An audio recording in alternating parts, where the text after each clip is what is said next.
Good morning, good afternoon, good evening, everybody. I want to welcome you to the Gaming Circle podcast, the podcast where this will probably be the last show of the year, but we're going out with a bang. So, we thought we'd invite some friends to come and chill and chill and talk it over. But, it's been a fun year. We're going to end it strong. We're going to do a lot of Halo talk. I thought we'd come in here and just be all Halo, left and right. But then I got to be honest, the Game Awards kind of showed us something. So I think we may have some time to literally have some conversations there. So the man who's interrupting me as I do my intro, I can't. My brother from another mother. Some call him my evil twin.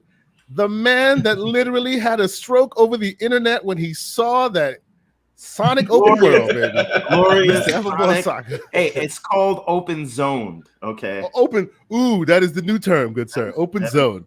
How you doing today, good sir? What's up? I'm all right, man. It's been like an amazing week for gaming. I'm not gonna lie. This Unreal 5 tech demo that we all got to experience, right? The game. Yeah, I'm putting that on the screen right now. For those who haven't checked it out, you definitely should. It is an awesome demo. Go ahead, man. Game Awards was a lot better than we thought. You had your face melted off by Hellblade 2. We got some very important dates, and then just playing Halo all week. And then next week we got the Gunk, but I'm not playing that next week. That's gonna have to wait probably until January. But I'm very excited for that. I don't know, man. It is a great time, man. Like, think about this. Think about all the stuff that's going on. I don't know, man. If you are on the internet right now and you are salty about gaming, I feel sorry for you. But there has to be something wrong with you if you're on the internet right now and all you can do is complain about gaming. We have been smacked in the face with multiple bangers, as they say. We've been smacked in the face left and right with so many different, and before we even get a chance to breathe, they got a new one for us. So it's been really, really interesting this week. But you know what? Let us introduce our other guests, and we will have other guests coming through as the show progresses. But I will give this man his well-due introduction. If you're on these gaming streets, if you're on these Twitter streets, the Spaces streets, this man needs no introduction to you, right? You'll find him in the spaces where where conversations are being had, and true to his name, they are very logical and very positive conversations that he tends to do, specifically more in the Xbox camp, but you still see him out there representing in gaming in general, right? This man we've been working with him in the back end for quite a few times in the background. Just go ahead. Stop that, bro. Stop that. Don't go there. Don't go there. Right. Trying to get him on here, but we're really appreciative that he can make it. The man who lives up to his namesake. His IPS is kind of high, but that's part of his charm. Mr. Logical, what's going on, brother? How you doing? Hey, what's up, KSI? What's up, everyone? Man, thank you guys for the invitation. Appreciate you being here, bro. Yeah, I appreciate you being here. It's really awesome to have you here. We've been trying to get you here for a little bit. We are very grateful that you've been able to join us. So we're gonna have a great conversation. Oh, and as I said, we're gonna have guests flying in and out. And this man also needs no introduction. He usually keeps the slander to the chat room, but he decided to make an appearance this morning. Mr. Slow-Mo Backslap. What is going on, good sir? My man. Yo, what up? What's up, Slow-Mo? That's great.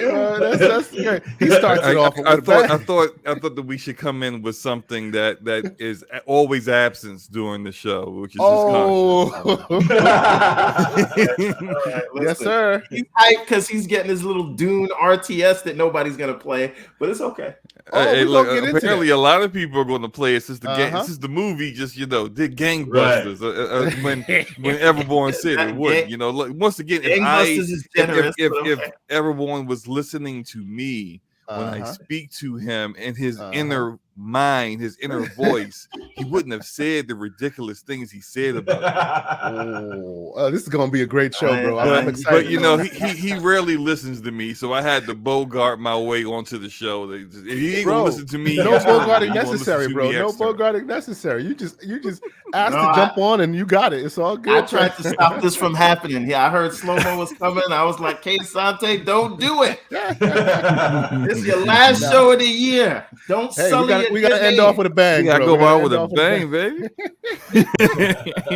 That's awesome. So welcome everybody. We appreciate y'all. We already see Big Bad Mo's in the chat. Welcome, good sir Gabe O, Scrub Nurse. 2022. We're gonna have you on Scrub. I've been really trying to work the schedules to get Scrub Nurse on here. We definitely will. Another real good voice in the community. So shout out to you for checking us out. Thank you, sir. But yeah, we'll start this off like we always do. Let's start slow. We'll start this off and talk about the games we've been playing real quick. You don't have to wonder what I've been playing. You see it on the screen. I have other before we get to Halo, because that's literally been taking over my life, as I suspect others on this panel. But I've been playing this. I will also show some footage of a demo called Loot River. It was supposed to be a little short demo. I played an hour of it. It's amazing. It really is. What kind of game is Loot River? You know what? Let's switch to Loot River footage right now, and I'll head back so we can have a quick conversation conversation to put on Loot River. No, because it's a small little blip of a thing. It probably will get lost in the shuffle if people don't hear about it. I contend that this should be the next Death's Door, the next big indie game that came out of nowhere. So Tunic is not the next Death's Door. Well, Tunic is Tunic. Okay. Right. Tunic was first. Okay. It showed up before Death's Door even claimed its lunch a little bit, but we shall see what Tunic does. This I don't actually, and you know what? You might be right. Tunic might actually be out before this is, because they're just sharing the demo. There has no I think 2022 has been announced, but there has been no actual firm release date. Basically what you're looking at, top down 3D art, but it's kind of open world, if you will. It's not open world, but it's the space is open for you to go in any direction as you will. But the hook to this thing is the fighting is almost Dark Souls-esque. It's not quite Dark Souls. I would say it's more Death's Door, right? It's strong, it's difficult but fair. If you screw up, it's definitely, you recognize that you screwed it up, right? But that's not the hook. And you'll see as the gameplay goes along. It is kind of Death's Door with its equipment and its difficulty, but then it's also got Tetris up in there at the same time. And you can use it as a strategic element in gameplay. It's so good. They hit you with monster enemies that are absolutely crazy. I was just testing some of my abilities there. You can go invisible, you can dodge, you can, all the switch weapons, all the stuff that you would recognize. But then you got this. Oh, okay. I see what you mean. And it throws some Tetris at you. And you can use that as interesting strategic elements in combat and also traversal. It's very, I was blown away. I was like, yo. Can you flip that around? That piece? You cannot flip it around. Okay. I suspect if you could flip it around, the Tetris lawyers would be out in force. They'd be like, gotcha. I suspect if you could, they'd be like, nah, this is a bridge too far there, player. But it's still such a genius. Well, hey, what do I know? This is just a demo. You could possibly flip it around in later levels. I went all the way up to where the platforms were first wood, and then later on in the game, the platforms turned to stone. Hey, there might be metal. There might be other. I can already see where, I can already see you need to fit a piece that's small enough strategic in that slot while you're moving. Over there. It is. So this is what you got to do to get to where you need to go. It's such a brilliant idea. I feel like this. I've always felt like this should be a category in awards for best level design. Yeah. Because that needs to happen. For sure. Yeah. But unfortunately, Everborn is that when it comes to the video game awards, it's a popularity contest, so it's also a marketing tool. We'll be a bit more vocal in the gaming awards. We're gonna get there. I got you. I just wanted to say this. One more thing. The reason why there won't be an amazing level design award is that there needs to be a method of a big name studio that could make Jeff or company publisher that can make Jeff Healy money winning it. And these big publishers don't do innovative things. They just take things that were once innovative from an indie and then they apply it to their AAA platform. So no, you're absolutely right, 100%. And when we get there, we can expound a bit more. I take offense with the word "the Game Awards." It's Keely's Game Awards. Once I hear that, then I'm okay with it. But when I call it the game, as in for the people, that rubs me a little wrong because it's not for the people. It's for the marketing aspect. Right. We'll get into it. We will. But just one thing, not about the Game Awards, but to the point about the industry and how we see things happen. Mm-hmm. I think that we see innovations from the big names, but really on the technical side of things, right? Right. When we talk about gameplay mechanics, that always comes from the indies, I think, first, and then they will sort of, the big studios like Apple will iron out the rough edges or smooth out the rough edges, right? Yes. And then give it to the masses. But to be fair, the masses actually do not like change and they don't like new things, right? We all like to pretend that we are these individuals and we want new ideas, but a lot of the times you don't see these new ideas get adopted by the masses because it's just too new for people, and they want a franchise that they know of. They want the glitz and glamour that from the IPs that they know. So you won't see that there. So as much as we hate to say it, we might be part of that problem, right? And well, disagree. I'll take offense. Okay, hold on. I'll push back on that one small bit and say, just like you mentioned, the Apple model, they tell you what you need, and then you recognize, hey, I didn't know I needed this.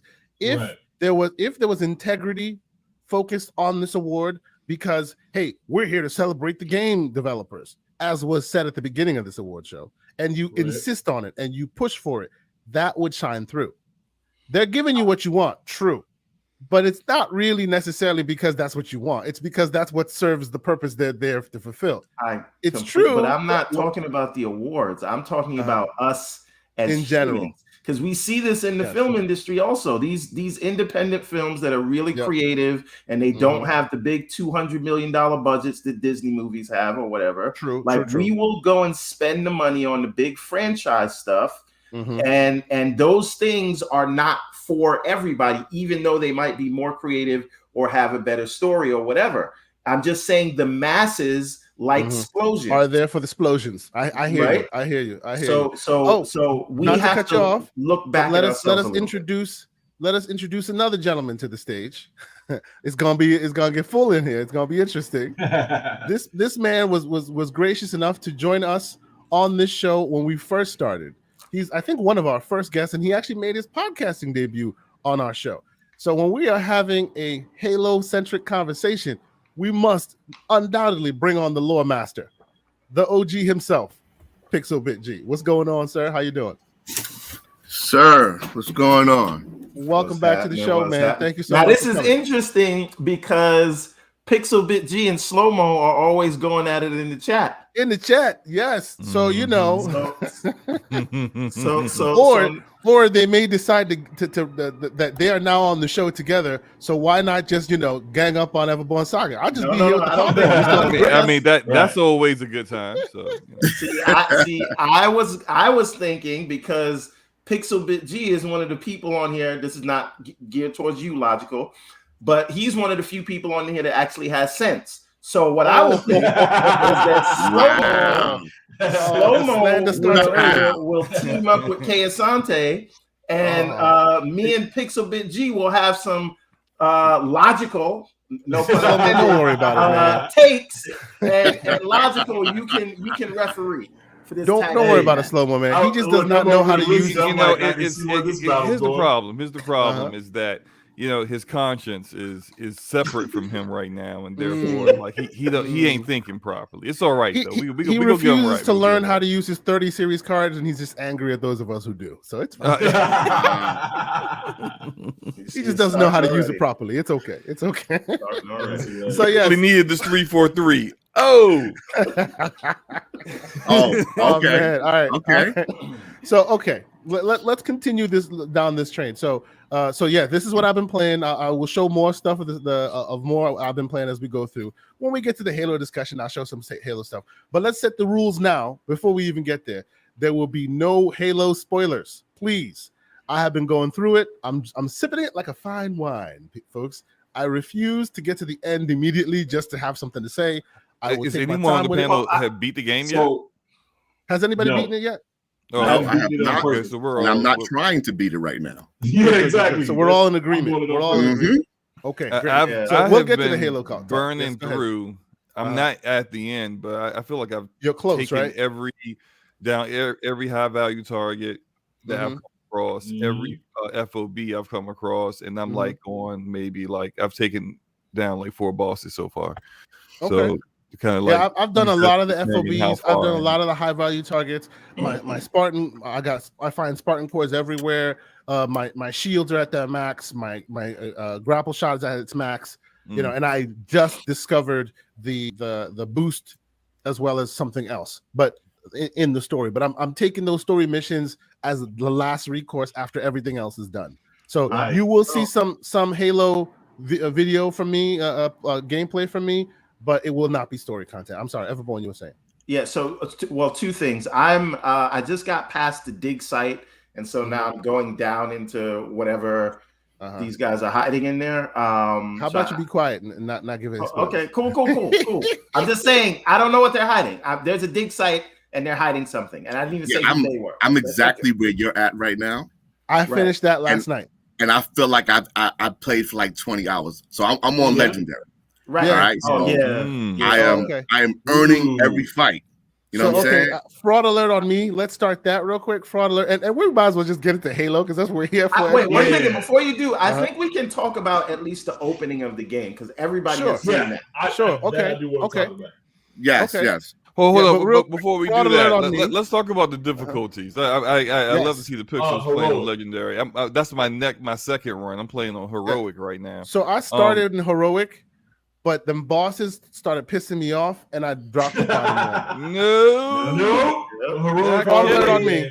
You got to remember that. You know, I think it's meant to play in Heroic. Logically, you may want to get closer to your mic. We can't hear you. It's meant to play on what? I think it's meant to play on Heroic. Yes. No, you're right. Heroic is essentially normal mode, honestly. Yeah, right. It's just tough enough until you get to the boss with something. Until you get to the bosses. Yeah. And they make quick, ridiculous work of you over and over again. I kind of feel like the way that because the UNC lost so badly, that you kind of had to do no legendary. Like they got beat down because the brutes are not here to play games with y'all. You know what I'm saying? So yeah, you gotta kind of do the legendary, bro. Everyone should play this on legendary at least at some point, at least once. Yo, for real, for sure. That is one thing. It's a different ball game. The reason why I actually dropped it down to normal and I was okay with it is because much like the Master Chief Collection, I have been playing through those games for years now. That is a game that never leaves my hard drive, and I've played through all the difficulties. So I figured might as well start easy, like as easy, not easy, but normal, and then work my way up. And I think I'll do legendary co-op by the time that's me. I was just about to say that. Okay. So the next run through will definitely be legendary. But I started legendary. I'm not legendary. Heroic. I went through a couple. I think I beat the first boss on legendary on Heroic, and then the second boss I was like, nah. Come on now! I keep begging my head against the wall. I don't want to be swearing so much while my kids are asleep. You know what I'm saying? Child lock or something like that. Yeah, he was a problem. But so that third boss. Oh, Bassus? Oh boy, Bassus. I hate that bastard. No, he is a bastard. And he's talking so reckless to you. He's talking so. Oh yeah. Oh, you're running. He's so fast. Like he's too big to be that fast. It don't make no sense. No. Look, if you read the books, the brutes are bigger and faster than Spartans are. They're not slow, lumbering like tanks. They move. They're quick. They're gorillas. I get it. But I am using the grappling hook to go forward and forward and forward, and he's just right behind me the whole time. I don't have enough time to turn around to see where he is. Nah, it's all booty and elbow, man. That's all he's seeing. You running. Booty and elbow. You know what I'm saying? And when he kills you, you're dead. He's still talking trash to you. Yeah.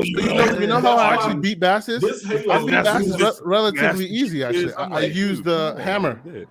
I used the hammer for Bassus, and actually it worked out pretty well. I got him in the tunnel. So this is just a note of why I'm late and why my computers aren't working today. I was playing at 5:30. this morning. All right. So I was in my Halo like Nirvana last night. All right. I could not stop playing. But I took them in the tunnel. So if there's a little tunnel in that room, if you can manage to get him down there with a rocket launcher, you may have a little chance. But it's so the thing for me, I had to get him next to the energy cores, because if you hit one of them, all three of them will explode, and you'll take his whole shield like that, and then you just got to take advantage right there with that beam gun. You can get most of his life down like that. And then it's just a matter of running away. I'm going to give you guys the best strategy for Bastards right here. Okay. You already know after he bodied you the first time that like you have the entire upper level of that ship to yourself. There's no one else there. Yep. And he's going to come at you after you try to get the weapon into the console. Take all those energy cores. Put them all in a pile. On one side, on the left side or the right side. Lure him in. Yeah, exactly. Grapple all the way to the end. Wait for his dumb ass to come at, talk trash at the end of the hallway, and then rush you, and then shoot that pile as soon as he gets near it. Smart idea. Guaranteed one shot L, and he'll be out.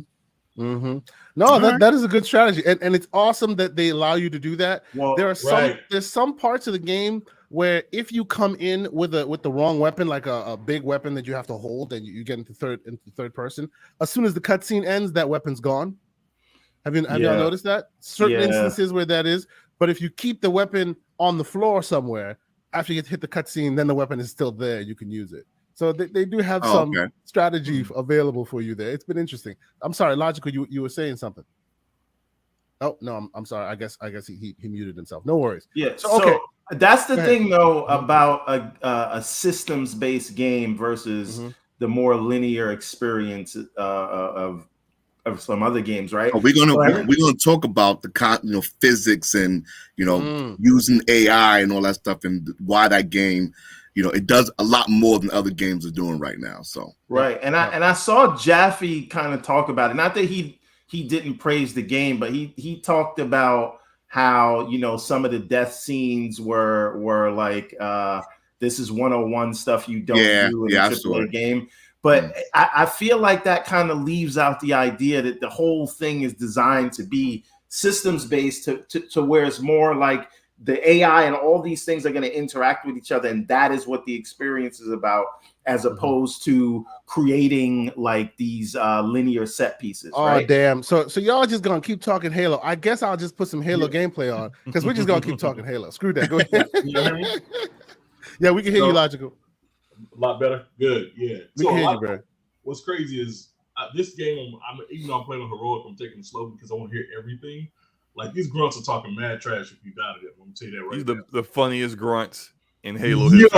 Yo, did you see the recording where he's like Spartan blood red armor and your parents don't remember you? Yeah. Yo, I thought that was just that was too disrespectful.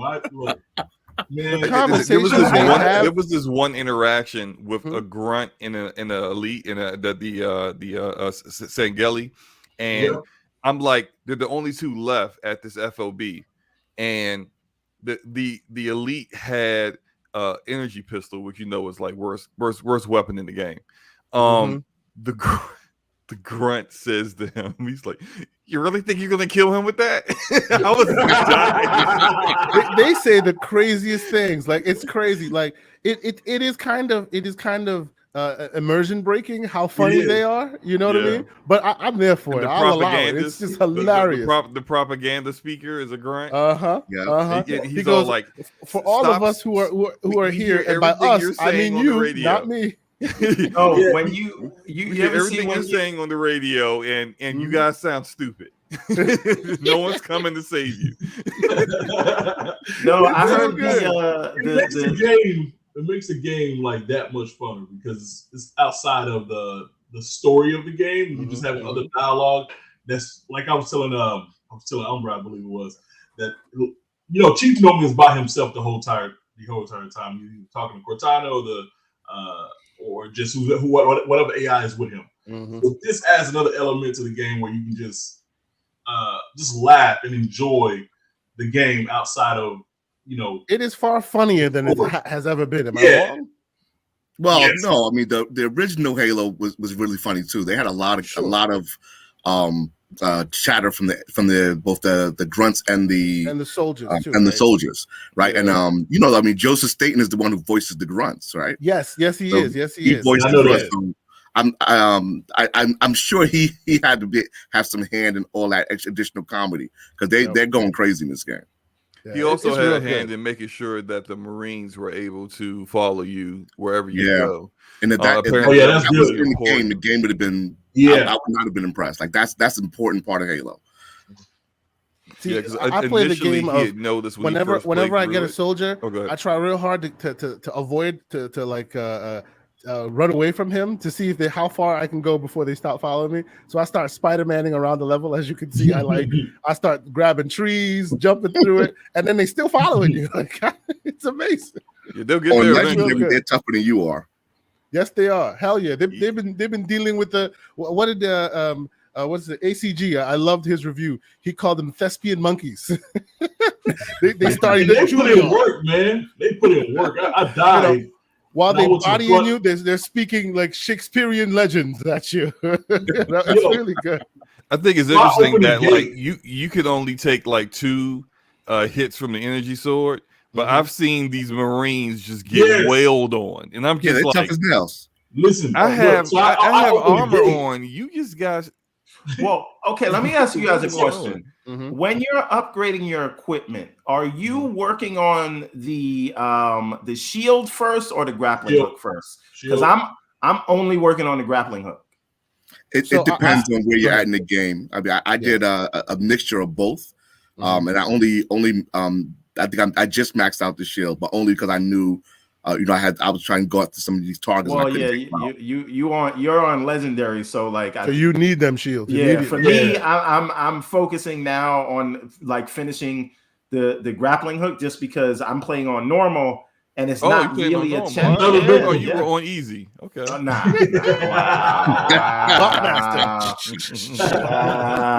I play games on whatever the default thing is the first time. So whatever, if they wanted me to start on heroic, they should have started it on that. I like that you're saying that. When I said I don't play inverted because I play what they said, you call fraud alert on me. But now you play what they said. You are okay. You are. You don't use inverted. No, I don't. I used to use inverted. I once I hit 40, I can't use inverted anymore. I can't invert. I've never used inverted. I can't do it now. I stopped using inverted because of people like Everborn. They're like, oh, what, you gotta get special controller settings before you can beat me? Let me stop you right there. You are using. Hold on, sir. Hold on, everybody. You're using the Elite controller and mapping certain actions to the buttons in the back. No, bro, don't talk to me. That's what you're supposed to do with it. That's fine. Don't talk to me about inverting the thumbstick. What are we doing? I'm doing. Listen. I mean, I'm doing is you should use the Elite controller so you can play it on heroic. I don't know. Exactly, so you can play it. Man, you might need to invest in that instead of another LG C1 or something, man. No, pro tip for everybody. All I did was I took a paddle and I made it the down D-pad. So and anybody's playing, if you down D-pad, you get to the grapple shot quickly. So wherever other thing you're setting to, you can always double touch the down D-pad and boom, you got your grapple shot. I like that. I need to bring something up. Go ahead, everyone. The equipment switching in this game is horrendous. It sucks. It's terrible. Hence right? the D-pad, hence the paddles. Right. Oh, check me out. Check this out. Absolute. I was trying to jump out so I can get. I thought you were going to do something good there. I was trying to. I was waiting too. So I really feel like you should not have to. Like the threat sensor is worthless, right? I know it's not. Well, hold on a minute. Not on legendary is not. Hold on a minute. You need that for the invisible elites. Let me clarify that. That I understand, right? But I really feel like that should be something that you have at all times, and it should get activated just by pressing the down button. You know, the one that you use to see where your it should also activate your enemies once you press that button. It shouldn't be a separate add-on. Exactly. I you shouldn't have to switch to do it. It's too much to switch to that and then switch back to the grappling hook or whatever else. Since they already have an environment scanner already, they should have added the threat sensor into that environment scanner rather than giving you an extra thing. I do agree with that. I think the big issue with switching your equipment is that it's too many presses on the directional pad where you have to take your thumb off of the actual thumbstick. So therefore you cannot do it while you're in the middle of combat. Like you can't grapple someone, melee them, and then already have switched to say your booster to boost out of the way of a rocket. You can't do that on the fly. It's not possible, because you have to take your thumb off the direction off the your thumbstick in order to even change the equipment. And then for me, I can't remember which like after I hit right on the thumbstick, which press one goes left, is which what. one goes So I'm right. looking at that. So literally anytime I change it, I gotta go into cover somewhere and then try to get it changed as quickly as possible before I pop out. Stop in one spot. The only saving grace is that when you want to go back to the grappling hook, it's always right. That's the only thing I remember. But to go to drop shield to threat sensor. And then whenever the repulsor comes, I don't like it. Now, I will say the other problem that I have, that the fact that you have to switch anyway, it doesn't actually affect cooldown time of other weapons, right? Of other equipment. So if I go and drop the threat sensor's on a cooldown, I can immediately switch back to the grappling hook, and that cooldown is not affected by the threat sensor cooldown. So if there's no cooldown, there shouldn't be a reason for me to switch like that. It should just be a move that I can do all the time. It just feels like a limitation of the buttons on the controller. I appreciate you giving voice to your complaints, and to your solution, I suggest the Elite controller. See what I'm talking about? So then you can. Go ahead, Elijah. On Elite controller, would you like to see Xbox develop games for the Elite controller? No, because you have to standardize it. You can't do that. It's a standard. Yeah, even this, like even this, Everborn likes to clown and say it's an unfair advantage. Microsoft worked real hard to make it like optimized, but it's not an unfair advantage because you have to. It's still just the same controls. Here's the thing. Here's the problem that I think was a misstep on Microsoft's part. You didn't have to like make it all the quality of the Elite controller that came with these things, but I think they should have standardized those buttons in the back. Because if you do that, then somebody can still have that premium experience. But now developers can work with those extra. Sure. No, you're right. Them standardizing the disc was good, but they should have standardized the back paddles. I do agree with you on that. So what I do is I make that immediately grapple shot available as a paddle. I change right now when you right click when you click in the right, it gives you the melee. I make that slide. So and then I make the B button, which is another paddle, the melee, so I can keep my hands on my thumbs on the sticks while I'm running and gunning and all of that, while I can still melee and everything else without having to switch. It just makes it a bit more optimized. And for the record, anybody can do it. Even if you don't have paddles, you can go into the accessories app on your Xbox and switch those buttons around and make them what you want. You can't macro, meaning you can't but in Halo 2 or 3 buttons in period. You could just change. In general, you can. You could remap a button to do something different. Period within the settings of Halo Infinite itself. So you don't even have to use the accessibility app. That's right. With my Elite controller, I only use one paddle. I always did that. No matter what game I use, it's always the one paddle on the right side at the bottom. For Halo Infinite, I've made that my melee. I switched out the AI scan. Which is down on directional pad for melee, and then I made that melee, and then I made AI scan pressing in the right directional, the right thumbstick. So I still have the AI scan, but it's a little bit easier if I have this habit where I play first-person shooters where I tend to press too hard on my right thumbstick when I'm aiming and shooting at things. And so I end up when that's melee, I hate when that's melee. My biggest issue with Splitgate is that they didn't allow you to remap buttons, and then they made that melee because so there'll be times where I'm shooting at someone and I'm about to finish them, and I melee out of nowhere, and it just gives them an out. It's just like I switched to the button puncher control mapping, right? So B is my melee right now. Yep. But you have to take your finger off of the right stick. But hence the paddle, bro. Better. Hence the paddle. I understand. You know, but make B. It's good that you make B your melee, but then you paddle B in the back. So that way you don't have to actually use the face buttons to get there. Yes, you don't actually have to press B. Yeah, which is again, you taking your finger off a thumbstick in order to do that. That's what you don't want. It's great. The more that you don't have to take your finger off the thumbsticks while you're in the middle of combat, the better.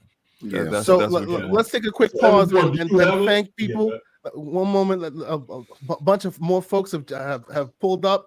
Rodimus, we see you.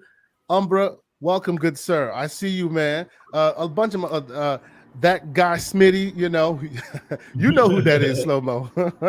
He's always in the chat. You know, we appreciate y'all for pulling up. Smitty, what is good, bro? That's the homie right there, man. Yes, a bunch of people in here. We appreciate it. We wanted to, start all the various topics, but screw that. We all been playing Halo. Let's talk Halo. It's fine. We will get to the Game Awards because I think there was some really interesting things there, but we're still talking Halo. So let's just keep going down the Halo train a little bit. So, Logical, let me ask you, how far into the game are you right now?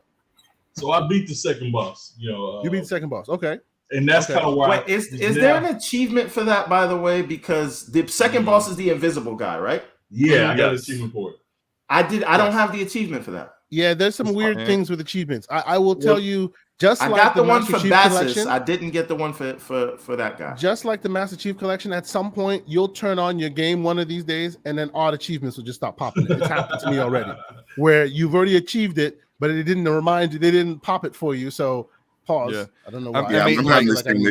They'll get it figured out where they'll have it set up where if you are a certain point in the story, it would just be like, well, you couldn't have gotten here without being without that's right. Charlock. Therefore, you get that achievement, it'll pop. That's I mean that's the issue I have with Telltale games. Like I've beaten all the Telltale games. And he said the magic word. We have to get back to Telltale in this episode. We will. I thought they were dead. But it'll be weird because it's like I'll beat the game. I'll have chapter episode 5 beaten, and it'll be like no trophy for episode or achievement for episode 2. And it's like, how did I get to 5? How you get to 5 if you have episode 2? Yes.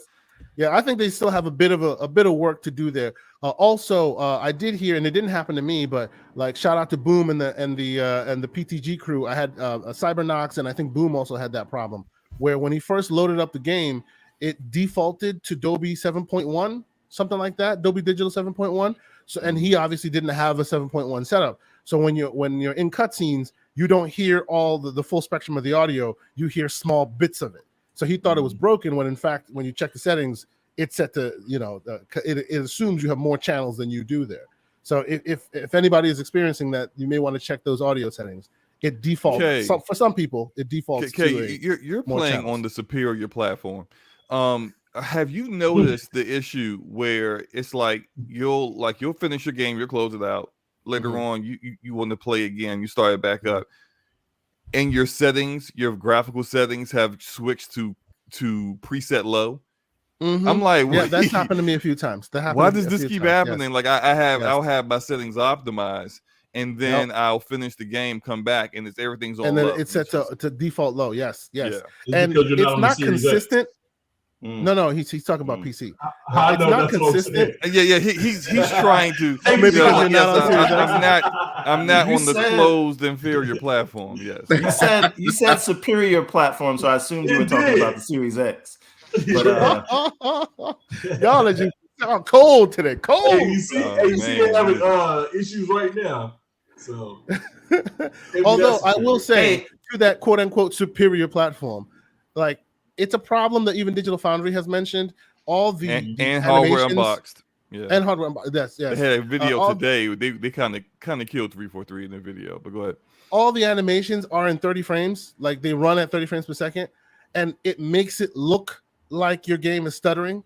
And it's even more pronounced when you're like, because I'm playing this at 100 frames per second on PC, so it's always at 100 frames per second or a little more depending on if I'm on the 1440p or 4K. But at that point, you really do see the animate when I'm changing when I'm doing bullet like this stuff. You see it, it's a little choppy, even though it's not meant to be. It's running. The animation itself is running.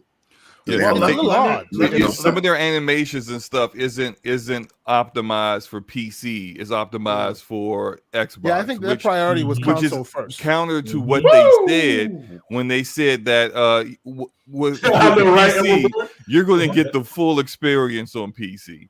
I don't feel like this is the full experience. Now, this is me hedging. Maybe this is me capping, as they say. Go ahead. Hold on, Slow-Mo. Where's the best experience at right now? It's still at the moment. I'm saying at the moment. It's still PC. It could just be better. It could just be better. If you're playing on, if you have a GPU that's older than a 2060, you probably are not having a good time on PC. But that's the beauty of PC. There are people who do have that, and there are people who do not. And the people who do not, like myself and our host here, Kay Asante, are doing good. We're doing better than the worst thing about this right now is the worst thing about this is myself and my co-host have comparably spec'd machines, including graphics cards. He just refuses to install the damn game on the PC. He has the same specs, bro. You know what's crazy? I tried it in the cloud on the PC. I didn't install it. Oh, the disrespect. You know what? At 1080p is not a good look. Let's speak on that a little bit. I actually also like, and the only thing I have not done right now is I have not played it on OG VCR yet, but I've played it in the cloud. I've played it on the Series S and the Series X.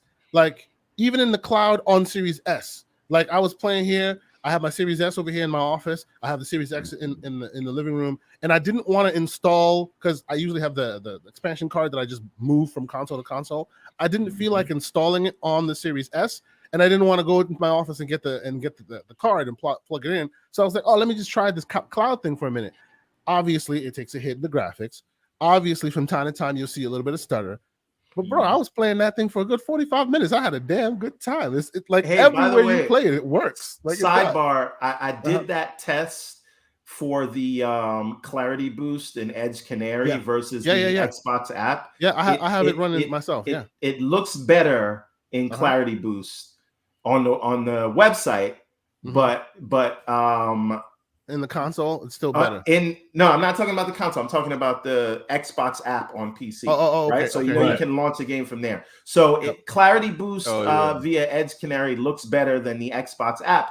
However, the latency, meaning the input lag, is better in the Xbox app streaming than it is through the web browser. So I don't know. It does make sense. Controller when you do yes, using a try plugging it in. Use a USB-C to USB-C if you can, and try. Even though I have a Bluetooth compatibility on here, I always plug it in direct to the USB-C to the system. It just cuts down on a little bit. That's the only way I play. I don't mess around. with Bluetooth. I do plug in. Okay, I gotta. That'll be my next test. Now, hey, one thing, this is Kay Asante. I just want to remind you this. We don't have to answer. No one has to answer this question now, but before everybody gets out of here, because we've gotten all the games we're going to get this year. I mean, the Gunk is coming out next week, but I don't think anyone's going to choose that as their game of the year. I will play that. But no, of course we'll play it. But what I'm saying is I want everybody, now that we're in December, to answer what they think their game of the year is, and has it changed after they've played Halo? Yeah. So again, I just make Halo my game of the year, and I'll tell that's fine. But if you're not ready to answer it, you can think about it. But I know exactly. I'm ready to answer. Let me go real quick. The reason why I can't make Halo my game of the year is this is gonna be my game of multiple years. I'm gonna like I did with the Halo Master. No, but I'm checking my history right now. No, hold up. I'm checking my history right now. Because historically, that's like when your wife asks you, you know, stop. Do you think she's more beautiful than me? You go, no, baby, nobody's more beautiful than no you. one. To me, no one is more. No, whenever I get asked that question, I drop a smoke bomb and then jump through the window. No, honestly, the reason why I say this is because when I went to the Halo, remember we did that Xbox museum thing where they show you all the games you played. I stayed playing Master Chief. It could be my game of the year this year because I played more hours of that than anything else. You know, and that's what's going to happen here. You know, so if you want to just talk about the game that came out this year, that's your game. Yes, Halo, sure. But I think in a normal year where, and I consider game of the year as a game you pick up, you enjoy, and then you put down and may not pick up again. And in that respect, my game of the year is Guardians of the Galaxy. Okay, loved the hell out of that game. Picked it up. Enjoy. I might new game plus. I might do that. But that's all it is. When you're done, you move on. That game is my game of the year. So far. And just to remind everybody, he says that he considers it the best superhero game, and that it is better. I think it beats Spider-Man in terms of writing. In terms of writing, it's better than that good. It's that good. No, look, I don't know if I'm rock with you. I have platinum Spider-Man, and I have beaten Guardians of the Galaxy. Nah, I ain't that. Look. Okay. My opinion. Gameplay of Spider-Man dwarfs the gameplay that's in Guardians. No doubt. I'll give you that.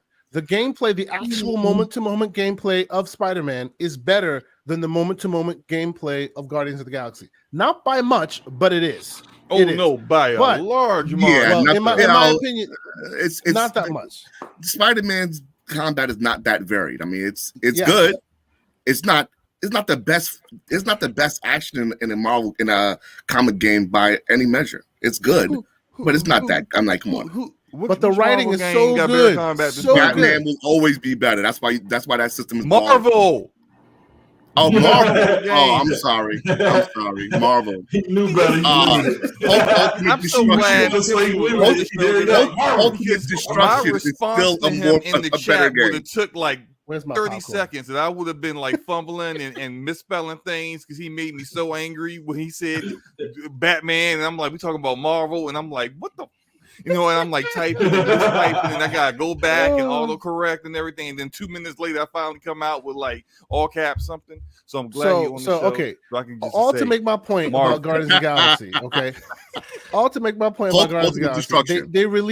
They released a quick little, like I think it was like a minute long video where all the actors are literally like doing the voiceovers, but you can see them because they have the mocap things on their head and you can see their faces while they're delivering the lines.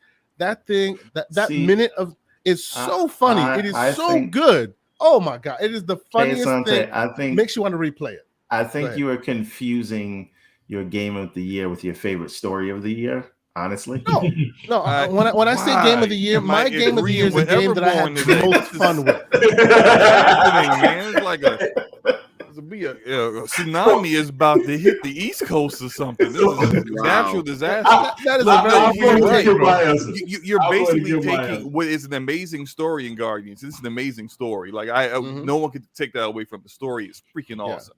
But like we're talking about better game, and it's like that story alone can't override the fact I enjoyed. But isn't that what they do with The Last of Us?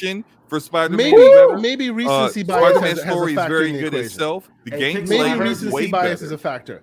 I should go back and replay Miles because I like Miles better than the OG the Spider-Man, and maybe that's just my take. But I liked Miles better. Very than the good OG as well. Spider-Man. Yeah, I played. So Spider-Man maybe I need to replay Miles 2018. again and then do my real comparison. But as of right now, I took more screenshots, had more wow moments than any other than like with Guardians than any other that I can remember now. And then of course Halo came and took over my life, but that's a whole different situation.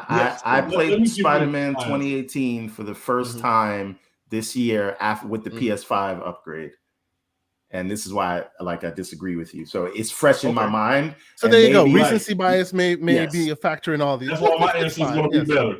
That's why my answer is going to be better. Go ahead. What you got? Logic? Go ahead, Logical. I know it didn't come out this year, but it came to the Xbox this year. So my game will be Hades. And every time someone brings this question up, I'm telling you, every time someone brings this question up, they say, "What's your game of the year?" Hades is the first game that popped into my mind. That I'm like, I enjoyed the crap out of this game. I put a lot of hours into it, and I love the story. I love the combat. I mean, and it's crazy because it's an indie, and it's like, have you beat it? It's hard. I beat it twice. So I know there's a couple times you got to beat it to get the full story. So I haven't got. You haven't beat it. Logical, you haven't beat it. Yeah, but you know what I mean. You have to clear out of Hades 10 times, out of the underworld 10 times to. Jeez, I know it was 10 times. I thought it was like 4. Yes. You could, because you don't know the full story. So like each time you get out, it progresses the story a little bit further. You find out a little bit more about Hades and what happened between him and Night and what's his mother Persephone. All that stuff that's going on. And there are issues with the Olympic gods and all that stuff. Like I'm working on an epilogue right now. I was asked the question, Sante. No, go ahead. Oh my god! See, that's another reason why this game is told in so many different ways. That is, man, dude. I don't see how it's not game of the year. Or Okay. So before we continue the conversation, I know. Let me pump the brakes a little because, as I have said, this show we're going out with a bang, and in doing so, we will invite anybody who chooses to come and take a minute to come and drop some slander on our air. And with that, we welcome the Eternal Umbra. What's going on? What's up, Umbra? What's up, Umbra? What's happening? Snuck in here. Y'all can't keep me out of here. All right, so we gotta bring the question to you next, Umbra, since you're just joining us. Now that we've gotten to December, we've all played Halo. I know the gunk is coming, and we haven't played that. But what is your game of the year? Well, before it was Psychonauts. It changed since Halo came out? Mm-hmm. It has changed because before it was Psychonauts 2, and now having maybe put, I would say maybe 8 hours into Halo. I would say Halo is already challenging. It's tied with it for me so far already. And I'm doing a mixture of things. I'm, taking down the fobs. I'm taking down the strongholds, the keeps, and doing missions in between. I'm taking my time. But man, Halo feels so damn good. And I'm not trying to exaggerate. I know you all know I'm a big Halo fan, but this is ridiculous how great this game feels, plays, and just it brings back that classic feel of CE, Halo 3. It just has all of it, all the right ingredients, and inside this nice what's the word I'm looking for? Inside this nice sandbox. So I would say Halo was already challenging it. By the time I get more like halfway through, I'm pretty sure it'll be Halo. Have y'all tried the like expanding on that sandbox, like reaching the highest peak, going to weird places with the grapple shot? I got an achievement for going to the highest peak in the whole game. You could just go to crazy places, and then you jump down, and there's just no fall damage. You're just like, I like that. Like it's insane. I like that. That's actually considering the heights that Chief is falling in the past. Exactly. He jumped out of the sky in freaking Halo 3 for sure. That's why I said it's pretty low accurate, it's giving me like Crackdown, like we can just go crazy places. Without going into spoilers, I think I'm with King David on this one. I don't think we need Dude Buddy. Like he's too scared. I'm only. Everything he's trying to run away from. We out here trying to save the galaxy. I'm like, shut up. They do explain it though. They do explain it because he don't act like the other soldiers, and you may wonder about that. That does get explained later on. I'm not going to get into it. Yeah, I mean, but to be fair, it's a bit of PTSD and him missing his family. Like as on the surface. But look, all the other soldiers got families too. Like why are you special? That's true. Shut up. That's true. He's like, get out of here. He's annoying. Hey, he may love them a little bit more. That's all.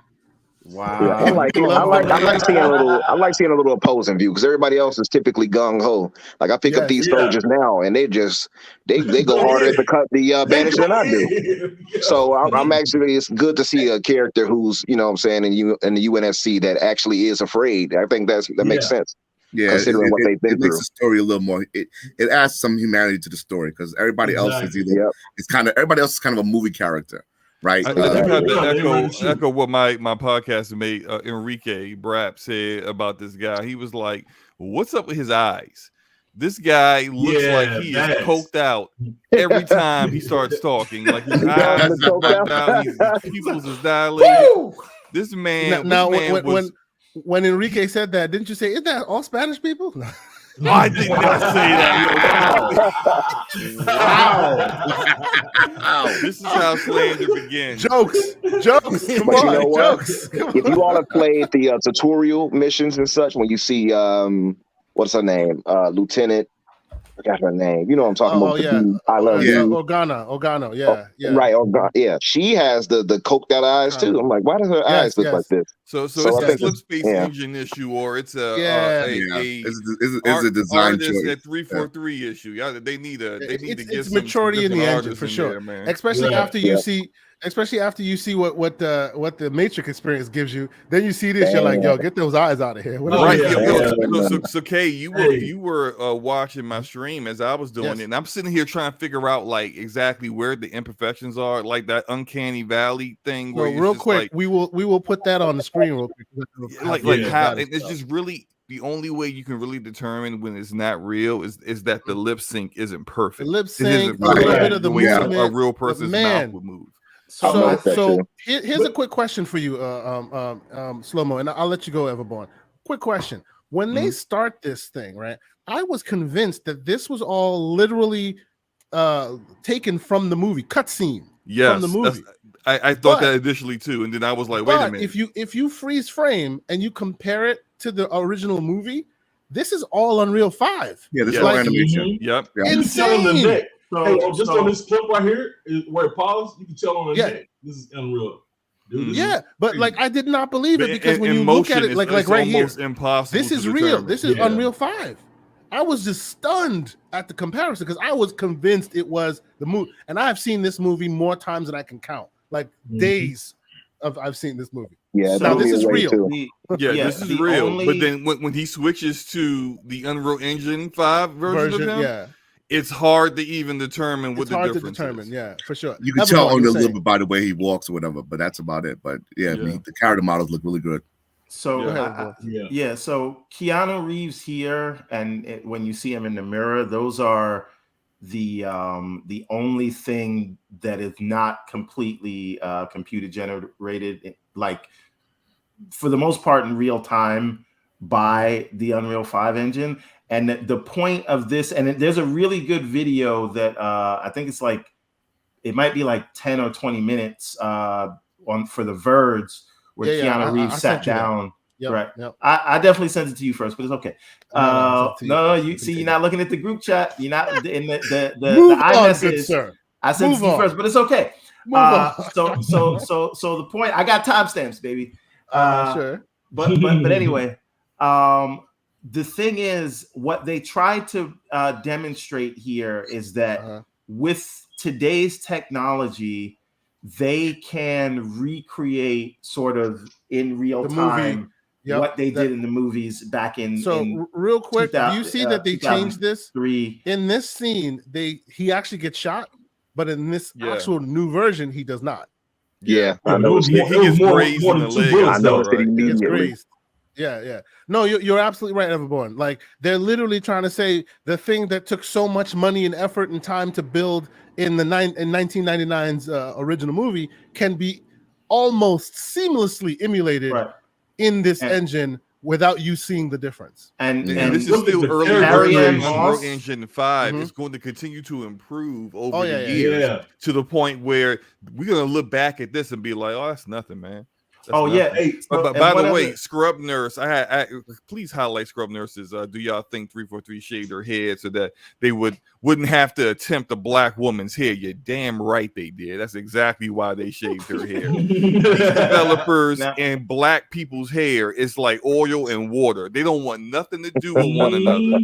I still continue the conversation. I still think that is because more of us need to get into those rooms and industries, or we just need to create some of these things ourselves, because we can't expect them to know. We can't expect, we can't expect. No, hold on. Wait a minute. Wait a minute. Hold on, energy they put into other grains of hair. I understand. And all they give us is cornrows, an afro, and bald I get it. That's not what I'm saying. That's not what I'm saying. What I'm trying to say is, I do not expect anything from them, right? I don't expect them to learn. Now, whether they should, whether they have the ability to, if they were going to learn, they would have learned by now. So what I say is, fuck them. And pardon my French, right? We either, and look at the tech that we have available to us now with Unreal 5. You can do things with smaller teams. There was a small team that made Kana Bridge of Spirits, right? Mm-hmm. Right. So I think that more of us just need to create our own goddamn studios, use these technologies that are now available to us, and make it properly and show them so that when they do their games, everybody will realize it, right? So it's we're not in these rooms, and we keep expecting them to do right, and they're not going to do right. I definitely get your point. Hold on. Let me counter that. Why can't we have both? Because I have spoken to numerous developers who've worked on AAA games who are people of color, and they talk about how they've been in these situations, these rooms, and they know what these people think and say when they're not on social media, pretending like they care about BLM or care about marginalized groups and stuff like that. Look, we don't get better because we don't demand better. And when we start demanding better, then they start doing better. And the more pressure we put on that, the better things will turn out. If we just say F them, we're going to do our own stuff, that's cool. But and I feel like we do need to do that. We should have been doing that anyway. But we can have both. We can't let's just not say no. Go ahead and keep those big AAA $100 million projects. Look at this girl. It's a whole process. Perfect. Why is perfect it cornrows? Only Epic Games can make black people's hair right now? That's the bigger thing here. I think slow-mo. The bigger thing on that is the fact that you say we, but typically it's only really black people that's complaining about it. So if it was more of we as gamers that actually pointed it out, including white folks or whatever, then maybe that could be the case if we actually put our foot down. But it's typically only us, and since we're such a small group, it's not going to get changed because of that. Yeah, that's what it's a slow process. But I would say this too. Denzel said it perfect on one of the, and I know everybody's clipped it, and I know you've probably seen it. He said it's culture. He said it's a difference when you wake up on a Sunday morning and you put a hot comb to hair, you can hear it, you can feel it. It's a culture thing that people don't truly understand it. So I don't think they're not investing time in trying, because we see a lot of elements of a lot of black characters being in a lot of movies or a lot of games. They're trying, and I know it's a process. So was Final Fantasy VII Remake trying with Barrett? Let's not get Barrett. Man's black grain of hair. Listen, I get it. I get it. But understand that. Actually, you know what? I think Barrett, they are like literally doing that on purpose. Not only is their hair BS, they picked a character, and the voice acting is purposely tropey. Like it is so on purpose. He always was a trope. Kay, what you mean, Kay?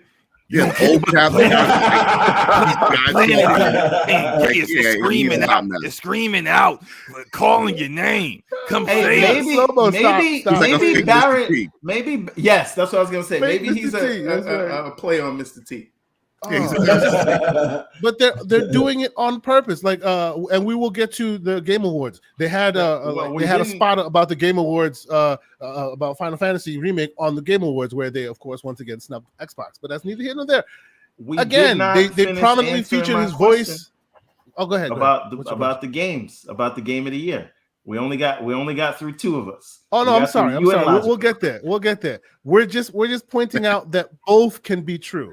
We can both do our own thing, and we can also demand better. Because metahumans, if you see what the metahuman development cycles and what they're showing you for demos, they are finally getting there. It's finally looking like they're getting there. And it's not that they accidentally happen to just jump into it. People have been complaining. There's no more excuses whatsoever. Unreal Engine is the most widely used engine in the world. And and anyone who's still developing games right now is putting it on Unreal Engine 5. They're not doing 4 no more. Like what 4? Right. So like if you have Unreal, if your game engine is Unreal Engine 5, you have MetaHuman engine available to you. That engine in itself will make it so it does the work for you. You don't even have to like before where they used to use hair cards and you would have to actually have someone whose entire job was just to make hair in games. Right. I think Horizon Zero Dawn, for example, the guy who is the hair designer in that game, it took him 2 years to do Aloy's hair. 2 years. You don't need to do that no more. It's but the difference is they took those 2 years and they actually did that. They didn't do that Barrett thing. They took the 2 years and they actually did it. I was specifically talking about Barrett's character, less his hair. But that's just indicative of the problem. That is if you want to see a bad car, look at the cup holders. It's indicative of the problem, bro. You know what I'm saying? All he needed was a few jive turkeys. He'd have been all the way in there. And he would have been all set. Okay. You a jive turkey, Cloud? So let's get back to the question. Let's get back to Everborn's question. So we got logical. We got myself with the hedge. Clearly, yes, y'all fraud on me. I hedged. That's fine. But let's move to Slow-Mo. Slow-Mo, what is your game of the year so far? It's almost exactly what Logical said. Mine is Hades before Halo Infinite and is Hades afterwards. I didn't play it when it was on Switch and PC. I didn't even know it was on PC. If I would have known it was on PC, I would have played it last year. I just knew it was on the Switch, and why would I play a game on the Switch? I mean, come on. So to be fair, if there's a game that's playable on the Switch, it's this one because of the way the art style and the leniency of resources. It actually plays good on Switch. Game to run it all, and when it came on Game Pass, I was like, oh yeah, I've been meaning to play that. Let me go jump on that. And then when I played it, I was like, yo, where has Supergiant Games been all my life?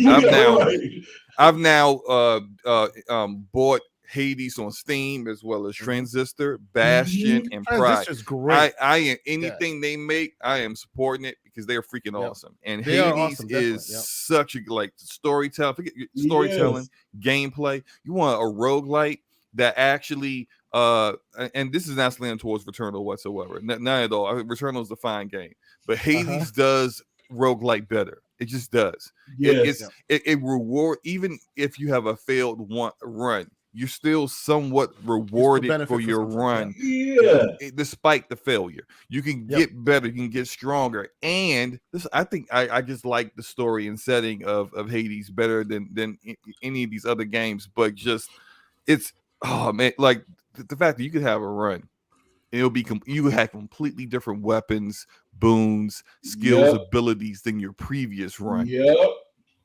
And you'll find ways and weapons that you like. You know what? I wasn't really 100%. Feeling that, but I wasn't really feeling that weapon. But now I just got a modification to that weapon that takes away the weaknesses in the weapon whatsoever. Now it's God tier for that one run. That too, if you don't mind. On that last point you just said, this freaking shield. Like I was like, I probably want to use this. But then when you get, like you said, I use the shield with Bull Rush. Not the Bull Rush. What's the guy that gives you immunity where you can repel out? You mean Athena's Reflect? Yeah. Yes, that in the shield. I love that one. Freaking combination is dope, bro. Listen, if you get a good combo, that is all you need to really wreck shop in that game. Pretty much. And then once you progress a little bit further, you can actually unlock the unknown elements of these weapons where you can turn the sword into Excalibur. You can the bow and arrow turns into a completely mythical weapons that you've heard of over different stories and stuff like that. And my biggest issue with the bow and arrow was the fact that the time to draw the arrow took too long for me. But like question there's though, weapons that where like for the bow and arrow, I can get a modification where I can just hold down the button and it's just I'm letting them fly like the homie, the elf from Lord of the Rings. I'm just letting them fly like I'm shooting a gun. Legolas, right. Yes. Legolas. Slow-mo, let me ask you though. Now I agree with you on Hades being like dope. It's really dope. I agree with you. Now I've beaten it plenty of times. One of the games that in my backlog Hold it. Slow-mo. Did you beating it? You beat it 10 times? Completing a clear. I beat it 30 times. Okay, you beat it. Thank you. Go ahead. Okay then. So, Mike dropped. All right. So I was going to say, are you mentioning that as your game of the year for this year? Yes, because I only played it this year. Like I didn't play it last year. I don't think that counts though. I think it has to be. You see, if Halo Infinite cannot be my game of the year because I'll be playing it for mad years, then you can't call a game that came out last year your game of the year this year. That's the same thing. That's completely. I don't know. I played. Agree with us. He said that's. No. Hold on a minute. I'm disagreeing with Kay Asante. I'm not. Of course you are, because that's what you do around here. But to be fair, right? I played Spider-Man 2018 and God of War for the first time this year on the PS5. But I can't count that because it was my, those are old games. Those games were amazing. If those are in contention, I don't know. Maybe my decision, my pick changes. So I don't know that you necessarily can choose Hades. Okay, if you want to do that, I will change it to a different game that came out this year, and I beat it this year, and I will probably have to go with.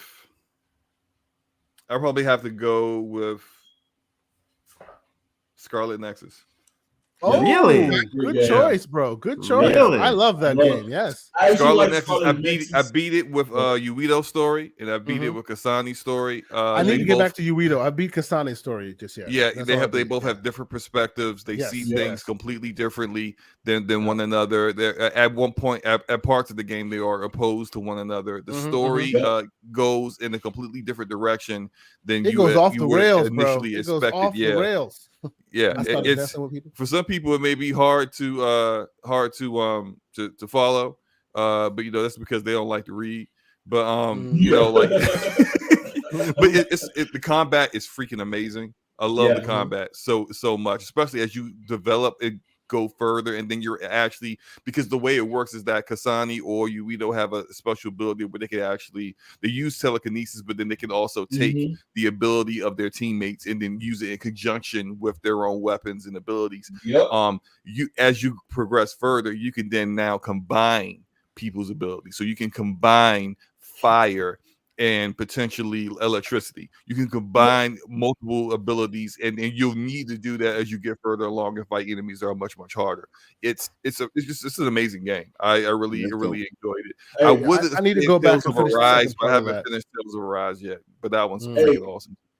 Hey, I'm with you on that, and I follow you back. So I beat Scarlet Nexus. I'm playing Tales of Arise. I'm halfway through the game, but I actually prefer the combat system from Scarlet Nexus than I do Tales of Arise, even though I agree. Combat is really freaking good. Yeah. So here's my thing. I think Tales of Arise is a better story than Scarlet. I was about to say that. So here's the thing. I've only played both of these games for a couple of hours each. I think the action, like the moment to moment action, is probably better in Scarlet Nexus, and for Tales of Arise, it's slow to get started to where you're actually playing the game. But I feel like I was more engaged in the characters and what was going on in Tales of Arise.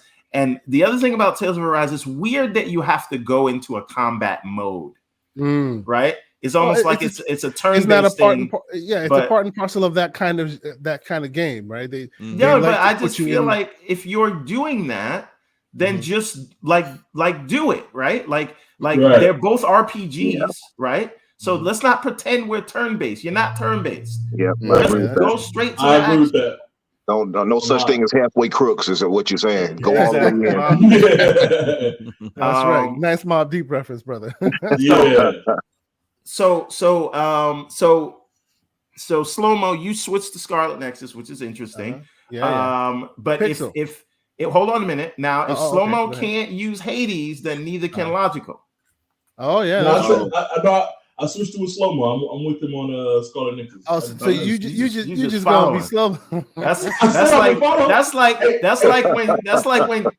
when Kay Asante tried to pick everything that me and what do you call it did for the Game Award predictions. And he lost anyway. You need to calm yourself, good sir, because we ain't got to the reckoning just yet. Hold on. You calm down. The reckoning. This is how I think of a Game Awards, like my game of the year. I'm not going to pick a game I don't think about all the time. Like Scarlet Nexus, when you say Game of the Year, I'm like, I thoroughly enjoyed it. That comes to mind. Hades always comes to mind when it comes to that. That's why I pick it. So for me, games that come to my mind when I say, man, when somebody bring that question up, it's going to automatically be my pick because it's the first thing I know I thoroughly enjoy, or it can be the first game to pop up in my head.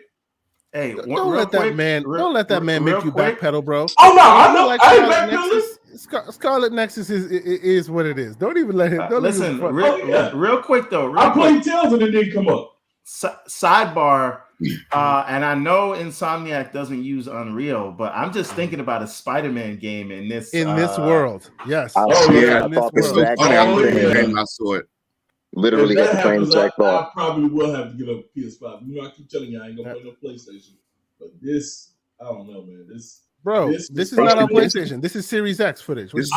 You're not listening to what I'm saying. If they use Unreal 5 for Spider-Man on the PlayStation. Yes. And a quick sidebar to that. You know you can play Spider-Man on Xbox right now. You just got to buy. Oh yeah, All right. So Umbra, what's your game of the year pick now that you've experienced Halo? I think I'm leaning toward Halo right now. Like I love Psychonauts 2. I'm a big fan of the first one, so I think it's biased there. But then I'm biased toward Halo as well. So I'm just going to go with Halo because I'm not even halfway through, and I'm already like I can't put the controller down. What was it before Halo? It was Psychonauts 2. Which is a strong choice. Okay, you know, Pixel, a good game. Who got snubbed, but we'll move on. We'll get back to that one. Pixel, they should have won something, at least best art direction. Because giving that to definitely we're gonna get there. Ridiculous. We're gonna yell. We're gonna scream. We're gonna yell and scream. But Pixel, you first. Like, what is your game of the year right now? And if it's Halo, we need a backup. Yeah, before Halo, I mean, obviously it's Halo. Like I said, I was up to 5:30 this morning playing it. So that's right. It's Halo. Right. But before that, I was between Death's Door, which nobody brought it, which is wow. That's a great indie game. Yeah, great pick. Oh no. Well, somebody brought it up. But I love Death's Door. Okay, Death's Door is the truth. So it was kind of Death's. I was leaning between Death's Door on Xbox and then but also Evil Genius 2 on PC. Interesting. Okay. I don't know why, but I was an old Evil Genius player back in the days. The new one came out, and I'm just impressed with it. I just love those little like sim management games where you just build traps and do stuff like that. I got like 500 hours in that game at this point. I mean, nice. I'm burning so much time on that game. But so it was going to be Death's Door before that. With a mention of Psychonauts, which was also an awesome game as well. Unique pick, though. That's cool.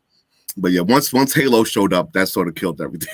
So. Okay, so you know what? And what about you, Everborn? What is your game of the year? No. I mean, if anybody listens to this show, they would know that it for all year or at least since July. Don't say Sonic. No, I'm not gonna say that. Sonic Colors, right? Sonic Colors. Oh no, Sonic Colors is hot trash. No, but Death's Door. If anybody listens to me, Death's Door was my game of the year. Okay. Even now.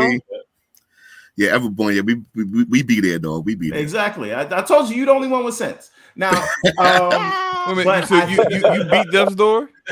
Absolutely, I've done everything in Death's Door. Oh, okay, I just want to make sure, because sometimes, like after that episode where y'all was going through the top 50 games, and you kept saying the same excuse of that Cybernox still to this day, every time somebody be keeping that dagger by the side his every single time they see Everborn's name, they go, "Yo, have you played GTA 5 yet? No, then don't talk to me." No, I've done.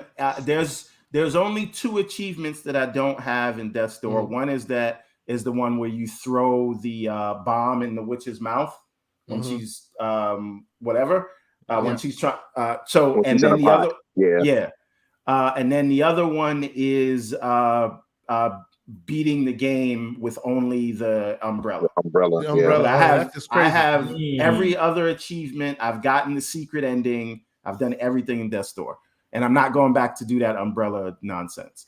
That's just crazy. Come on now. But that was my game of the year, and before that came out, because that didn't come out till July. It was actually Resident Evil Village. I loved that game, but I never played 7, and people tell me 7 was better than that. Was this an earnest I love that game, or was this one of those where like half the internet just wants Dimitrescu to sit on their face or whatever? Definitely wasn't why that actress won best voice acting over all the other people. Reason. Okay. I will explain something to you when we go offline, but it definitely wasn't that. Okay. So what do you call it?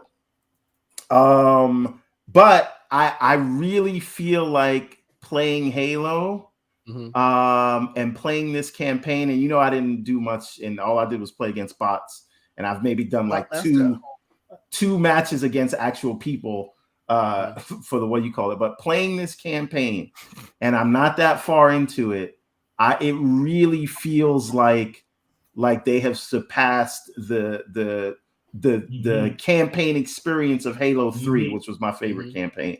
Agreed. Right? And we'll see what the story turns out to, but I'm talking about experience of playing this campaign. Oh my God. I cannot. This might be the most fun I've had in a Halo campaign. And you know what? I appreciate keep going. I appreciate you bringing that up, because that then dovetails beautifully into me revealing the results of the poll that I put up right when this whole Halo Infinite thing started. I put up a poll, in unwashed internet masses, I see a bunch of Halo Infinite being played everywhere on every time I turn around, it's more Halo Infinite, right? So I put it out there, how many people have played it? What do they think? Is it hot trash, which was an option? Is it like the greatest Halo ever, or is it 343's best, but Bungie's still the GOAT? Before I reveal, and it's only a small sampling of the people who chose it, but before I reveal what they chose, Logical, let's go to you first.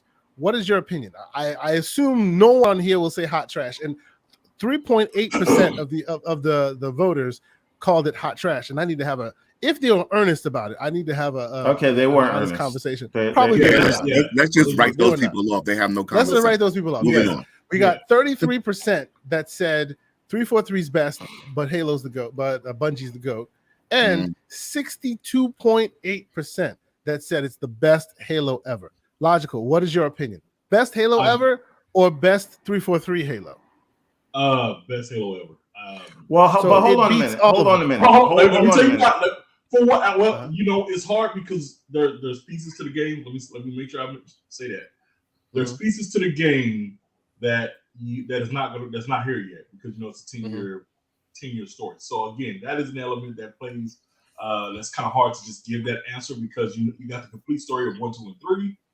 But I will say this: when the game came, when I hit campaign, I have never been ready to shoot the crap out of all these guys, because you got your tail beat in the beginning. Like, I was dragged into the story immediately. And when I say that as a newcomer who hasn't played 1, 2, and 3, Wait, hold on. We stop right No, not me. I'm talking about for newcomers. Not me. That's worse than me not playing GTA 5. That's that Denzel Washington meme. Like, right.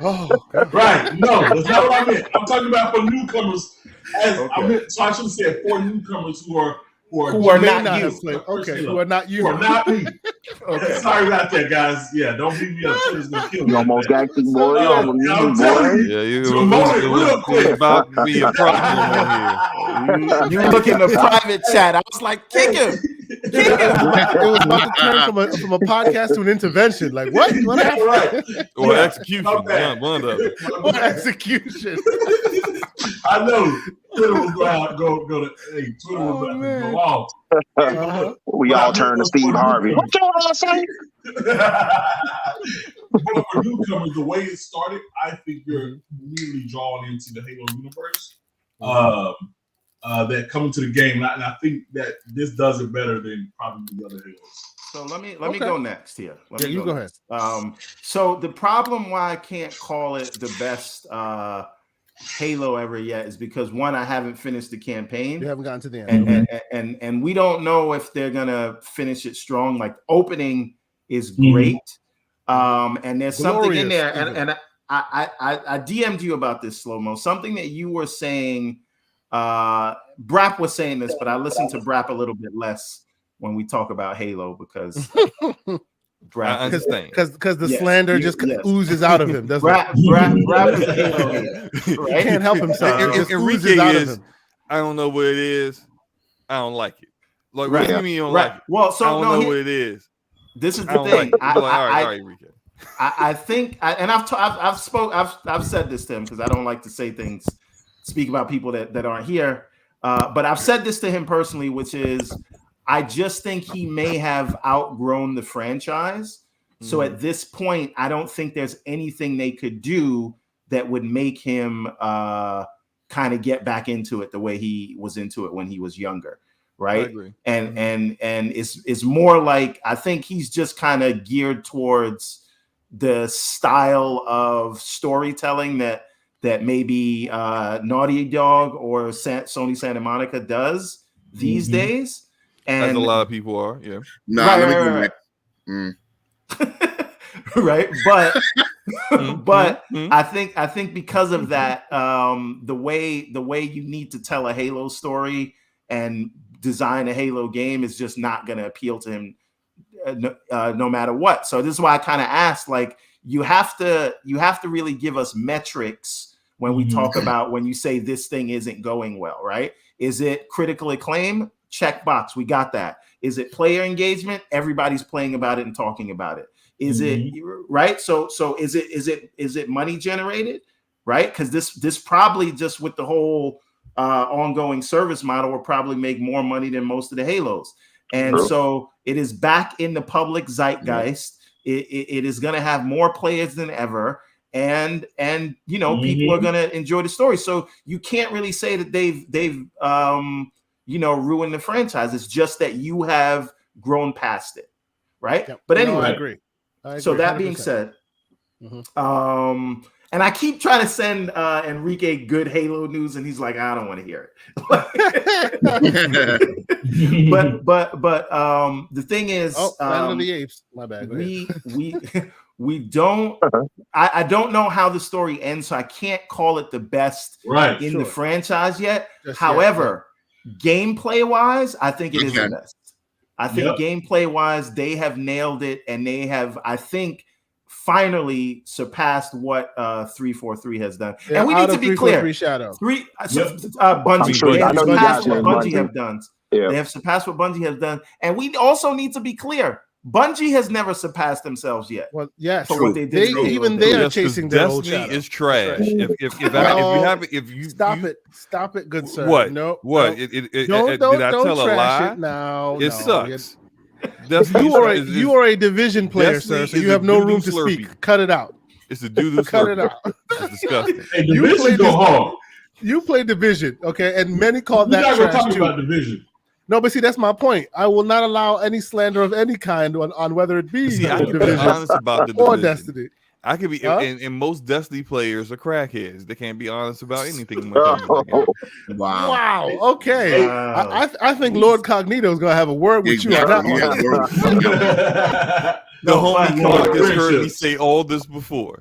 And I just want to be there with the popcorn when y'all discuss it. Intervention, and they don't want to hear it. Now, all of that being said, so there's something that I have been talking with Enrique and Slow-Mo about, which is they have been either saying Chief needs to either die or get his ass kicked. They need to delete their accounts. No death. Who said that? Enrique. That he can delete his account. No. Right? So, but like I said, he's not here, so we're not going to talk about him. But say it to his face. He's wrong. Go ahead. I've been saying that to his face. But Slow-Mo, you do say you want Chief to get his ass kicked because you want to see some stakes. You want to see him lose something so that you can feel like you can be more invested in the story, right? Yes, like there's a challenge here. There's something at stake. Exactly. Right. Yeah. So hold up. Like real quick. What game are y'all playing? Didn't he get his ass kicked? This was all before. Can I finish my point here? Like you gotta wait, man. Okay, please. So the point is, when that opening cutscene happened, my mind went straight to Slow-Mo and Brad. Because what happens, and this is what's happening, we're only talking about the beginning. Anybody who's played this has seen this because it's the opening cutscene. Chief gets his ass handed to him by a dog walk. Right? And it seemed like they stole that scene from the Thanos Hulk, whatever. True. The only difference is Chief is probably gonna get his due justice, not like the Hulk in damn Infinity War movies. But anyway. But so I do think they have Chief on sort of the back foot. Do not worry, Beast Mode. We only discussed the opening credits. That's the it. Opening Anybody scene, who's played it, you will not opening scene. We will not go any further than that. Spoilers. Don't worry about spoilers. Yes. For sure. Yeah. That So happens this in is the first 30 seconds of you playing the game. Exactly. Yeah, it's not a spoiler cast. We will not go any further than that. Trust us. It is. I think that's the only pre-rendered cutscene in the whole game, at least as far as I've been playing.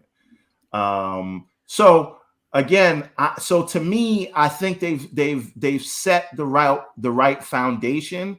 Now I've heard different things, not spoilers, but about what the ending is going to be. So I want to see if they can keep this up. But right now, it's easily the best that 343 has done. I think it's the best Halo gameplay ever. And when I finish the campaign. Right. When I finish the campaign, we will see how it stacks up to Bungie's best. But right now, they are off to a hell of a start. Yep. I agree. I would say I echo your sentiment that you can't really say it's the best campaign if you haven't beat it yet, which I haven't. So I'm not going to say that. But what I will say in regards to a total Halo game, my issues with 343 is that they always did one or the other. Like Halo 4 was a really good campaign, but probably one of the worst multiplayers in the series.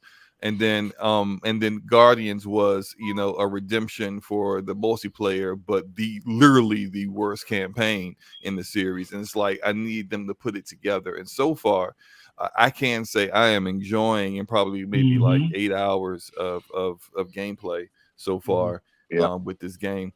That I'm enjoying this campaign far more than at the 8 hour mark in Guardians. I wanted to pull my hair out, stab myself in the ear and the eye, and just like I'm like, can this end, please? Because I'm tired of fighting the same boss over and over and over and over and over again. But like, I can attest to that because I just played Halo 5 again in the lead up to this.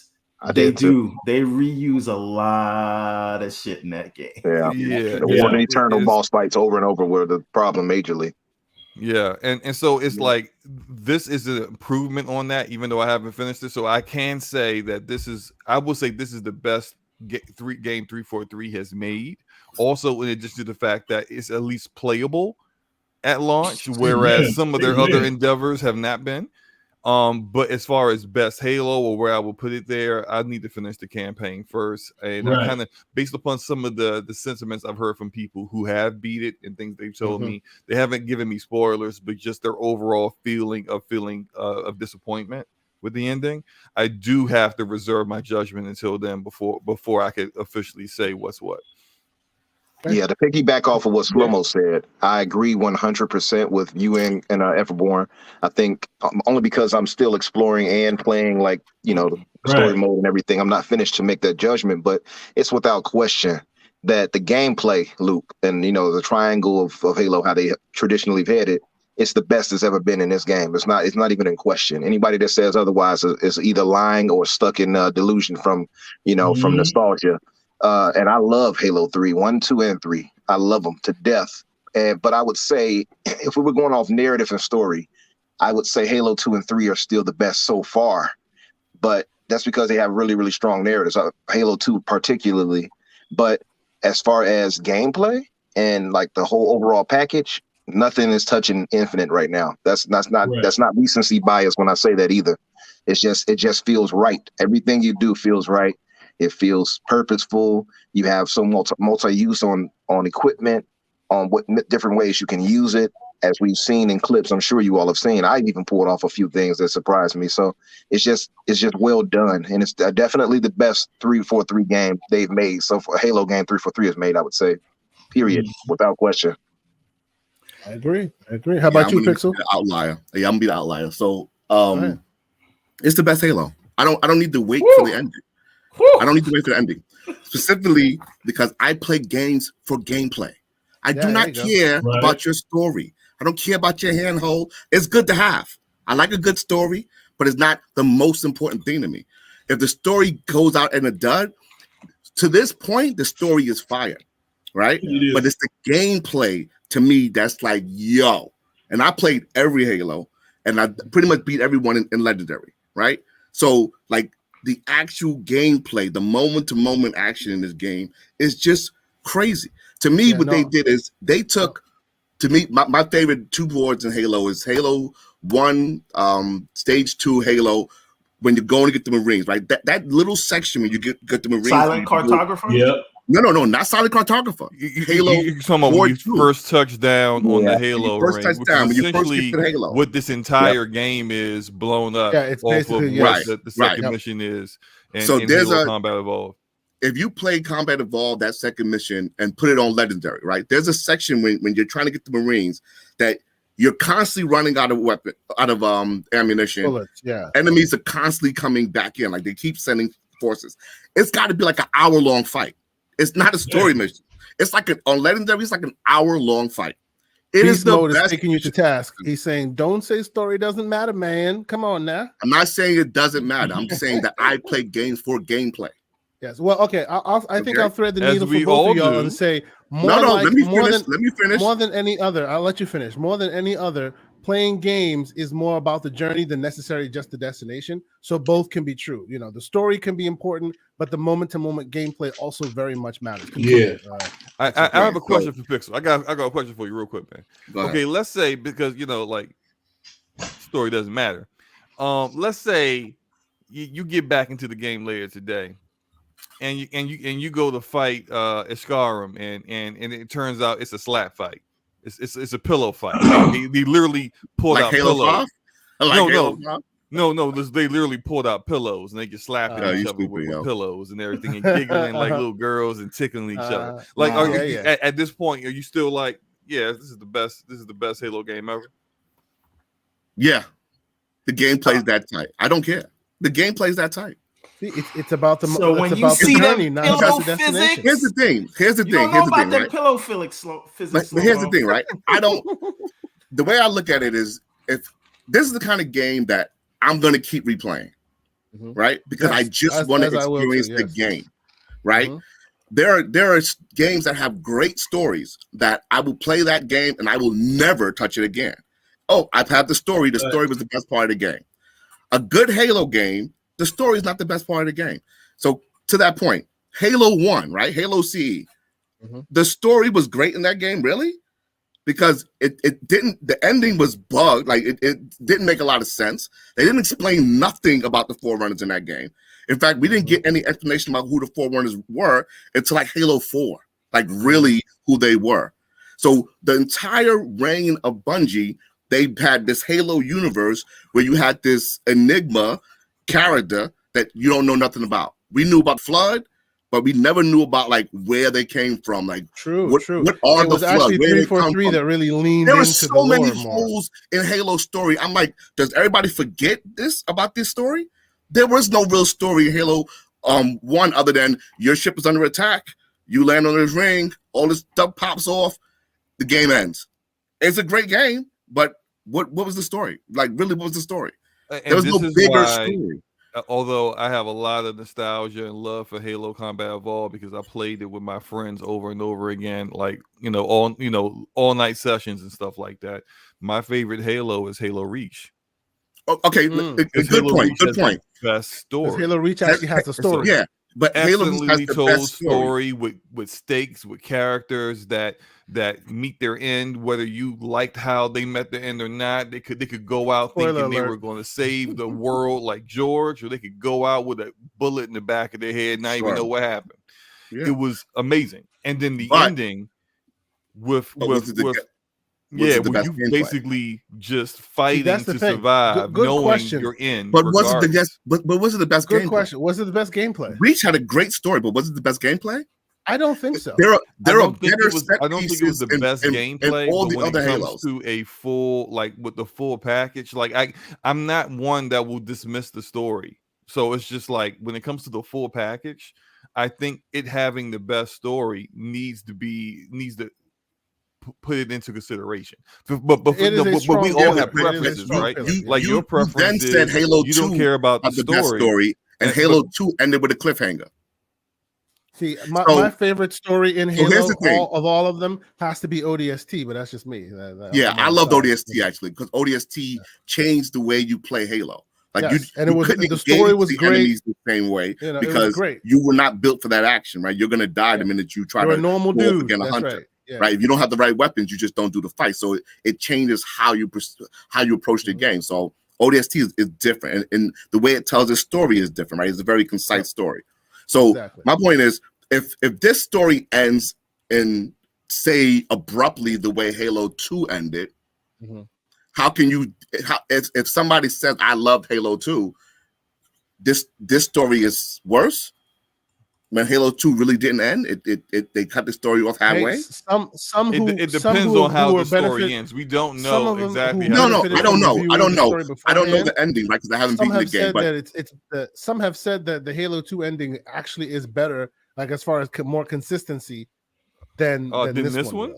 Oh man, some have said that. But one thing you have to take into consideration is that this game is being developed differently than the previous games. The previous games were supposed to be a beginning and an end, and because it was like your old traditional format, right, game, and then you move on to making another game. Whereas this is going to be an ongoing thing. That's true. So the shooters. Yep. But so if this game ends in such a way that we know that there's more things coming. Based on the gameplay, based on the multiplayer, based on the single player, based on the time and experience that I've had in the game, and I probably got like 20 hours in at this point, but just from last night with an 8-hour run, it's the best Halo, right? Like just in its purest form, as a Halo game, this is what I want. This is the Halo that I wanted. So I did a prediction video a couple of weeks ago saying about like some things that I expected to happen in the sandbox and the way they were supposed to handle cores and things of that nature. And a lot of that came true. So for me, it's the best Halo because they're kind of dealing with I won't things disagree with you because a game is more about the journey than the destination. Yeah, because you're that moment to moment. So you are absolutely right. Right. I have to add one more reason now, but based off of what he said, I have one more reason why it can't be the best Halo. Sure, go ahead. Why is that? No co-op. Co-op is a feature. Co-op is a feature, sir. It has always been there, and it's not there now. Look, it's always been there, and I remember playing it 20 years ago with my oldest son. It's always been there, but it doesn't change my love of the game. It doesn't change my enjoyment of the game. And when it comes out, guess what's gonna happen? I'm gonna play it again. Enjoyment of the game again. That's right. Listen, That's a you problem, brother. So that's a 343 problem. That's a 343 problem. Hold on, Slow-Mo. You like, yo, I hate this game. I'm not saying you hate it. Yo, I'm not really feeling this like this. And they ain't got no co-op. He 30 hours in. Come on, son. Don't play the game. No. This is what we're not going to do. We're not going to tell people don't play the game if you don't like something. No. We had this conversation before, right? We've had this debate before, right? Yes. And I'm always going to tell you the same thing. You can't hate and play. Yes, I can. That's constructive criticism. That's what they need. Hold on.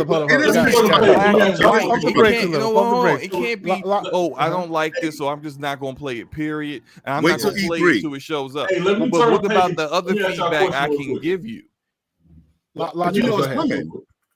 So it should have been there at launch. Is the problem? It don't change the score now. Logical, please go ahead. Yeah. So with this being a 10-year, drawn out story or whatever it is, do y'all want to play other characters outside of Chief? Yes. Oh hell yeah. I not only want to play other characters, I want my multiplayer character to be involved in a mission because absolutely agree. Now, I've said this before. I ain't never thought about that. Now think about it. The way the structure of the multiplayer mode is set up, even the way they bring you into that the training section or whatever when you're the academy, right? It's kind of built the way they did Reach.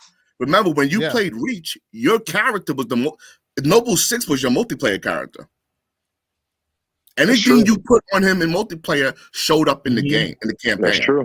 And remember, this is the same team that did all of the Master Chief stuff, and they were updating that thing for years. They the last update was I think a month or two before actual Halo Infinite launched. So I can see a world where all that stuff gets added in. I think you do more Chief stuff. You do maybe other Spartans, maybe other Spartans, maybe, but also bring your multiplayer character in there because 10 years you're not going to keep doing Chief stories. If you want to have smaller stories, I want to see Locke as a playable character at some point. Hell yes. No Locke slander on this channel, please. They could potentially do some of the members of the Blue Team as well. But I made a video a year ago. And in the video I said is that I want them to allow you to create your own Spartan 4.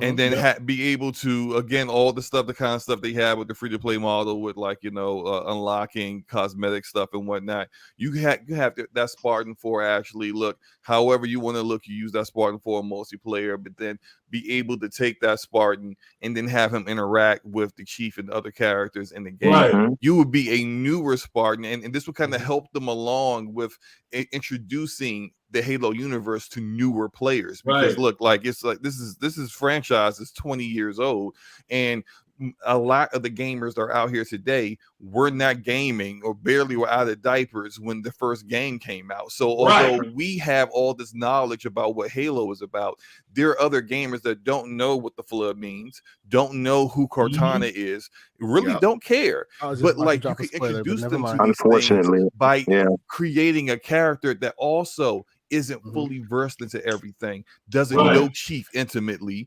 doesn't know Hazley intimately, and then through their interactions and actual additional content that doesn't need to be curated, and then doesn't need to also need to make sure it doesn't retcon books and other content and other games from all this time, create new content with new characters and still have Chief there to be like a mentor, a guide, the Master Chief. I mean, you see these other Spartans that are actually in the game that are operating and doing things, and they're attempting missions completely separate of the Master Chief. You could do that too, and I think that's something that Halo actually needs to evolve to eventually, so that I want to point out something to the newer generation. I want to point out something because I agree with you, Slow-Mo, and I agree with you, Pixel. But the thing is this.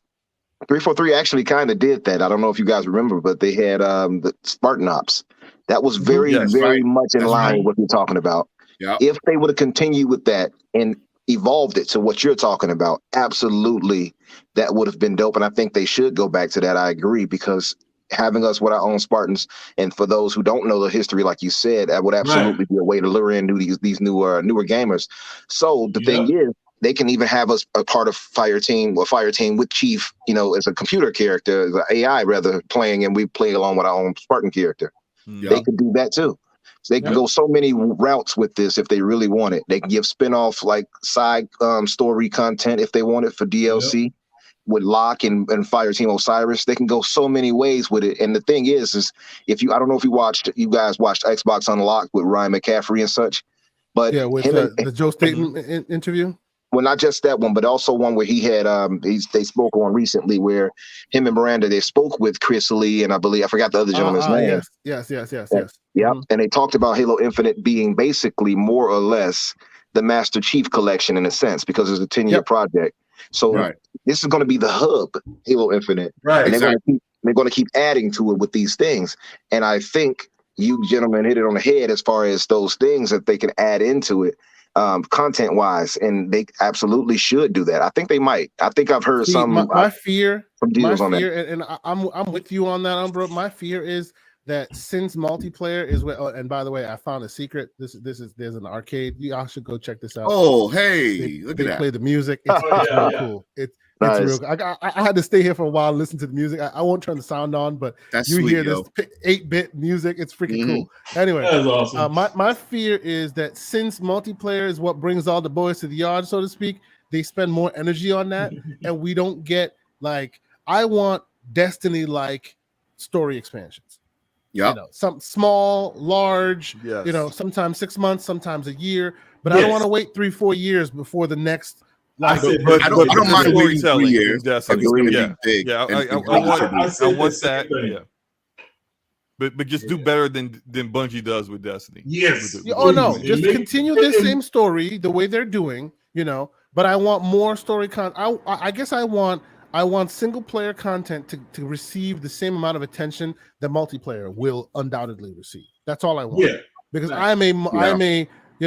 I'm there for the story. I have not put in as much time in the multiplayer as others have because I just don't have the time for that, and I need to be able to pause. I have kids, you know what I'm saying? I love this game in its current single player format. I do agree that it definitely needs that co-op element, and when they do, it'll make this thing shine even brighter. But I want them to pay attention to the single player as much as they are going to pay attention to the multiplayer. Yep, don't if they do that. Oh, they got me. And if you want, charge me. Give me a Game Pass discount, but charge me for every additional story beat you want to give me. I'm good with that. Come on now. Because that's what they're going to do. Say stuff like that, man. They're going to do that. They're going to look at this is negotiation, man. It's tactics, man. Look, what you willing to pay is what you just outright say. I'm only speaking based on historical information. Like all the other games that they have released in this fashion, right? That's the base game is free. Cell phone call, not on. The base game is free. When they make any new updates, give them all your free. Leverage. But sometimes they charge you for additional content, and I'm okay with that because this is like asking Everborn to pay $100 for a Zelda game. He's like, yes, please, may I have another? It is what it is. This is my game, so I'm ready to pay for it, right? I'm good with it. I'm the dude who knows I'll be playing this on Game Pass. I know it'll never leave Game Pass because it's a first-party game, and I still bought the box set, and it's sitting over there. Same. I have all of them. I bought the box, right? This is a game that I love. I am more than happy to pay for it. Give me more story content. I want more story content. Just like all the multiplayer Barbie dress-up dudes are getting. Hey, that's my line. It's my line. Trademark to the Pixel. That's my OG. Trademark right there. The Barbie dress-up dudes are getting their love. I want more story content. Trying to get their love. You grind 5 levels to get a shoulder your left shoulder pad. You gotta grind 5 more levels to get the right shoulder. They've done better. Now that they've changed that. No, that is. I'm not even joking. That's but that's also Destiny. You get your don't get your chest. True. Piece. Oh yeah. But you know what? At least Destiny gives you a gun, gives you some unique weapon that you didn't have before that changes the gameplay. I will say that's why if I have any criticism right now of this package of the single player and multiplayer together. Like of the multiplayer, they should have thought of the progression system. They should have thought about it more. Sticking it only as cosmetics is useless, because even COD, which gets all the smoke from me because I hate that game, they at least their progression means something. It's not just cosmetics. Everyone that has a progression system means something for the benefit of the end game, if you will, right? It's not just, ooh, you look prettier now. You wanna see really upset Halo players? Mess around and give somebody an unfair advantage by giving them a special weapon. Yeah, sure. You cannot do that to Halo. I'm not sure how you get away with that. That may be the reason why you don't have progression systems at all. Yeah, hey, that's another reason why I hate playing hate going back to this. Because it's like everybody got this gun that will kill you in like 2 shots. They got the Widowmaker, and you out here with a basic pistol. I'm not with your basic pitch. Not getting invested because you go into a game that has a meta where you have to do a certain amount of content or spend a certain amount of money in order to get the weapons that everyone's using that are just like hands down better than what you start out with.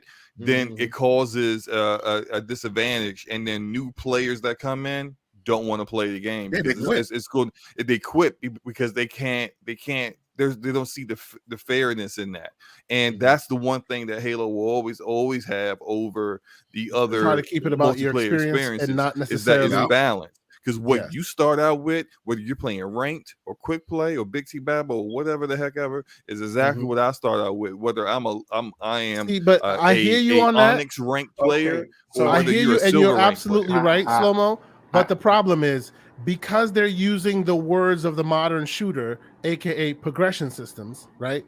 XP and all that, then they are susceptible to the smoke because it sucks. This is not a game for that. But no one complains about Fortnite's progression system. Halo players aren't complaining about getting special weapons. They're complaining about playing dress up. There's a big difference. It's a different group. Yeah. It's Barbie time out here. They're not trying to cheat. They want to beat you looking fly. They don't want you to have a better welcome back, Everborn. What you have? So a few things on these topics. Now, you, K Sante, I heard you because when I stepped away, I was just listening to the stream. You out here just offering up your money like you one of these. Get out of here with that. No. Take my money, please. So here's the thing. This man comes to a negotiation and he was like, man. I have $500. You ever born the same man that says Nintendo will ask you to pay $100 for Zelda. Nintendo, stop. There is no negotiating with Nintendo. I just understand what that is. So now hold on a minute. You see where he's going? He's like, well, they're not who they are, so let's let them be that way. Microsoft is open to a discussion, right? So you can't have a conversation with somebody who's going to sell you cardboard. No. And somebody who just gave you Bluetooth in 2021. That's who you want to have a negotiation with? No. To be fair, they gave you Bluetooth when it came out. They just chose to unlock it in 2021. But that's not what I'm talking about. What I mean, let me get my point out. Let me get my point out, and then you can rebut me. The reason why I'm saying that I'm open to pay for it is because the reason why they are spending more time and energy on the free-to-play is because that's where their bread is buttered. That's where the money keeps coming back. I'm saying the single-player gamer is willing to pay for more single-player content. So give them that same energy. That's all I'm saying. We're in their ecosystem. We're in their ecosystem. We're going to play. So I have Game Pass Ultimate. I played this campaign through Game Pass Ultimate. I'm gonna fully expect any further expansions to be available. That is the point. That is the point I was coming to. You can charge. That is the case. That's wonderful, right? But I think that can be to profit like crazy off of Game Pass. Well, but that's the thing. That can be a thing. That can be a thing, but in that world, I'm afraid that while there's 10 million players playing the multiplayer, every year or a year and a half or so, you may get a little more 8 hours or 10 hours. And I want more. I want more sooner. You know what I'm saying? Here's the thing. I think slow. I don't know if you're there. No signal. Yeah. Wow. I do. Slow? Whoa. I do agree with you about the content, the level of content and how consistently it drops with Destiny. Yes. I do think that's the one thing I will give Bungie credit for. They drop some kind of expansion consistency annually. Yes, and they give you campaign as well as multiplayer. Their community invested. That's right. Continue to keep giving them content to chew on, even though I think the content. And how do they do that? They do that by charging people. Yes, they do charge. Yes, they do. But also, now, Bungie is an independent developer that does not have the resources that Microsoft has, nor do they have a subscription service that they are offering Destiny in. So, they have to charge. Right. That's the only way they're going to be able to make any kind of money or be able to stay the lights on. Yes. No, I hear you. So, for the record, I'm not advocating to be charged. I'm saying that if shut your mouth.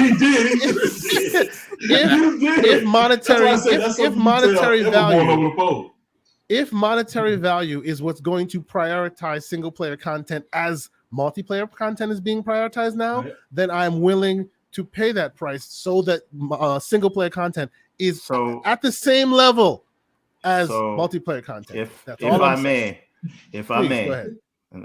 Can I? Go ahead, man. Okay. So here's the thing. It is just for Microsoft's business model, which is probably unique to a lot of other publishers and developers and all those things. Having top tier story sort of campaigned experiences included in your subscription increases the value prop for the subscription service. So you can charge for it, which is fine, but people in Game Pass shouldn't have to pay more for that because that is just something that people would subscribe to Game Pass for, because it is included in their subscription. So it should not be. Well, I will also say Microsoft has kind of been a bit. They've kind of been a bit wishy-washy with that, so that's why it's not a clear statement, because there have been some multiplayer, some campaign updates, Hive Busters coming to mind, that they gave for free, great. But then there's other content like Minecraft Dungeons, where they don't give it for free. All the other expansions are paid, so we don't know where this will fall. I just hope that they prioritize the single player content. I'm saying that the idea of knowing that your subscription includes new Halo campaign content, and they're really going to treat it like, even though it's within the same game, they're really going to be treating these things like, again, they're DLC, but they're going to be treating them like sequels almost in a way. Yes, well, we can talk a bit spoiler. Real quick, close your ears if you don't want to hear the spoilers. No, it's not a real spoiler, but for those who are playing this game, it might be. There has been a trademark, and it was mentioned. It was mentioned by Beast Mode on here. There has been a trademark for Halo: The Endless, and that won't mean anything to you unless you've played to the point where you've heard the word "endless" referenced. Then you know exactly what I'm talking about. Right. So if you are subscribing to this thing and you want Halo to add a benefit to the subscription. You can't say all you get is this campaign that we have now, because then Halo being an addition to your subscription service is less valuable that way. No, right? I get that. But that world means you get the next iteration in 2 years, and then 2 years after that, and then come on now. While every week or two they're doing more seasons. It has to be it has to be minimum once a year. Right. Even that to me is a little bit borderline. I want 6 months. I want, and if there's money attached, then they know they'll do it. That's unrealistic. Because I'm being childish. You don't want to be stuck on Zeta forever, right? I mean, they need to do more, right? So I would give them 2 years. I mean, 2 years. Well, no. I want both. I want small continuing stories on Zeta, but then and that's why I think I had a conversation with you. Hold on, everyone. I think I had a conversation with you, everyone, about this, where they have a lot more studios now, and they have already created assets. You can have smaller teams put together more stories in this universe, while 343 is over there building the next big continuing expansion. I'll go further than that as far as that goes. They don't have to just be on Zeta Halo. They can go into space if they want. They can do other things. I've heard. So they can do both. people talk about that, but I think the key to keeping people engaged with these battle passes and things like that, I think there should be. I don't know about weapons, but I'm thinking like equipment that you can upgrade from the campaign and kind of use it here, but not in. How people get pissed off. But hold on a minute, not in PvP. I think they should open up Zeta to like a PvE battleground kind of thing. What is it? What is the mode called? Warzone. Region 3 had it. The Horde mode. Yeah, they should have a extended Horde mode. Warzone. Yeah. Firefighting. I think he's basically saying. Yeah, sure. Yeah, firefight. That's the one. Oh, yeah, firefight. Yeah, so if you open up the Zeta ring, right? Since it's already an open world, if you open that up for other people to go in there and this is what I'm hoping the co-op almost Destiny 2 like where they can all drop in, drop out, and just like battle. Right. I'm hoping this is what this is why co-op wasn't included. I'm hoping this. I don't know, but I'm hoping that the co-op is something bigger than just you're playing the campaign with another person. Because if you look at look at the fobs, right. The fobs have four weapon traits, right? Yep. Right. Yep. So technically, you're thinking four people would be available to go in there and pull weapons at the same time. Why would you have four at the same time? So two people. If you're adding sort of new weapons and equipment upgrades, you know, maybe it's for use in playing multiplayer PvE on the Zeta ring. Right. And that to me will give me more incentive to go and play multiplayer, to progress through a battle pass, because I know I can get I can at least upgrade my equipment and potentially get new weapons. That would be fun. Right. And that is, I think, a way forward that would keep everybody engaged, because the ring itself, this overworld is so fun. I want to do other things in there. Get more in there. But for the campaign itself, I don't want to play with anybody because I'm trying to experience the story. I'm trying to go through it myself. But if there's other things to do, and again, I'm not trying to make this a whole Destiny clone, right? But if there are sort of like a raid type element that we can do after this campaign is over, and that to me is really how you fully visualize this stuff. And maybe a lot of that was cut for the same reason some of the other things were cut, it wasn't in the development budget for now, but as this game grows over what they're calling 10 years, you can do something like that. I think this is a good foundation to set that up. So we've had a lot of Halo talk. I appreciate it. We have to move on because we're already about 2 hours in, and we just spoke about Halo. We could do 2 more hours. All love Halo. But I want to talk about the Game Awards, right? And just one thing before you move on. This is why Halo Infinite has surpassed Death's Door for my game of the year.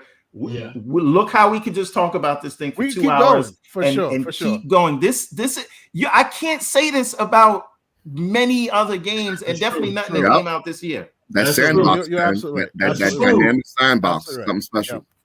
So let us move on to the Game Awards talk. But before we get into the nitty gritty of the Game Awards talk, we'll do it like the Game Awards did it, and we'll breeze past the awards real quick because we want to talk about what's really going on, which is all the reveal. So real quick, we will have our reckoning because, of course, Mr. Everborn Saga wants to have the reckoning. Let me put that on the screen real quick here. These are the choices that we made. Yes, we have. Oh, he wrote them down because he had to write them down. The whole thing. I did my whole Excel spreadsheet, and I said, you still won, even though you chose Psychonauts 2 like 5 times. Wow, he still won. Can you imagine? I bet big on Psychonauts, and it did not. And he came up with nothing, but somehow he won. It's weird. Now, Big Cloud was here. Shout out to Big Cloud. He had his choices as well, and myself and Everborn. So, real quick, before we get into the meat and potatoes, as it were, let's just kind of go through the whole thing. The winner, It Takes Two. You know, a lot of people were saying that was going to be the dark horse, A lot of people were like, you know what? And I feel like even though I think it deserves it in its own way, I feel like that was the safe choice. Yes, I call it because they got busted, right? It is Switzerland. If they picked Ratchet and Clank, all the other guys would have been like the fight is fixed, blah blah blah. And then if they picked Psychonauts, then all the PlayStation guys would be like, see, they're being paid off. Look at all of this. And so they basically picked Sweden. Exactly. They could have chose Resident Evil Village and it would have did the same thing. No, but Resident Evil, honestly, Resident Evil is a prettier version of a tried and true formula that didn't do anything new. But doing something new isn't exactly a. It's not a prereq. I get that. Yeah, it's not a prerequisite of Game of the Year. I get that. Yes. Yeah. See, but okay.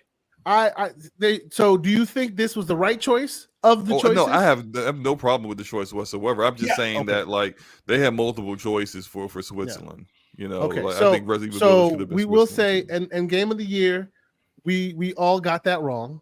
We all did. But again, with I don't think you could go Resident Evil because there's going to be a lot of people that would be mad at that and say, how the hell did that get picked? Yeah. So, I'm not talking about me. I'm not talking about me. It was my Game of the Year until I played Death's Door. That's all I was talking about. But you see, a lot of people would be like, people would have gotten pick? But I didn't know really anybody that was, you know, of course that's anecdotal, but I didn't really see people on social media at all really complaining about Village when it came out. Yeah, people have respect for that game.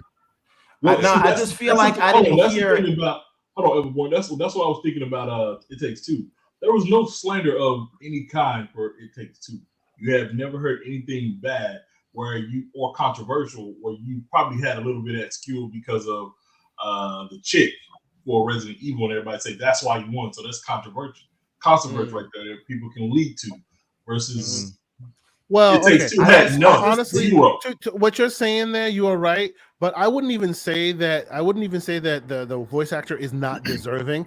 I would say that is an award where Deathloop should have won and didn't, in my humble opinion.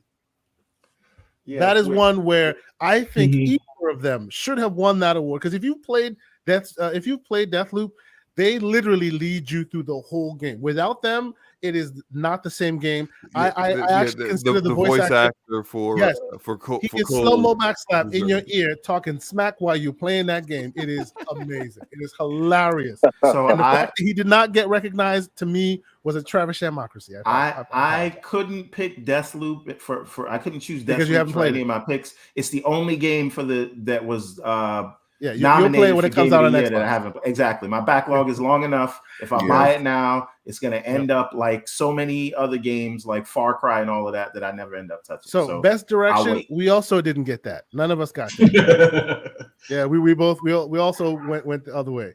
Let's go to the next category real quick. So I needed Guardians of the Galaxy to win something, and I was happy that it won this. Because it really does have a great narrative. It really deserved that one. It deserved that. I chose it and it won. Woohoo. Now, next category. This, in my opinion, was a travesty because this should have gone to the Artful Escape. The game is the whole game is a painting. It's a digital freaking painting. If you haven't played it, the whole game, it is so art. Like you could take a frame of that, put on your wall, and anybody will say, "Hey, it's beautiful." You know. Did you say that about Psychonauts? Yeah, I don't see how either that or Psychonauts didn't win. So let me say it this way: is beautiful. Like literally every other choice up here should have been chosen over Deathloop. No, stop it. Psychonauts has a psychedelic level. That level is the entire game of Artful Escape. That small, screenshot that everybody uses for Psychonauts, they're even using it here.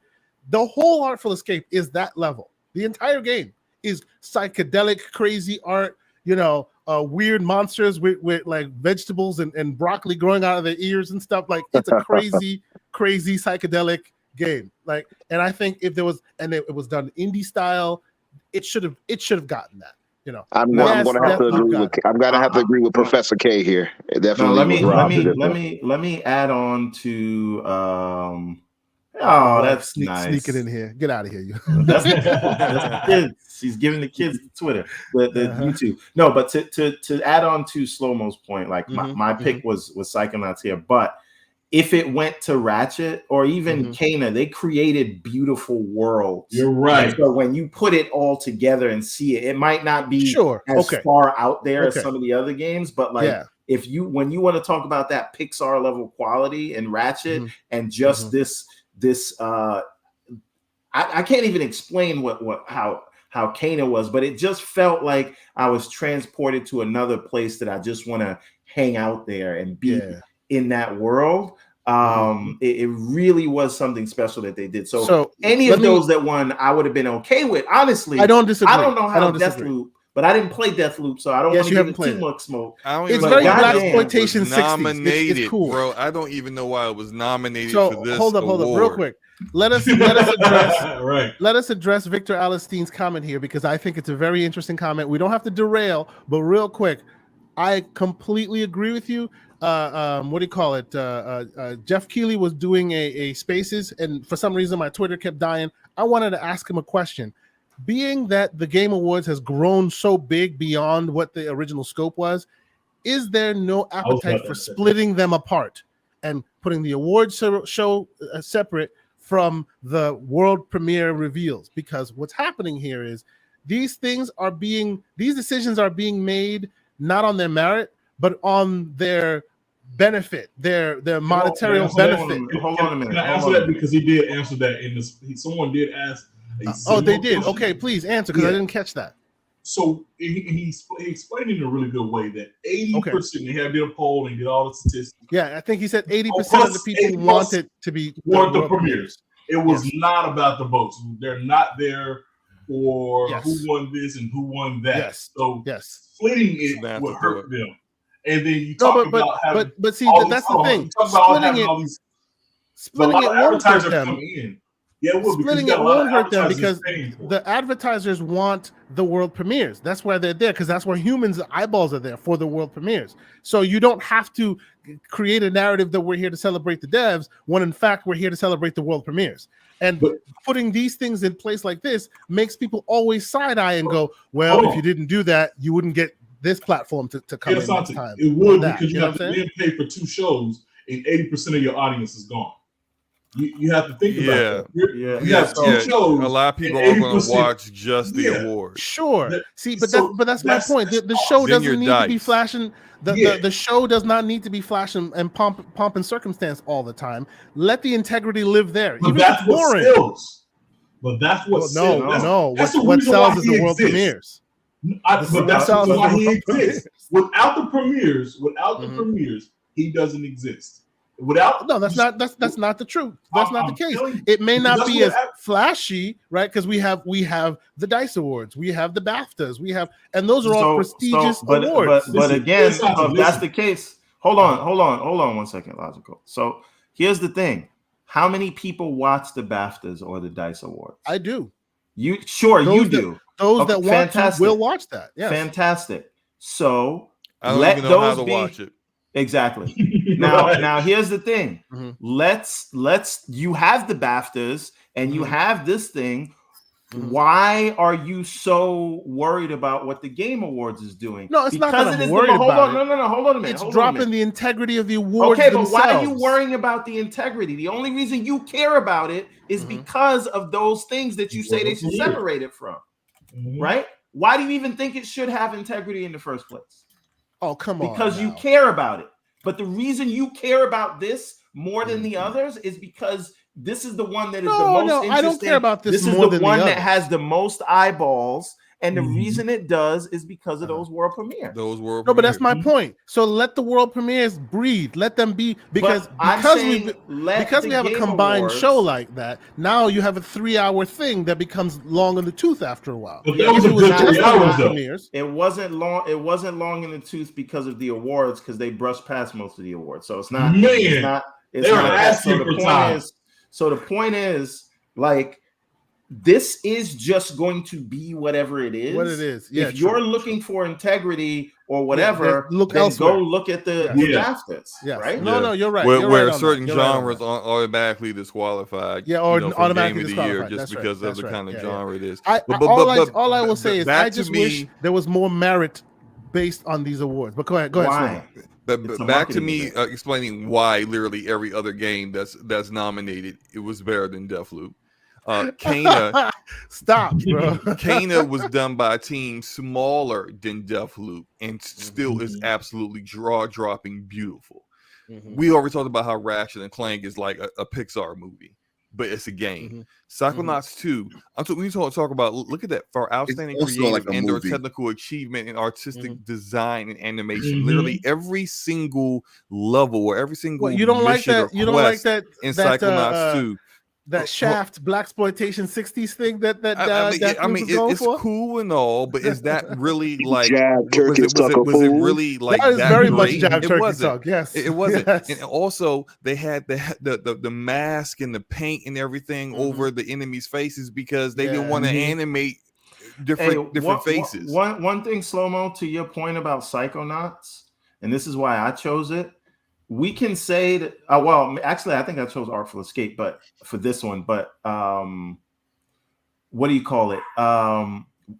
Like Psychonauts did something that almost no game does, where every level is completely different. A lot of people pick one art style and double down on that and give you different variations of that. Right. They give you different variations of that in each level. Psychonauts 2 really took their time and designed different things. Let me tell you why Deathloop. I'll give you why Deathloop is up there. Because they gave it too many good ratings throughout the year.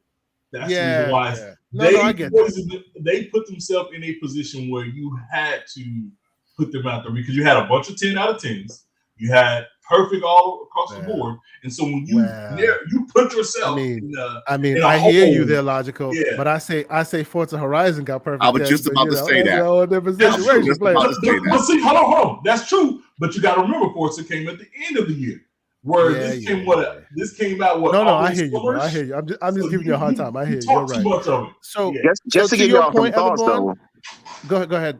Because Victor Allenstein is basically saying, should they take the whole year into consideration? I think we kind of took the narrative for different directions.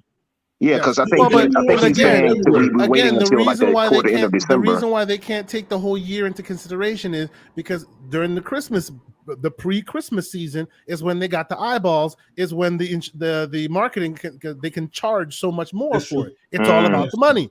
That's why I say separate them, because you're losing integrity for the point of money, right? That's why they can't take the whole year, because your eyeballs are especially glued during Christmas season. So screw you, other game that deserves to be.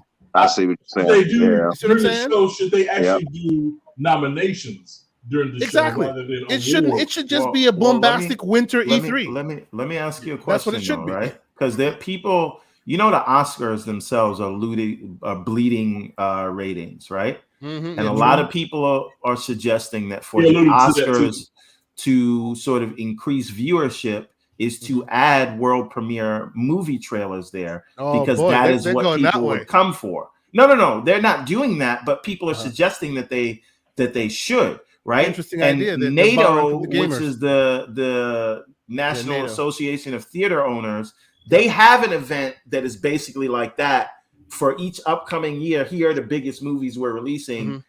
All the studios come there, the talent, Hollywood people come there. It's not televised, but they show trailers before that we, the public, get to see them. And that would be a big draw. So I think there is something to what they're doing with having a mix between the upcoming world premiere trailers and the sure.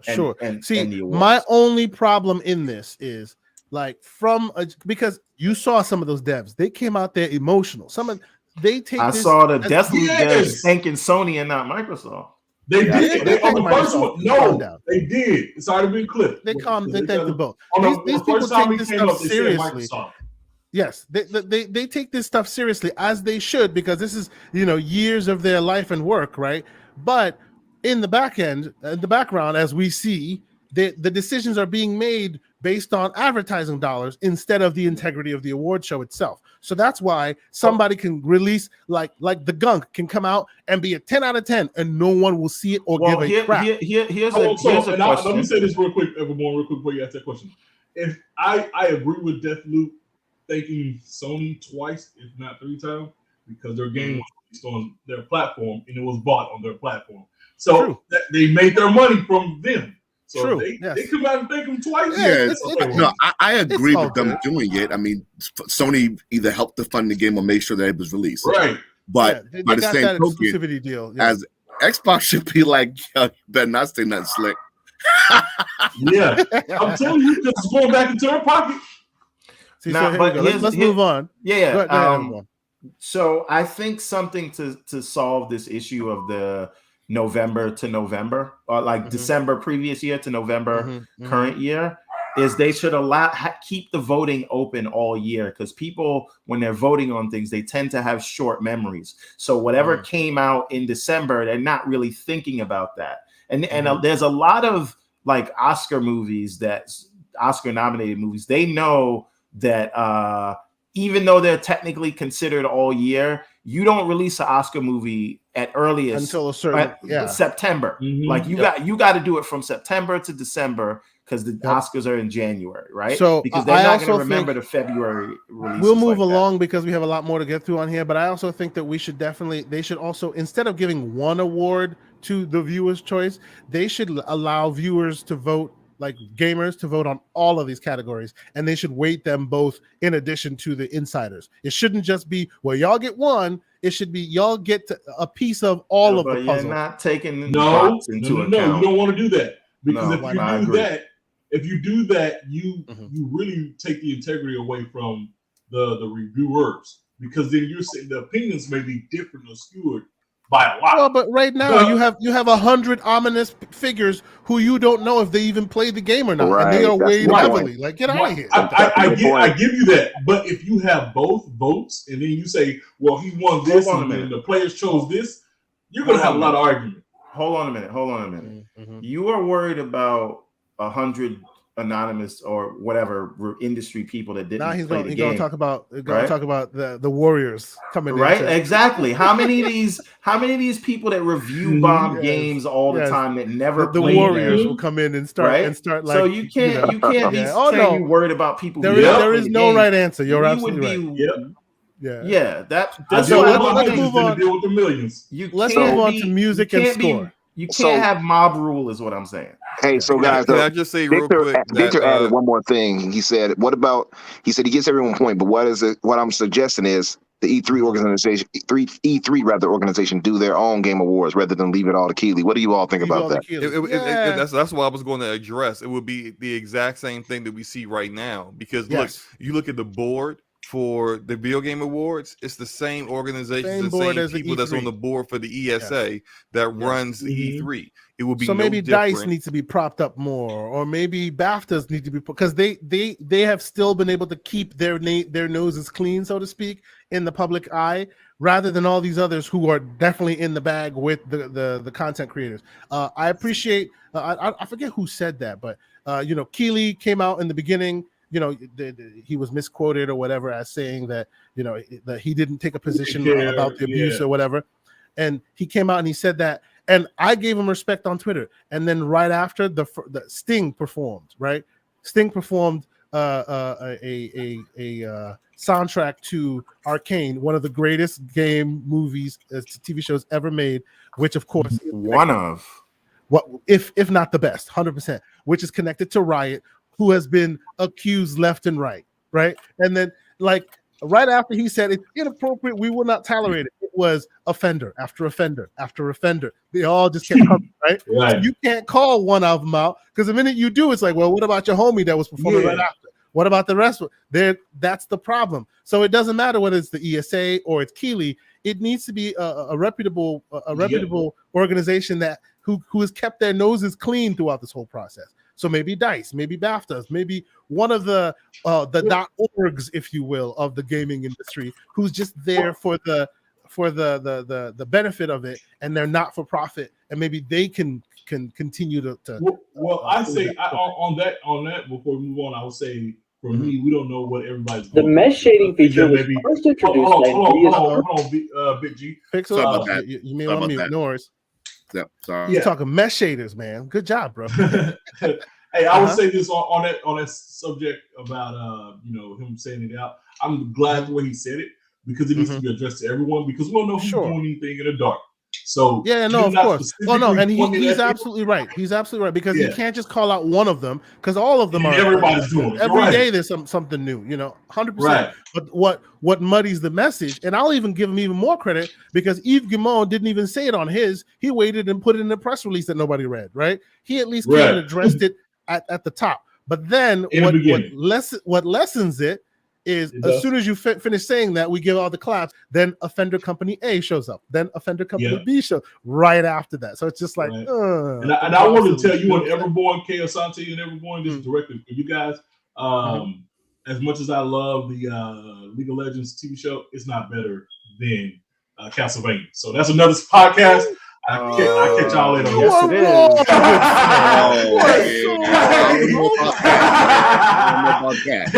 Who invited this clown on the show? Oh, it was me. we will get into that on The Real, which is on the channel. Right. But let's move on. Music and score. I wanted this also to go to the Artful Escape. Yeah, it didn't make it because it's all about music. The whole thing is about, it's about and music. even Guardians of the Galaxy had a killer soundtrack. Even though, yes, I know soundtrack doesn't automatically equal score, right? But else's music they use. True. But Nier Replicant 1, I have not played Nier Replicant. I know the type of music Nier Replicant tends to be. If there was a category for best playlist, that's what then that would be, yes, you're absolutely right. Best audio design. Okay. This, in my humble opinion, thinking with my cynical brain, should have gone to Returnal. Because I feel like, and this is just my personal opinion, I feel like of all the outcry that Forza Horizon got, it kind of put a bug in people's ear to kind of give them something. And they gave them 3 awards that were considered booby prizes instead of being considered for Game of the Year. This could have gone to Returnal, because Returnal also, not saying that this is not deserving of Forza, but Returnal also spent a lot of time on that audio design. And Returnal could have gotten a little love here. The sound of rain?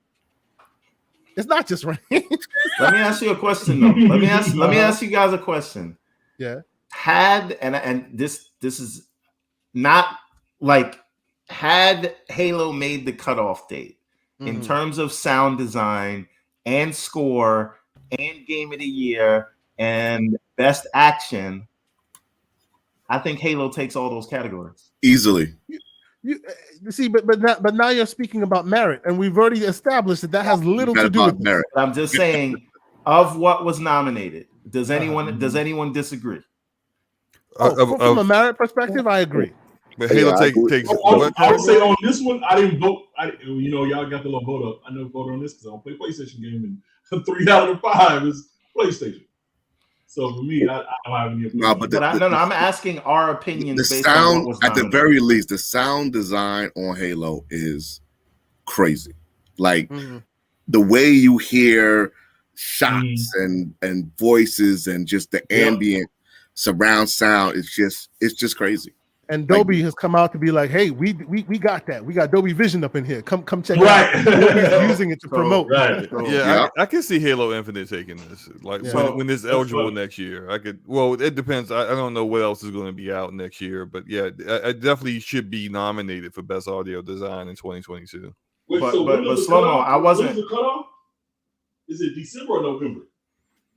It's November. It was like November, somewhere in like the second week of November was the cutoff. But Slow-Mo, I mean, Starfield won't be in there. Well, it might be. No, but I wasn't just talking about this category. I was saying this category, Game of the Year, Best Action Game as well. So I think nominated first-person shooter at the Keeleys. Woo. Yeah, but I don't see an action game doing better than this. I mean, I don't nothing listed for next year looks like it's going to have this kind of this level of action.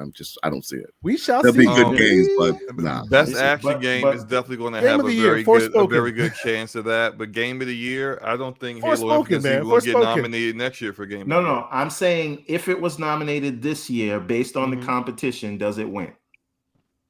It's a good question. I can see it winning some of them. Yeah, a couple of them. See that. I'm just judging. I'm not judging it based on what's next year because I haven't played those games. I'd say game of the year for sure. In this lineup, this lineup, I think it wins game of the year. I think it wins best score and music, and I think it wins best action game and best audio design.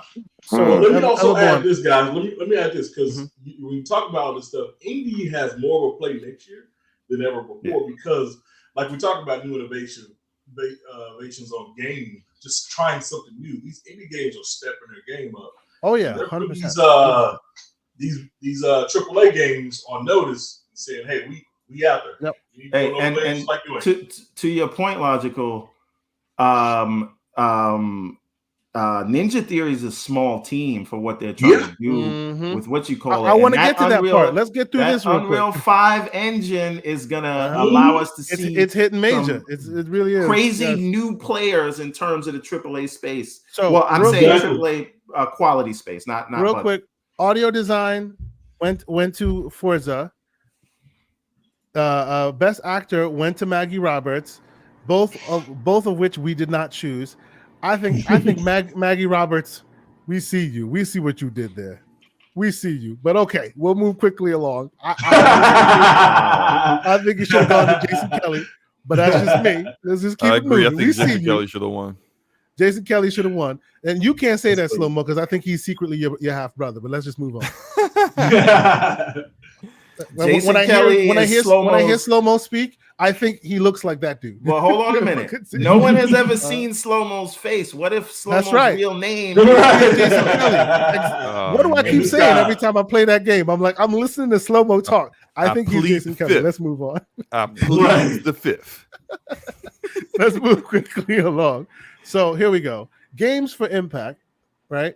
We all chose Life is Strange, and we were all right because obviously it is of the list here. I think it was the most high-profile game. This is a popularity contest. It's the most popular game. It's the most popular. That's right. That's right. So we were all correct in there. And then the best ongoing game, I chose Final Fantasy, I think, right? Because that was the game that got the most traction this year in terms of and people knew it. Yes. I don't even think that was like doubled its concurrent player base. It's pretty crazy. Now, at the expense of World of Warcraft. True. Which deserves to die. That's true. I chose Death Door, obviously. Here's where things got weird because I wanted, like, when if you recall the Everborn, I said we both agree that Death's Door should get it, but my cynical brain says this is a Sony thing, so Kana will, and there you go. Kana got it. Not to say that they don't deserve it, because Kana was good. I think Death's Door was better. I think from a gameplay perspective, Kana was good. I have issues with the combat in Kana, where like because you get bodied. That's the case with every game, but more specifically. Hold on a minute. Go ahead. The way they expect you to parry, it feels like it varies from enemy to enemy, and it doesn't have sort of a tight combat system. And it's more about having these animations than it is about. It's all about the shiny than it is about the movement. And there's a lot of invisible walls in that game that sometimes don't make sense. And I'm not like coming at it. The game's great. I just feel like a more polished, tight experience is Death's Door, but they're doing completely different things. So I get it, but I still think Death's Door was a better game. I'm not even going to address it. I'm just going to leave that there real quick, and then we shall move quickly along because you see what I'm talking about. Yes, right. Everybody saw what you was talking about. That's why she said it was the most nerve-wracking walk of her life. Oh yeah. Because it wasn't because she won the award. It's because anything went wrong. Because at any moment, anything went wrong. All right, so on the dress out of there. Stop. We're not going there. Like one slight movement would have had. It would have been a different show. Janet Jackson moment. Stop it, gentlemen. Stop it, gentlemen. Come on now. So, okay, best indie. I honestly think Death's Door was robbed, but okay, we shall move quickly. I don't know how everyone didn't choose Genshin Impact for mobile game. That's all. Like, what age are your kids for you to not pick? That's all they play. That's all my kids play anyway. So mobile game, you chose Genshin. We thought of making it interesting. Oh yeah, you need a whooping for that. Oh yeah, Pokemon Unite is very new. I wouldn't have picked that. Well, the reason why I know a lot of people that play Unite, Marvel Future Revolution. I don't, but I know a lot of people that do. The reason why I picked Pokemon Unite is because we were under the assumption that maybe Nintendo would not get any other shine, and then of course Metroid Dread did get the shine. So if it was either that or this, right? Because they always this is where I talk about the cynical brain, because they have to appease the platform. If they don't, they're afraid they might not get any love next time. So they always have to give them something, even if it doesn't warrant it. Sometimes, in my opinion. Well, I thought Genshin Impact came out in 2020. Yeah, but it's been out for a while. It's different with a mobile game because it's like ongoing and all that. So best support, and they have new that went to Final Fantasy. I think I got that one right, if I'm not mistaken. Best support. Oh no, I got it right. You got it right. Yeah, and that's why I won. Yeah, and actually, No Man's Sky got it last year. I think, right? I think No Man's Sky got it last year. I knew Final Fantasy was going to take this because why in the world is Destiny up there when it comes to community support? That's crazy. We were like, hell no, there's no way Destiny gets that one. Like, get out of here. But that's a good competition competing against Fortnite. But I thought to beat Fortnite, I mean, as big as Fortnite is, and I know Fortnite's been out for 2 days. But again, here's the thing. This is what I don't understand about your pick, Asante, and other people who didn't choose Final Fantasy. You already acknowledge this is a popularity contest. You know the word of mouth for Final Fantasy 14 this year. True. Obviously, they would choose that, whether it was the case. Bro, you all right? You chose it correctly. Let us move forward quickly, shall we? We have a lot more show to go. Yeah. Calm down. Best innovation and accessibility. There you go. Yeah, accessibility, we were all on point because you knew it. There was just undeniable. There you go. Yeah. All right. Next category. Best AR VR. I knew this would happen. I knew this would happen. And no. I knew this would happen, but I need to stand on my square that the only VR game, the only actual VR game in the list didn't get the win. Lone Echo 2 was the only game that was actually made for VR. All the others were retrofits. Because they were popular. Screw that. You want VR to get better, you got to give them games that were made for the platform. Hold on a minute. Okay. Hold on a minute. And I'll tell you why I told you that's all cap, as the kids say. Everborn cap. Trademark. TM. But the thing is, what is actually going to move VR forward is the casuals and the big name titles. See, but right? even in that, even when they were showing it to you, with the whole, hey, these are our nominations, you saw Resident Evil 4, because in VR, unlike most games, you get really close up to the pixels. That game is fucking ugly. Forgive my French. I apologize. So ugly in VR because it was never meant for VR. Whereas Lone Echo, you can get like up close to the human. It's like she's right there. It's just ugly. It's terrible. I agree with Kay, and we understand this is a popularity contest for a lot of these. The reason why Resident Evil 1 is because it's Resident Evil, of course, and with this Lone Echo, but like this unknown game by Ready at Dawn, and people barely remember they made the Order 1886. Yes. But how did that description that they made here, the description of the best game experience playable in virtual or augmented reality, irrespective of platform, when you do that and then you chose this barely playable, just thrown together VR experience for a game that's a gazillion years old, you're basically lying to people about what your category is. It's false advertising. And regardless of the fact that we know that this is all a popularity contest, I just don't like people when he chose it. I said it. I know it's going to win, but I don't want it to win. It to something else. Yes. So I just like to. It is important to view the world as it is, not as you would like it to be. That is also true. When did Half-Life Alyx come out? So although Lone Echo 2 deserves, I love that Everborn. I said it all Resident the time. Evil is clearly going to be the choice regardless. Yeah. Yeah. Oh no, and I knew it was, but I needed to put it out there that Lone Echo was actually the only real VR game in the list. But okay, next we had Best Action Game. We all knew that this was going to take that. No, it doesn't. It wasn't interesting. We knew it because we knew it wasn't going to win anything else, and they were going to give it some kind of a prize. They had to get some shine. So there you go. Yes, they got that. Far Cry 2. Right. Best Action Adventure Game. None of us got this one right. None of us got this game because, damn it, I was surprised. But we all chose Ratchet and Clank for the same reason we chose Returnal. Because we knew they were going to give them those category prizes, and they probably wouldn't win the other. And they chose Metroid Dread for the same reason.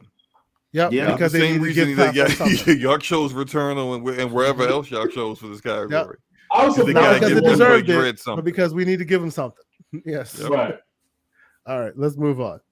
Best role-playing game. Well reserved. Well deserved, I say. Now, I was on record with this one, right? How in the world did you choose No. Hold on a minute. Let's pick that apart real quick. I can go back to the tweet where I said my money is on Tales of Arise, and I tweeted this like a month ago. But I hope that Cyberpunk wins.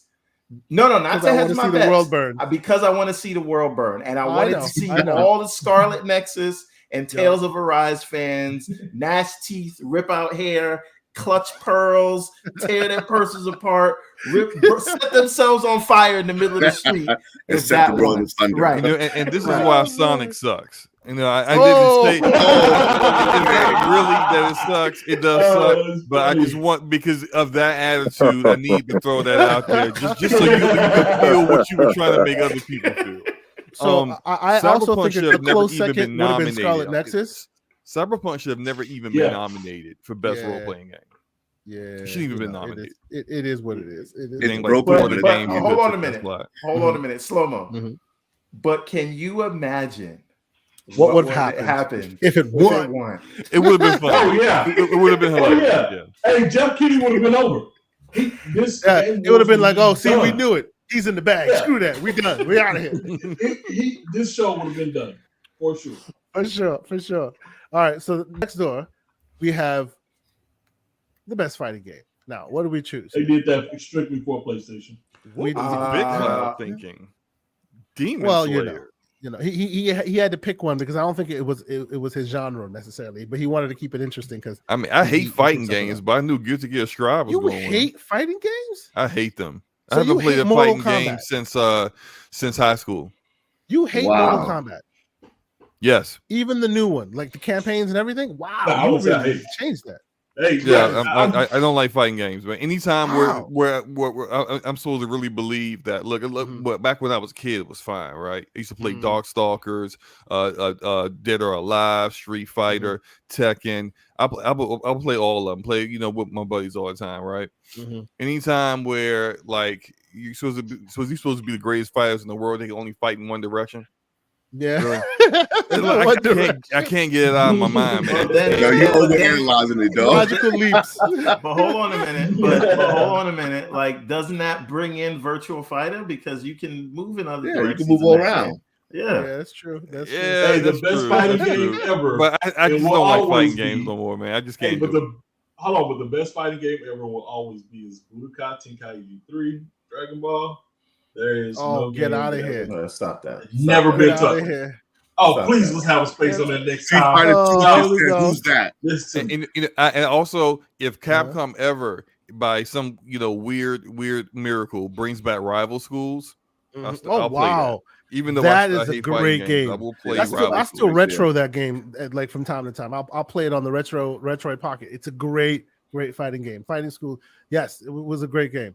By the way, I'm upset about this one right here because you're upset about this one. It's a game about divorce. This is not the best family game. Not even that. It's not even that. It's not a family game. It's an easy game. It's not an easy game. Like, no, it's not a game you play with your family. It's a game you play with your significant other, maybe. So here's the thing. I got this one right. I was the only one. This is why I won. And I have both played the game with my wife and my 11-year-old. Okay. And that is how I was sure that this would be the game, because a lot of the other family games, when they say family games, they mean it's fun for the kids, and it might not be fun for you. What It Takes Two did was a way to bring.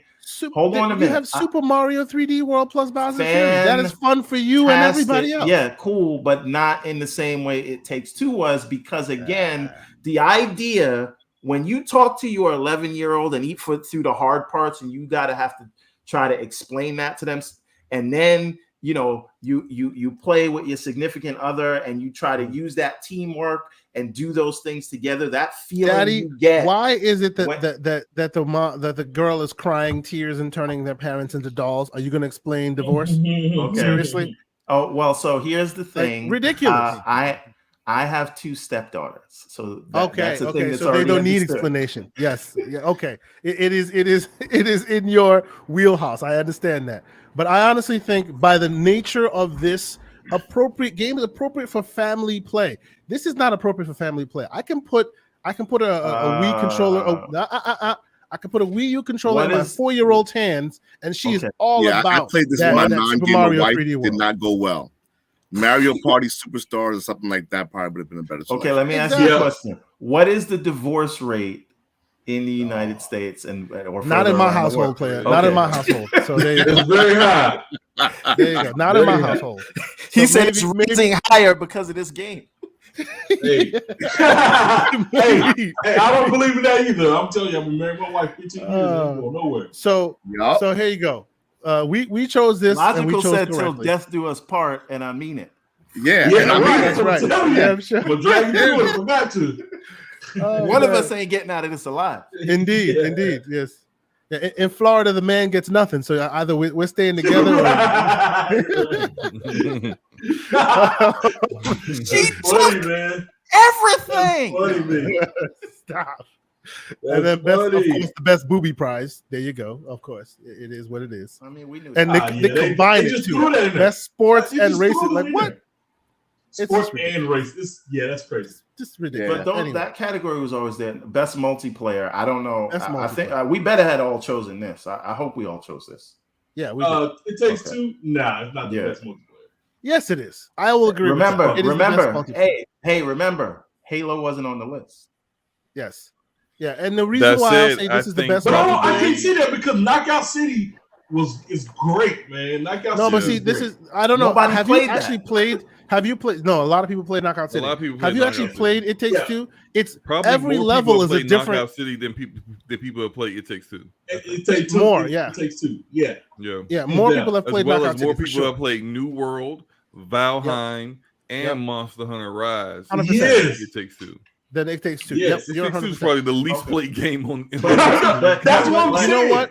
But it was I will defend this because like every level was a different kind of genre game. They have so different genres thrown in there, so they had very unique ideas at play. So I think that may have led to this. Not even just unique levels, but a matter of how you guys work together cooperatively. I think is really nice. Yeah. Well, think about it too. That guy that created it. I mean, he's just a wacko too. So he's like but he's in the he's also a friend of the show as well. Yes. It's either Kojima or it's him. He's the second friend of the show. So did we choose any of these? I don't think we even chose any of these, did we? Let me see. Does esports stuff? Indie debut? No, we didn't do that. Yeah, we didn't even bother here. Yeah, we didn't even bother with all this. Okay, until we up there. It's KSI indie debut. That's the best content creator. Yeah, indie debut. We were there, right? So Can I bring the spirit? This was my thing, right? Like I feel like you could have gave one to Kana and the other one to Death's and the other to Death's Door. Yes, and that's why I feel Death's Door was robbed. Because they both were deserving. That's the reason why it's not up here. I did play Forgotten City. I just finished Forgotten City a little over a week ago. Yeah, I remember you. That's a really good game. Not better than Cana, but it's a very good game. Probably better story than most of the games that I think the story for Forgotten City could have been a part of best narrative for this year. Yeah, I agree. I 100% agree. This, in my opinion, is what lost it for me. Right? Yeah. Best esport. I chose Valorant, and it was in fact. You missed one. You missed one. Go back to the other one. Oh no, I missed one. You're right. No, you're on it now. You're on it now. Go back. Oh, where was I? There you go. Most anticipated. Most anticipated. You're right. So most anticipated being Elden Ring. I was the outlier here. I chose Starfield, right? Yeah. And I wonder if Starfield didn't win because it's allegedly exclusive now. I think but it's not allegedly. It is. No. When I say allegedly, I mean like a lot of people are going to get to play this, but there's only one group of people that won't get to play. No, but that doesn't matter. It doesn't matter when it's PlayStation. It doesn't Elden Ring is the media darling of the moment right now. Well, hold on. Let me defend Elden Ring a little bit. It was the talk of the freaking town, not even in the media circles. No, but hold on. But no one's seen Starfield. There aren't Starfield subreddits where they're creating their own stories in that world. There are subreddits. How? There are based off of the goofy 3-armed, 5-armed monsters that they showed. He's saying there aren't Starfield subreddits. I thought you said there are. I'm just like, how is that possible? Yeah. Elden Ring. Ever since Elden Ring showed that first trailer, there has been huge, and I'm talking about thousands upon thousands of people in subreddits, like building the story in their minds and putting it out. People are like, a couple of things. Hold on. So it's a couple of things. The reason why it's Elden Ring because it's next month. It's in February, and you have a group of games that comes out in February, and everyone is saying, out of the group of games that's coming out, I'm definitely getting Elden Ring.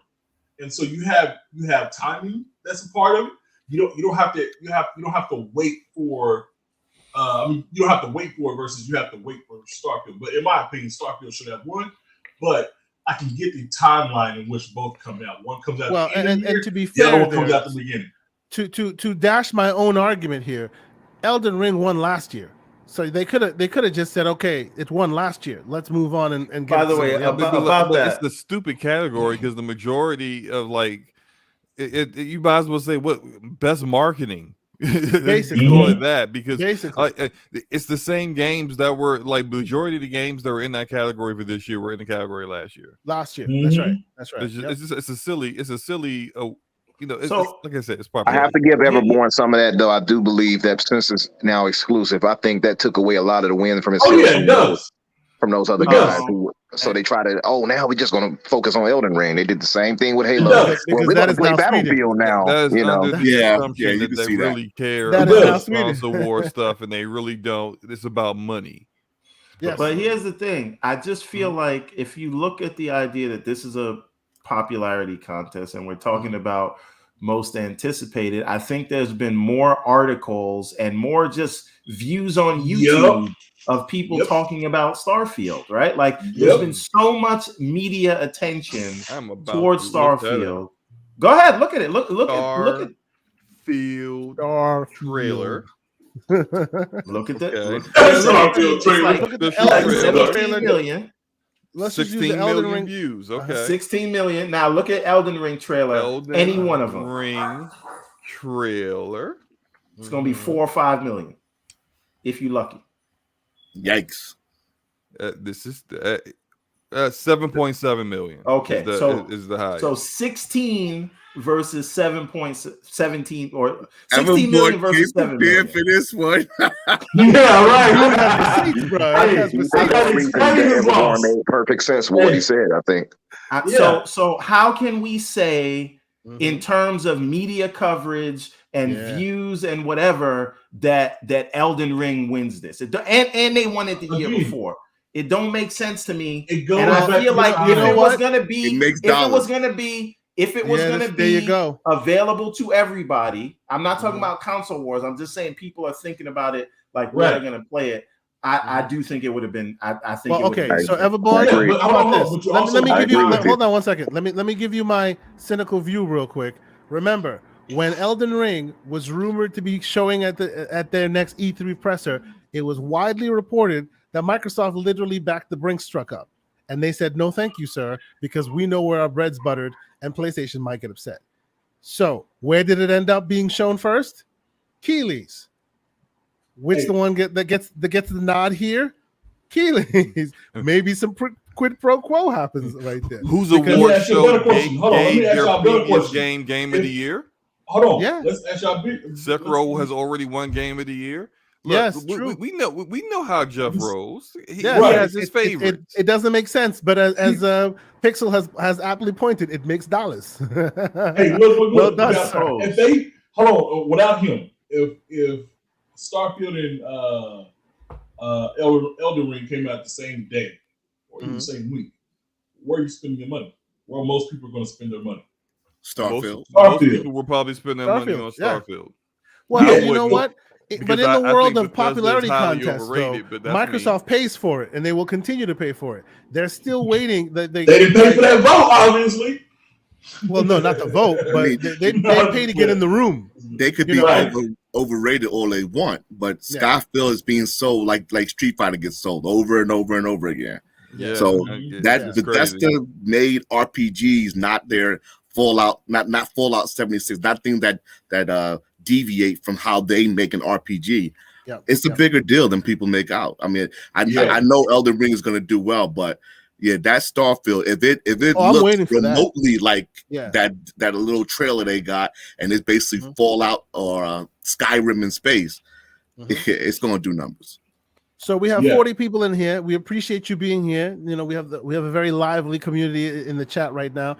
As the Blind Giant, shout out to the Blind Giant, as he has said, please like and subscribe if you haven't. This is the last show of 2021, but we plan on coming back bigger and better in 2022. So please hit that bell so that you know when we go live. We appreciate everybody for continuing to do it. Yes, shout out to OBS. We're gonna see if we can make that transition smooth. Esports League of Legends. I just honestly picked that because of Arcane. And I should have as well. That is fraud alert on me because I was this close to playing League of Legends after Arcane because that show. I had no interest in playing League of Legends. I didn't do it. All your choices are right. Hey, you don't have to. Don't go play League of Legends. Go download Wild Rift and play that version of League of Legends. Oh wait, hold on a minute, Slow-mo. What'd you just say? Both all your choices, Valorant as well as League of Legends, they're all Riot Games. Yes, they're all Riot Games. Yeah, yes. Riot Games is on the come up. Like I can't remember who said it, but someone said to me, I think it was actually Death Singer on Scumcast last week. He said he thinks that Riot Games is going to turn into the next the up and coming Activision Blizzard. Well, no, Blizzard without the Activision. When people until they get scooped up by Tencent. Now listen, they already like Riot is already a Tencent subsidiary. So I mean, look, it is what it is. It's already in there. And look at the competition. If you want to play what I heard is a pretty good Riot game, the Ruin King. See, but the reason why I don't want to play the Ruin King is because I want my characters from Arcane, and they're not in there. It's a different one. Let me ask you guys a question, right? Because we have another category that's not related to Game of the Year, but it's an end of the year question. Go back to the Excel. So we know that Forza Horizon 5 is at like 12 million plus players right now. Yeah, we won't know this. We know Halo's free to play. We know the campaign. Everybody's talking about it. A lot of people have Game Pass or whatever. A lot of people are playing on Steam? What do you think? What do we think the player count for Halo will be by the end of this year? Considering Forza is at 12 million. I think it's going to be less than Forza. I think so too. And I think it's because if it was already at the levels that Forza has been hitting, they would have been talking about it. That's a good point. They would have been said it. And it's not, so they haven't said anything. And maybe they would have talked about the numbers if they weren't already bragging and so happy about Forza Horizon 5's numbers, and then immediately people would be like, "Ooh, that's not the same." So they're kind of keeping quiet on it, I think. Yeah. Okay. But give me a number. Give me a number, Slow-mo. What do you think? Even if we never hear that number from them, what do you think it'll be? Like 6 or 7 million, I think. Okay, by the end of December. Yeah, I'm thinking more around 8 or 9. Mm-hmm. Pixel, what you got? Yeah, I'm thinking around 8. Okay, Lodge. I said same, about 9, close to 10. Okay, now K Sante says 15 million. I say 17 million. Don't change it now. I will revise. This is an uneditable document. You can't edit this document. It. But I won't. No, but what I'm saying is this is what we had beforehand, and since playing it, and since time has passed, I will revise. I still think Forza will outshine it by mass player count.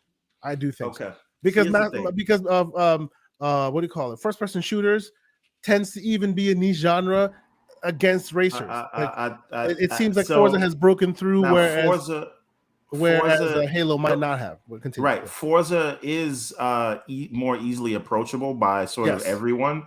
Yes. However, if you look at, and I know these are juggernauts, but if you look at monthly active users for Sea of Thieves, they're at 25 million. They've been out for a very long time. Well, but right? Sea of Thieves is also approachable. It's a third person. It's very easy. It's not third person. Sea of Thieves is first person. Oh, it's first. It's first. You're right. But it's a big sandbox. It's very much it has the same vibes of say like a Minecraft where there isn't really like a very approachable a objective to do, although Sea of Thieves has created those things now, but when it first came out it was very much like here's a big world, here's a boat, here's nice beautiful realistic water, go ham. So and people still do that, right. But then if we look at the Warzone, because that's the free to play Call of Duty, what do they have, like 75 million players a month, or is that right? Warzone this entire time with the new Call of Duty coming out with Battlefield 2042 and Halo Infinite, Warzone has still had more concurrent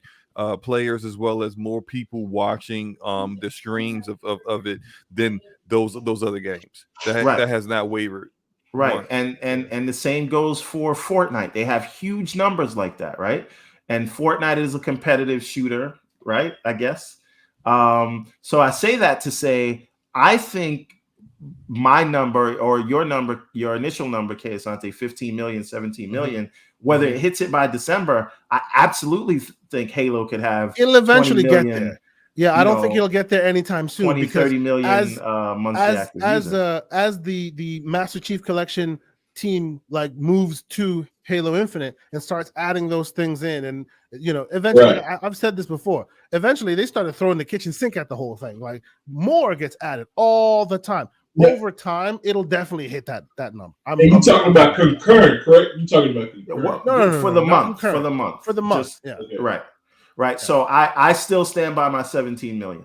Okay. I think they can hit that. And I think that's a conversation we can revisit because as they grow, being that it is a ongoing game, I think they will announce the numbers soon. They'll announce the numbers at some point, and I think when they announce it, it's going to be around those numbers. Yeah. Right. Yeah. So okay. And they're waiting for it to be a big number, and it probably is not. Before we go, because we had 3 hours, and I really do want to talk about what we were really here to talk about with the Game Awards, which is all the reveals and stuff, because it was unusually good, I think. Right.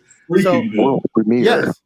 Yeah, it was world premiere. So what I think we'll do is the only good thing about the show. I took a couple notes of things that I thought was interesting, and you guys can obviously interject and tell me if I miss anything. And I will try and pop the trailer up when we get to it, and hopefully they won't demonetize us or strike us or anything like that. Obviously, no audio. We'll just kind of pop it up and talk about it. But play it from Xbox's channel. I don't think. No. I'm just gonna pop up I'm gonna pop up trailers as the. So you want me to do it specifically from the Xbox channel? No. If you're gonna do Hellblade, I'm saying. I don't want you to get hit with the thing, and then we. Yes. No, I get you. Well, you even none of the Xbox stuff, first party stuff would do the copyright claims. It's usually stuff from like if it's Take-Two, if it's Bandai Namco, or if anything. Those publishers are always hitting people. Yeah, some of those we will not post up for sure. I know from experience.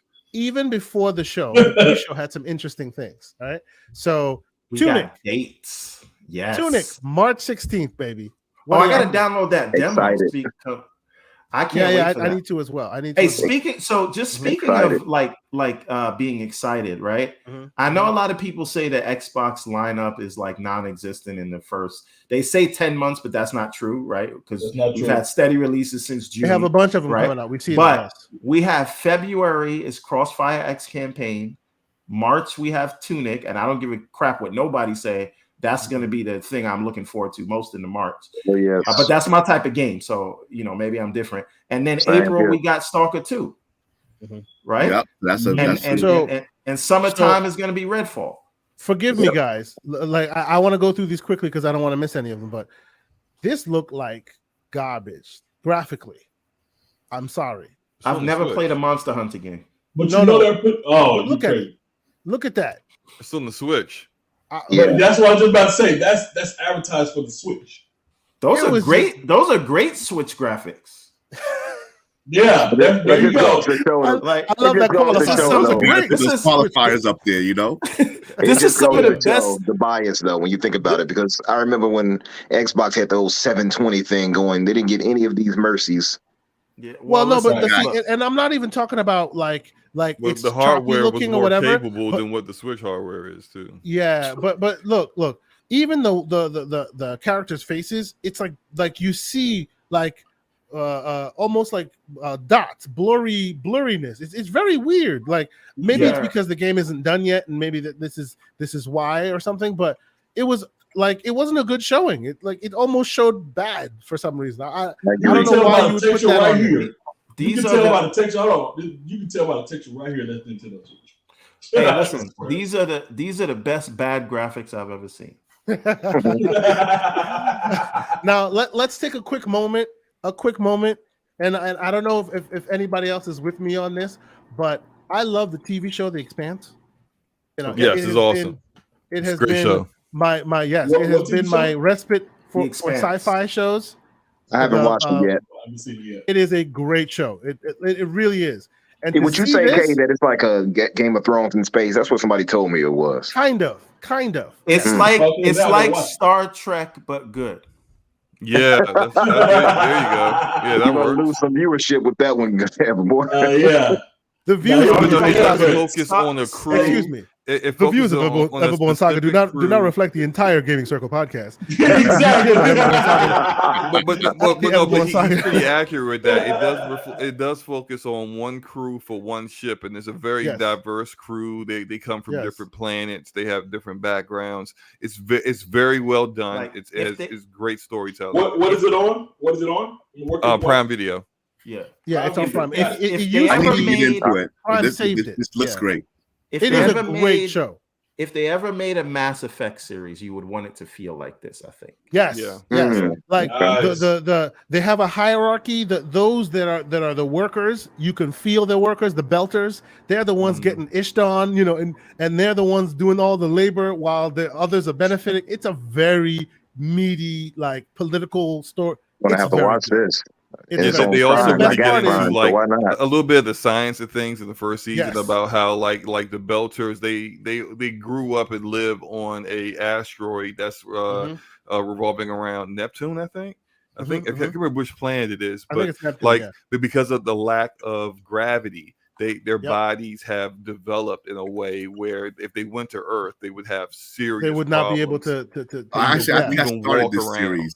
It is very good. These guys they're miners or something, right? Yes, they are miners. I did start the series, but it's not just about them being miners, because it's like Mars is going at it against Earth. There is aliens involved. There's all kinds of other stuff happening. There's look, I've watched up this. I've watched. It's a quality show. Season 4. It sounds like it. It's a very, very high quality show. I love that Telltale is doing it because this is new Telltale. So, that's what I was gonna say. Yes, and the engine's great. The old people, but it looks like a great engine. Surprisingly. They definitely have improved on the visual aspect of things. My concern with this is that this is what got Telltale into trouble in the first place, is that they kept doing games that were licensed from other properties, and therefore the full revenue off of the game that the game would generate, they wouldn't get, and it wasn't enough to keep their lights open. And here they are once again. Like at the end, if you ever hopefully they do better. If you ever looked at the no clip documentary that was done on them after they shut down, yes, a lot of the developers. Great interview. Yeah, it was great. And a lot of developers that were there said that they were already changing and starting to make their own IP so that they could be able to be self-sufficient. And now here's new Telltale being run by new management that is doing a Wolf Among Us 2. And now the Expanse. It's like you've gone back to the same things that put you behind the 8 ball, whether how good. That said, I desperately do want that Wolf Among Us too. So I'm fine with me too as well. I thought that was the best one. If we're gonna comment on each of these, we're gonna be here for a 5-hour podcast. I know. real quick, just about that. Now, is this actually Telltale, or is this just Telltale in name alone? This is what I'm saying. When they shut down, one of the things they sold off to, get out of Chapter 11 was the name. And then someone else is picking up the name, like how you see Nokia phones made today. They're not really made by Nokia. They're just licensing the name. Yeah. That's what's going on here? I think it's a combination of both. It's a combination of both. Some veterans in there as well, most likely. Yeah, like the majority of the hierarchy of the team is definitely new blood. Yeah, the majority of the Wolf Among Us team is the original team that was working on Wolf Among Us 2 before they shut down. So the majority, they were able to get back the majority of those people. Now, the people working on the Expanse, I have no idea if they were like, say, the former Walking Dead team or like the former team that was working on the Batman games, which were really good. But like, they're probably a lot of newer people. But there is some merit to that this isn't the old Telltale. So let's move along real quick here. Was anyone else surprised at how good this game showed? Evil West. I was. Yes. They had Weird West coming out. So I thought that's what this was. Yeah. But when they started showing gameplay, I'm like, wow, I am here for this game. I thought this was Jonah Hex. It did look kind of like Jonah Hex, and it's by Focus, so it's going to be solid. It looks. Look at this thing. Really I'm good. just like, yo. So I thought Western, this was like Devil May Cry or something. No. Have any of y'all played Remnant? Yes. This is what I got. This is a Remnant type. What's that game that came out of Game Pass? Developers didn't pay their publishers, but it was by Outriders. Mm-hmm. Yeah. So I got a Remnant Outrider kind of mix feelings on this game, and I thought it was just so dope.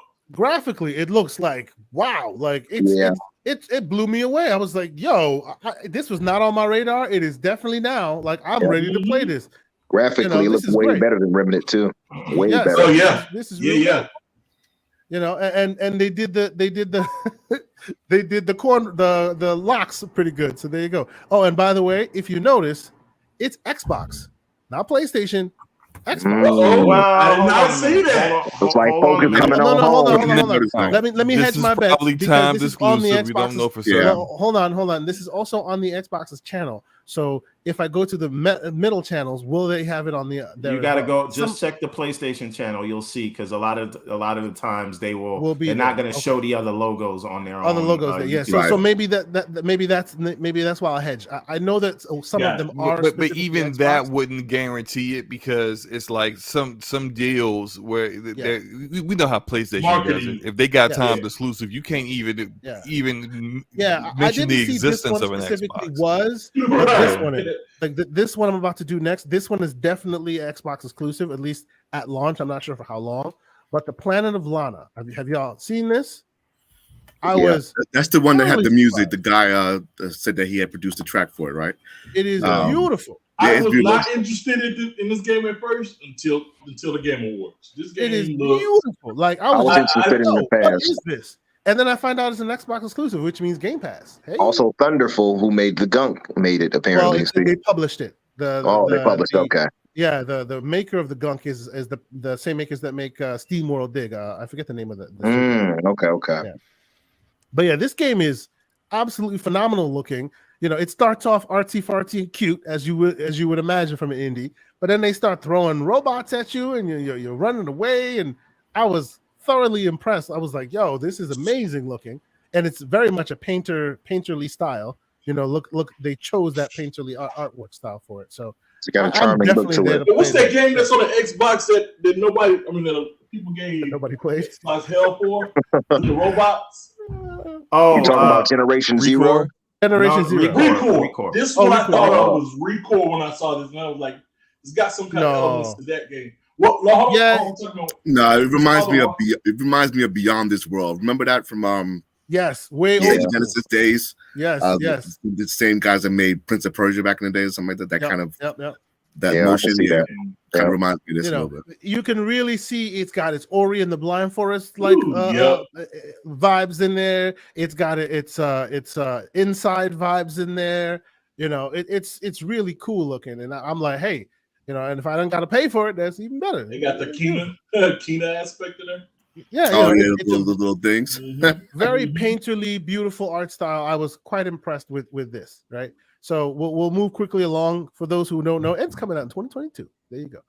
Nice. Now, Persona 4 Ultramax. Looks like Xbox missed out on this one. They should have got that. That's what I want to talk about. So I am beginning to think either Atlas just doesn't like the Xbox dev kit, or PlayStation just got the relationship. Right. I think that Persona, the whole Persona franchise, is something that is a deal that is akin to the Final Fantasy VII thing, and it is just locked to that. And they did a side deal to allow Nintendo because they had to, because Nintendo has such a grip on that market. But there's no reason, based on user metrics, that the Xbox audience would actually go and buy a Persona game, and that's why. So I will say though, for the record, if you want a Persona game, this is not it, right? You want at least Persona 4 Golden. This is a fighting game. This is for those who are already in the Persona bag. That's who will appreciate this. This is not your entryway into Persona. That's true. It was very stark to point out that, hey, we're now throwing it on everything, including the kitchen sink and your Samsung refrigerator. Oh, Xbox, what? Nah, never mind that. You know, I was like, what's going on? You know, right? That's crazy. That's the only thing that kind of rubbed me a little bit. And then we got Hellblade. So we'll let this trailer roll a little bit. Trailer of the show right there. People are still talking. There are still people on corners of the internet that are still claiming that somehow this is a CG trailer and it's not real, and we shouldn't, Now, let me be clear. This is not the smoke I expected. This is not the smoke I expected. The smoke I expected was, if you compare this to last year's trailer, it is downgraded.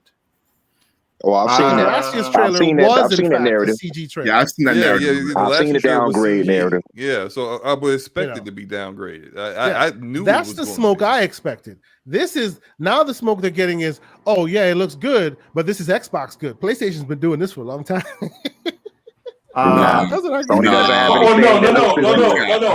Sony has nothing that looks this good. Period. Hey, never. And look, they'll say it looks good for an Xbox. For an Xbox, like, what? Yeah. Like this is so there you go. This is amazing. Period. I mean, look at the volume, material, and everything. So how dense everything is. Yeah. Here's the thing, though. I actually think that this.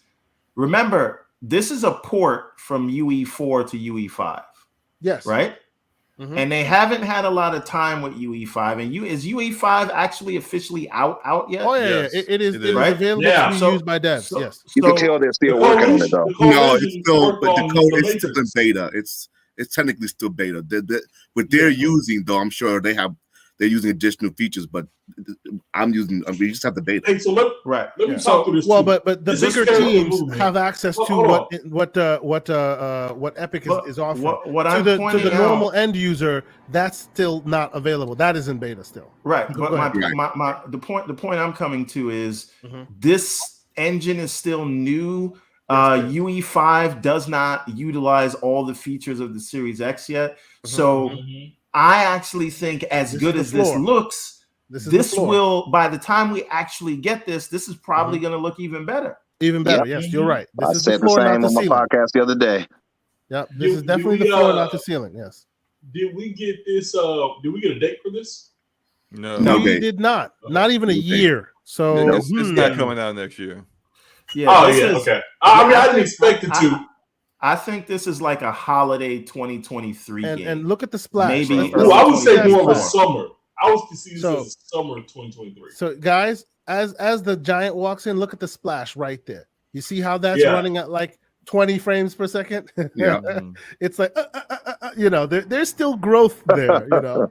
There's still growth to be had there. With Unreal Engine 5, and I've spoken to a couple of devs that have talked about where it is right now, the ones that have worked on it, and some of its limitations. And talking about that splash, that's something that is not like dynamic within the world. Like, let's say you create water, and then like say have a character step in it, and then like it dynamically a splash will then being created.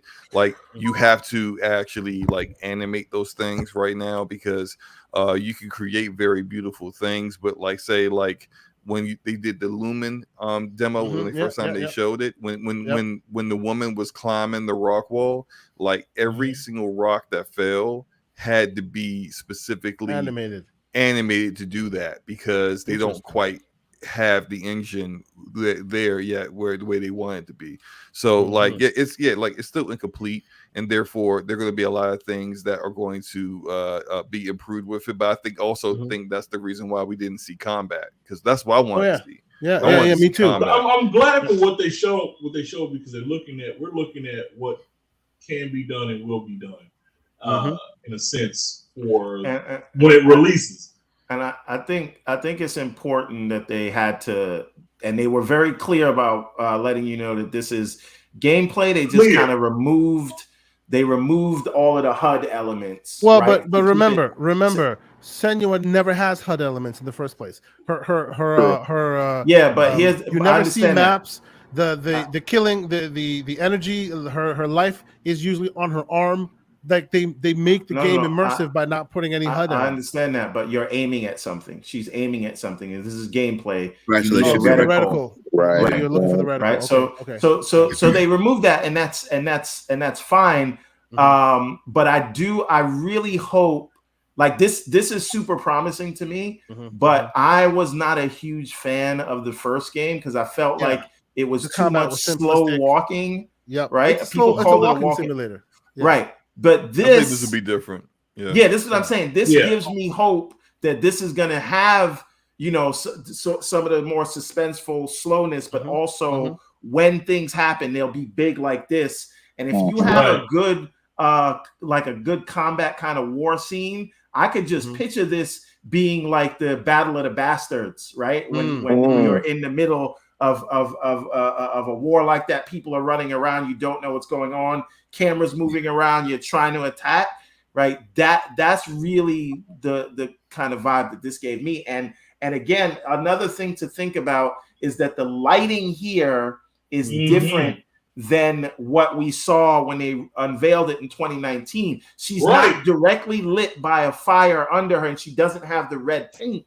And I think if you had that, you would see that the it might change things a little bit. Is actually a lot closer than people are making out to be. Yeah, they downgrade that people trying to claim. I said that in spaces. There's another thing. They're using this chromatic aberration like layer shit that makes everything look more blurry than it actually is. And they're doing it for a trademark Jez Corden, but a filmic effect.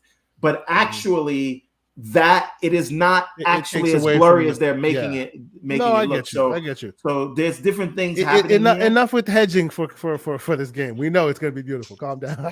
I do hope that there's far less puzzles and please get rid of the puzzles. More combat. 100% agree. That was the worst part of that game.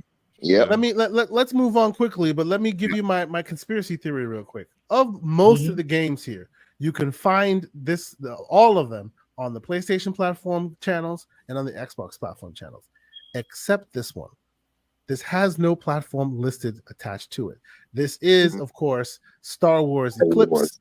Now, here's the important thing about this one. We know the Quantic Dream is finished. We know the Quantic Dream, like now they are not so much wanting to be affiliated with PlayStation. They've had a falling out. So they have a deal with Epic now. Epic they signed the contract for Epic publishes their next 3 games. Yeah. But there is no console listed here at you all. know, So it's not even on any of their platform websites, platform YouTube channels. You know, PlayStation does have a very minority stake in Epic. Sure, but also Epic goes to Microsoft to help them build certain builds. So it's not like one versus another. There's still some play here. We also didn't talk about how the Coalition helped with the Matrix demo. But the point about this, right? This is the point that I want to make here. This is the first game that takes place in the High Republic era, which is where the entire Star Wars franchise is moving towards, right? Everything in Star Wars, they're starting now with the books and all of the extended universe stuff and comics and all those things. And it's an actual plot this time that they're laying out before they make any movies in this world, right? So what's happening in The Mandalorian is like that time period that they're focusing on. That is a stopgap between when they get to this era. So this is going to be a very important game in terms of Star Wars lore, and it is probably going to inform, or the events here are going to inform a lot of what we are going to get in the upcoming Star Wars feature film. So this is actually a very important. So if you keep monologuing on any of these, when we get to Sonic, I won't let you speak, Everborn. Let me see. Sante's trying to get back to his kids, so he's trying to rush through this. We have a lot of trailers, bro. We have a lot of them. I don't feel like we gave Hellblade enough time, but it's okay. It's interesting with Quantic Dream being chosen for this. I know that we know what kind of game this is going to be. It's going to be in that Telltale style with amazing visuals, and people are like, "Oh, that's a CG trailer." I hope not. But I hope we have good content. Look at Detroit Become Human. Detroit Become Human don't look that far off from that, honestly. You're absolutely right. I agree with you. I just hope it's not the case. I hope it's more dynamic. They actually have a real action base, something closer to Star Wars Jedi Fallen Order than anything else. So what did you guys? I like Jedi, but I want something a little bit more clean, a little bit more. No, I'm talking about action, just action wise. I want it to be where you actually control the character and do your thing. True. I think the closest that we've seen Quantic Dream do that is Beyond Two Souls. Beyond Two Souls, yes. And probably the one mission where the main character had to assassinate an African general. And there was a lot of like stealth elements and shooting and things like that. So they do have some experience with that, but I wouldn't necessarily like expect a respawn level. What do y'all think of Suicide Squad kills the Justice League? I will tell you when I saw it. Hold on. When I saw it, the first thing I thought of was Sunset Overdrive. That's what they got. I mentioned that the other day on my podcast. I said it had very much so. It had a lot of the Sunset Overdrive elements. So here's the thing. Go ahead, everyone. I've heard there's been a lot of talk around this game that it's going to be a gas game, action. Right? Gas. I hate that. A gas game as a service. Whatever. I know. But watching this, I don't know. And do we actually have an official quote that is what it's going to be? Oh, I don't know either. I'm just saying from the locomotion perspective, it looks great. 1 second. I'll shoot y'all something in DM. Somebody wrote an article on it. Okay, we'd like more info. Yeah, that'd be. I love when he said you might as well mail the bullet to me. I know that was my favorite comment. Honestly, you want to talk about writing, and I know that the Suicide Squad gets compared to Guardians of the Galaxy. Yeah. Honestly, I think this might I'm on stage 7 of Guardians. Don't do it. I feel like this might surpass that. No. Don't do it. So. It's Rocksteady too. I wouldn't put it past them. You know what? Rocksteady don't faster than combat. That's what they're going. Calm down. It might beat it. Hold on. It will beat it in combat, no doubt, because this is Rocksteady. That's not a problem. But the writing on Guardians of the Galaxy, White Knighting for Guardians of the Galaxy. Look, I'm telling you, it is James Gunn level good writing in Guardians of the Galaxy. I'm not saying this won't get there. I'm just saying you know James Gunn also did Suicide Squad. I know. Just saying. The bar has been set so high that I cannot believe that these will match it, let alone exceed it. I'm looking forward to it. Hold on, let me say something real quick. Go when ahead, you said mail me the bullet, all I thought was everything that I want just in that one sentence. I was like, this is. Have you played Guardians of the Galaxy, sir? Hold on. I haven't. But let me say this. I'm not talking about, but what I'm trying to say is why. Because what you're saying is like saying that what you're saying is like, it's kind of like a put down. So I'm trying to make sure we don't put this down.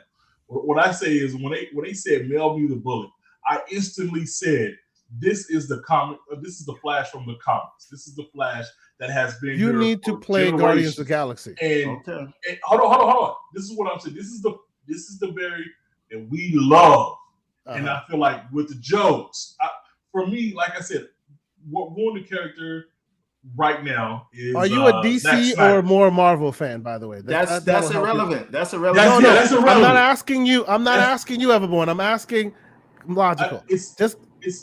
I'm DC both. over. Okay. I'm both. As am I, but I will say, but I still think DC before you have this conversation, play Guardians of the Galaxy. You definitely need to play Guardians. Logic. Definitely. You gotta play Guardians. The writing, because most people that have not played Guardians of the Galaxy see this and think, oh wow, finally we have one that does it. I think Guardians has got there first. But see, that's not me. Y'all know me. I'm not comparing. First isn't always the winner. Shut your mouth, man. What I am making sure is that we don't downplay this because I know. Oh no, I'm not. I'm definitely not downplaying. I'm definitely day one. Yeah. When they did not show gameplay of this the first time, I was a little side eye on it, and now they're showing gameplay, and it's very much Sunset Overdrive. Bro, I still play Sunset Overdrive to this day. I love that game. Yeah, game was fire. So from a gameplay perspective, I'm in it day one, and I do hear the jokes. But the jokes, it's a very fine line to walk from Guardians or Suicide Squad to cringe. And they walk that line very well on Guardians. I hope they do that here as well. Crossed the line once in all of these Suicide Squad things. So we have to see until we play it. But for what I am seeing, right? Because I was not from the trailers. I wasn't hype on Guardians, and then I played it. I was like, wow, this is good. They already have me in terms of writing and story play from the trailer. So if this levels up in gameplay the way Guardians did, I think this has the potential to surpass it. But we can't say until then. But you shouldn't write it off. No, I'm not writing it off. Like they're doing some. I'm not writing it off. I'm not writing it off. No, see, look.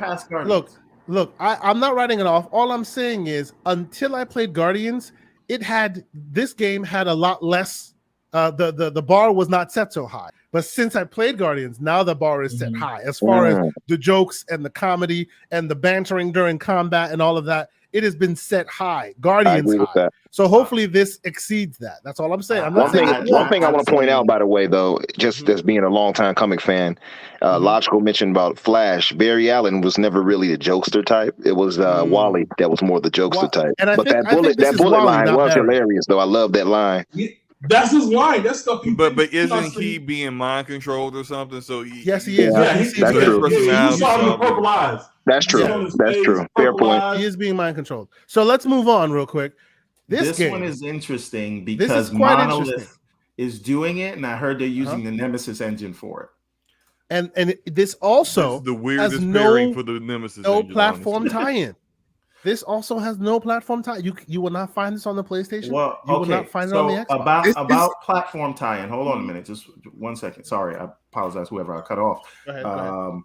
The thing is, I am less confident in a WB Games buyout right now because it seems like they are going all in on the game studios, and these games and this lineup that they have are going to bring in a lot of money, and this new Discovery deal, they may not want to get rid of that and let that go because they're probably going to think it's worth more than selling it. So they are focusing all their studios on notable sort of high profile content between Wonder Woman, between Hogwarts, and now I actually believe that Suicide Squad will come next year. We'll see, maybe not, but we know that Gotham Knights will come next year, right? Between all those things, this could be a very valuable asset to that new Discovery Warner Brothers deal, and I don't think they want to sell. So seeing all of this and the way it's coming together, they might be in a very strong position to keep WB games. Now, as they say, not actual. It's going to be real short. I think a lot of times we're not seeing these logos of platform because I think they're doing this whole, is it going to be next gen or is it going to be all the gens only?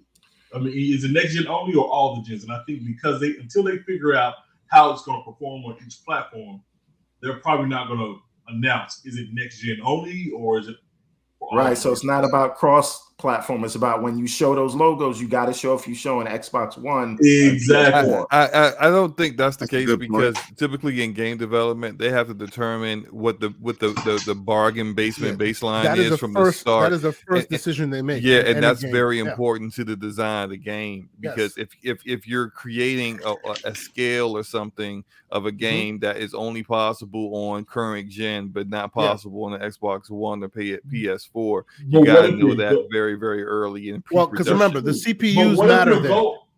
Right, but what if your goal is to? What if you want to build it here and then go scale down? So no, but you can't. But that's not how you get Cyberpunk. They don't. Yeah, you gotta do that. You have to start at the beginning. But to Logical's point, what if it's sort of it turns out like a Cyberpunk? It was built for the previous generation, but then you just see that your overall scope now limits you because what you want to do is now limited, even though that was the design thing. What you want to do is not going to run well on the old so platform. This is Alan Wake 2. I'm going to go out on a limb on this one and say that they're not showing logos because currently there's negotiations going on in the background for exclusivity deals. Yes, I agree with you, Slow-Mo. I agree with you, Slow-Mo. Yes, and they're early in development and they don't know who it'll go to, so no need to say that yet. So here you go.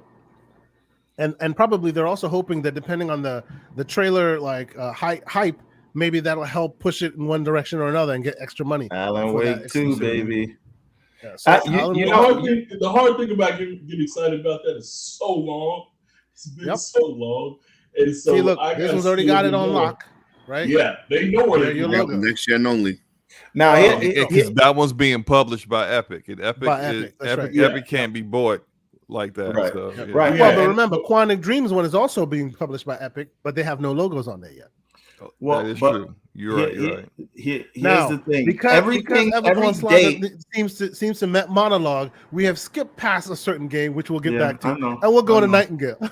I know. No, but what do you call it? Could it be that there's maybe something in the works, and they're using, like, if they are going to sell to somebody, maybe they're saying, this is one of the things that's on the table that we could potentially give you as exclusive, right? In an acquisition scenario, not just a timed exclusive. No, that is an interesting point to make. Yes. It looks I initially thought this game was Compulsion's game. Me too. That's the first thing I thought when I saw it. Because it had that southern flair to it. I was like, oh boy, here it is. But southern horror. I legitimately thought the exact same thing. Yeah, because Jazz, the way you described it was that punk. What he saying? The had a specific feel to it. I forgot how he described it. Southern horror. Yeah. Southern horror. I swear I thought that when I said, "Oh, they're gonna Compulsion game." But it looks like a gas game. This as well. It is a gas game. This as well. Multiple. You have your own different art style. Multiple users come, and it looks like they're using portals to traverse different worlds and obviously the story hook being they're trying to get back home, but they just keep building bigger weapons, different characters, all crazy, building as they're doing. You go to different portals, meet different things. Some of them are peaceful worlds, some of them are horrible, like crazy worlds with trees that get out and try to beat your butt. So there you go. It looks real cool. This looks the next level of let's give. I know Slow-Mo has to get out of here. Let's give him his. Oh, please, Slow. Yes. Forgive me, Slow-Mo. Yes. I I appreciate you coming in here, sir. You know, I expect you to jump in and jump out as you see fit. You've been staying for the duration. I appreciate you, sir. So before you go, is there anything else you want to discuss? Anything you want to drop before you peace out?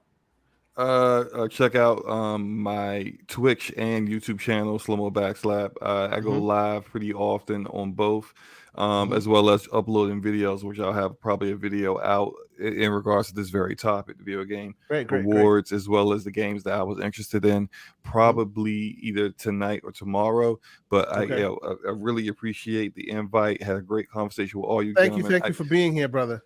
Thank you so one much. Thing I did want to do is that I don't know if anyone's aware, but friend of this show, as well as just a friend of a lot of people, Optimus Code, he's been going through some things, some medical things. If you've checked his GoFundMe, there's been an update and things are not going well. So what I just wanted to do was just drop the link of the GoFundMe. Please, yes, please do so. And just whatever anyone can do to help would be great. And hopefully we can get Code back to 100% one day. So, yep. We want to argue with him again. Come on. Yeah, absolutely. Y'all. Definitely. Very, very well said. And I will continue. I will grab that link and I will once again drop it into the chat. For folks who may not be aware, he is definitely our big brother in the community, and we need to look out for him. And it doesn't look like he's doing so well. I think we've mentioned it on the show before, but it bears repeating. You're 100% correct. We appreciate you bringing this up. Also, check out Scumcast tonight, 7 p.m. Eastern on the Ash and Lucas channel. We're gonna have a good show. Okay, and before you go, Slow-Mo. Hey guys, check the DM real quick. Okay. So what's in there? I can tell you that is fact. What I just sent you guys. Understood. This man's dropping science left and right over here. We're gonna have that conversation a little later. Slow-Mo, before you go, I just want you to be a part of this real quick. Because Everborn, here you go. Oh, here we go. Don't think. Somebody hold that man up. Let's go. Now, you see the beard melting away. He's turning into a 10-year-old boy right now. Now, here's the thing. I have been talking for months now about a AAA budget Sonic game, right? And that's what is needed to take advantage of the popularity of the movies, right? Now, I didn't even think. I'm not even gonna lie to you. I didn't even think about open world, open zone. But I did say that, I would want him to lose his speed so that it's more about traversal as opposed to just running through long tracks. Now, with this open world that they're showing us here, I don't know how it just becomes about running fast and being on a track like, say, Sonic Generations and things like that. And this is more about the world and the environments. And I don't know if you guys seen the thing on the Japanese Sega YouTube channel, the long thing where they just show you the environments, and that's what this thing is going to be about. This is it. Between the popularity of that the Sonic the Hedgehog 2 movie with Knuckles and everything, this is going to be a big deal. This is what I've wanted, just for them to come out and put some respect on Sonic's name and stop letting Nintendo lean back on Mario. I'm about to leave, so I'm gonna say this one thing real quick. Did you see Xbox One as one of the platforms? Yeah, I did see that. It's the last gen game. There's your problem. It's gonna be booty cheeks. Okay, good day, everyone. There's your problem. He said booty cheeks. He said good day, everyone. And then this son of a gun. He said it's gonna be booty cheeks. Good day, everyone. No, this shot right here.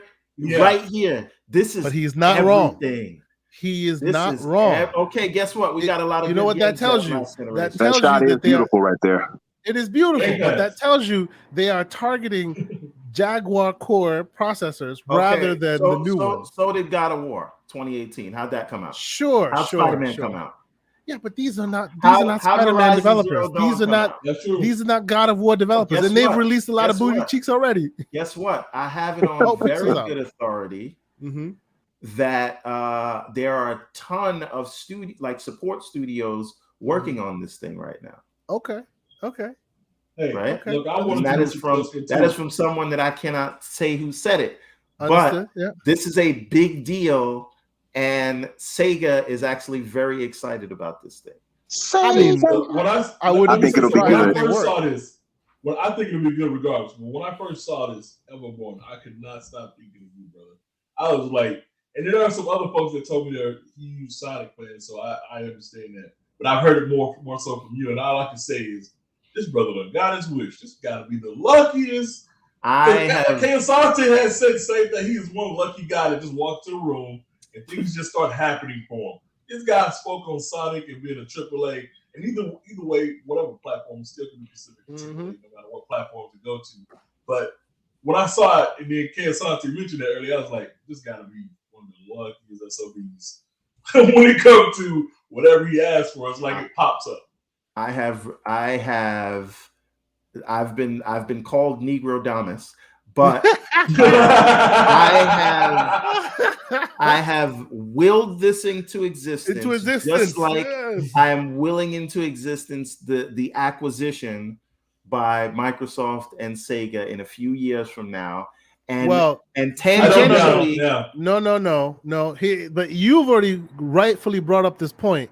You have actually possibly, by your power and sheer of will, ruined that dream by them creating a Sonic game that actually people play. Because if they are on a strong footing, Xbox ain't gonna have a chance there, player. You need them on their knees. Hold on, but you already see them talking about strategic partnership. And that's money. That's pretty quid pro quo, right? But I think it's for the whole get access to the Japan community without necessarily true buying anything in it and then pissing people off. So while talking Sonic, this is Somerville, by the way, Xbox exclusive from the people, from half of the people that made Inside, and you can tell the inside genes on the game right now. It is beautiful. It is very cinematic. It's coming out, Xbox exclusive game. Y'all should check out that. But yes, you were saying. So you think that there's a world where Sonic comes out. It is Breath of the Wild with Sonic. It sells all the copies, and still Sega goes, "Yep, we'll buy Microsoft. Well, Microsoft can buy us." Do you think that happens? Well, here's the thing. There are some shareholders right now that are very gung ho about staying independent, and there were some Korean investors that got warded off from Sega, and I completely get that. But if you have investors circling, the wagons or whatever, like this, something could happen. And if something can happen, this partnership is a prerequisite to that. So this is something where Microsoft is going to have to, and they've been doing well so far, or at least gaining momentum in Japan. They are ingratiating their tool sets and everything with what Sega is doing. Sega is in bed with them, right? In a lot of ways. And they are becoming Sega's closest partner, right? Even though they still keep their best bangers off of Microsoft. No. Well, hold on a minute. You say that, right? But guess what? Deathloop came to the PlayStation. Why is that? Because they had a prior obligation. Yeah. So you're saying all Atlas platform, all Atlas games have a previous contract with PlayStation? I am saying that I can still tell Final Fantasy S type of contract. Right. So this is what I'm saying. Like, they have moved all of their things. They've never left Xbox out except for that, and that's just seems to be a deal that they have. And obviously the Switch is Sweden, so you can't leave the Switch out, and that's why deals were worked out. So I say all this to say, if there's a deal to be had, it will be Microsoft's to turn down before it goes to anyone else. And if you do not believe in my power of the secret, right? and visualizing and manifesting the future through positive thoughts. If my track record has not gotten you by now, I have something for you. And the pro quo is coming. That's all I'm going to say about that. Well, I'm speaking WB Games into existence. That's what I want. Hey, I want them too because I agree. Yeah, I agree. I want another Shadows of Mordor game. I do so bad. Shadows of War. I want another game like that, brother. Okay. Let's see. We will move swiftly along here. And of course, yes, no worries, man. A Pixel just dropped out. He says his laptop had issues, so it's rebooting. He'll be back on as soon as he can. Not a problem, good sir. You can jump in whenever you're ready. We like, and these are all of these that I'm remembering are coming from the notes that I took while the Game Awards was going on. So let's see. The Gollum game, I don't think I want to play that. I don't know why. It just didn't speak to me. Do you guys disagree? Game based on Gollum? Don't care. I don't even like the art style that they showed. Yeah, I thought it was. I'm like, what game? Gollum from. They look like it looked like a bootleg Oddworld. Yeah, kinda. Yeah, I wasn't a fan. Then it was just CGI for this one though, right? So, but the one they showed before actually showed some gameplay, if I'm not mistaken. It doesn't look that bad. Yeah, I don't know. I don't know where they could go with it to make it actually shine for me. I want a larger scale when we're talking Lord of the Rings, not necessarily like just Gollum's story. You know, I don't know. Right. Maybe it's just me. Then there was news that PUBG was going free to play. I was like, I thought it was free to play already. I guess I fell off that train. I thought it was too. I thought it was. I did too. Already. I never thought it was. Yeah, and I will say the Cuphead performance was damn good. Like damn good. I really enjoyed that Cuphead performance. They did that right at the beginning of the Delicious Last Course DLC that they've been promising for a long time. That showed off. The performance was top notch. I really dug it. What do you guys think of Cuphead? I suck at it, but I love the style. I would actually love like Warner Brothers to maybe utilize that kind of style to do something with Daffy Duck, Bugs Bunny, and things like that. Yeah, and, true. And other kinds of games. That'll be cool. I'll definitely play that. Cuphead for me is great because me and my wife are still trying to get through the second, not the second mission, but kind of like the second roll after you pass the boat or whatever it is. But that game right there, I love it to death, and I'll never believe it or not, I beat that game, and I did not use my Elite controller to do it. I banged my head against the wall for many hours, but I beat that game. I got respect for people who beat that game. I beat that game. I have the achievements for it. Yes, I beat that game. It took me a long time, but I beat that. Oh yeah, crazy. That's a game that you just play it, bring it out when you ain't got nothing else to do because it's gonna piss you off. Oh yeah, I just kept trying. There's no game that pissed me off. What do you guys think of this Forspoken trailer? They're trying to get people excited about Forspoken. They're trying to turn it into the next big game. Okay, so let me first. I still have no interest. So I love it. I thought it looked like a Black Desert type of game. Mm-hmm. And so they proved that wrong. It looked like the combat, it looked like it's pretty good. However, they talk so much on the graphic side of it that I thought it was and it's not that great. It is not. It's not even close to being great. It looked like it's not that great. I've heard people call this like the best thing they've ever seen. Yeah. And I'm like, where's that coming I don't from? see it. Yeah. And this is a 2-year exclusivity deal on PlayStation. So it's actually even been documented. That's the stupidest thing about that. 2 years. The stupidest thing about that is no one's going to have interest for this game in 2 years. I'm sorry. Hold on a minute. Well, you got Game Pass. You got Game Pass that creates some interest, but I am not going to be interested in this game in 2 years. I'm sorry. Well, so here's the thing. I think maybe you won't, but again, if you're playing on a single platform, I think, if it comes to you, then yes. And the game is already being developed because when it comes out on day one, you will be able to get sort of achievements and things like that if you buy it from the Windows Store. And which tells me they're using the same dev kits that will be, so porting it over in 2 years won't be a real issue. But I do agree, a lot of the times with these games, when they come 2 years later, it's less impactful. However, we can't on the one hand say, it doesn't matter when a game comes out, it's when you play it. and we have these amazing backlogs, and we're playing these enhanced older games, and then say in 2 years when this comes out, we don't care, right? Because there's a lot of games that we miss or we're playing over. Right? See, I didn't know. And I would equate that to Hades. That game is Hades is different because Hades is all about gameplay. Forspoken is all about the story, kind of cinematic like in its story, right? So you don't know if it's all about the story. It has a story. It's a very Sony centric cinematic story, right? It's all about the story, right? Gameplay's there, but they're putting a heavy emphasis on the story. I get the what's the Martin Lawrence movie where he gets thrown into medieval times.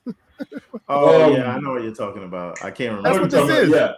That is literally what this is. She gets put into medieval times, but they have like dinosaurs. That's what they call it, an isekai. But I have very little interest in Forspoken. I'm going to be honest with you. Yeah. I think the spells look nice and traversal, but other than that, So, all right, moving along then. What about the new Saints Row? I think it's trying to go for a Sunset Overdrive, but I think it's already been beat by Suicide Squad. With the colors and the brights and the crazy. The music was interesting, but they're really trying to reintroduce the franchise, and I don't know if they did it with this one. What do you guys think? No, for me, I gotta watch somebody else play it first before I get into it. I would love to. Somebody brought it up. I would love for them to compete with GTA. I would love for them to compete. That's what they wanted to do, but I don't think it will. That's what I'm saying. And look, the traversing and all the other stuff going on, that looks really, really freaking cool. And I would want to see it, but I gotta see someone else do it before I think I would invest in it. I'm actually pretty sold on it. It actually, at first when I first saw it, I think I fell into the crowd of, what are these guys? These are not gangsters. This is some yuppies or whatever. But I would say the gameplay of this looks really, really fun. It looks really good. So I'm all for it. And it also has it's filling that niche, that hole that GTA 6 isn't. So I think it'll do just fine. And I think because of it, being a standalone kind of experience like that, I can see it doing well. I can see it being a good game. And I'll say this, if I ever see Everborn playing games with me, I wouldn't mind buying a game and play with him. So Everborn has me on Xbox and just has not played a game with me before. So it's just like don't feel bad. I don't feel bad. They can't even get me to play with him.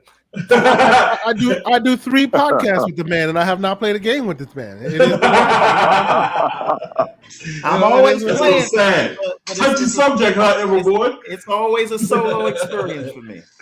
Everyone said, I'm doing 3 podcasts with you. I don't want to hear your voice anymore. There you go. It is what it is. Yes. I didn't want to say that.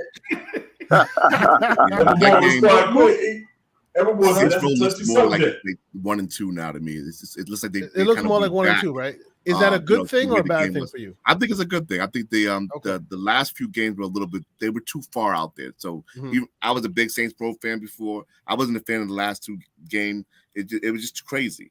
I actually think 2 was the best one. A little more grounded. I agree. You know what I'm saying? So this is a little more grounded. So I think it might be. 2 was the best one for me. So. I agree with you, Pixel, and I also agree that 2 was the best for me as well. The only thing that saddens me, and maybe they can fix that before they release it, I need to hear Keith David's voice. I just need to hear it. Where's Keith David? Come on now, he needs to be there. This, come on. But then again, I'm a Keith David stan, so wherever he is, I want to see him. I want to see him rise all the time. I'm with you on that. But yes. Now we have another one that speaks to Everborn that he's always raving about. Plague Tale Requiem. We'll be playing that day. Am I raving about this though? I feel like I'm complaining about the fight mechanics, and I hope they're not these canned animations. But it looks like they are. I love the story, but it at least somewhat looks like they're addressing some of my complaints about the first one. Aside, I mean, Hugo is still that little son of a gun, but if you see, there's specific scenes where she's using the crossbow and she's using a knife to fight people, and she's dodging things. Right. So as long as it right there, right? So you can see it's really a fight, and because of that, I'm more I'm more high on this because I love the story of the first one, but I felt like you had these sort of tank controls and you had these canned animations for when someone sees you that you have no opportunity to sort of turn things around.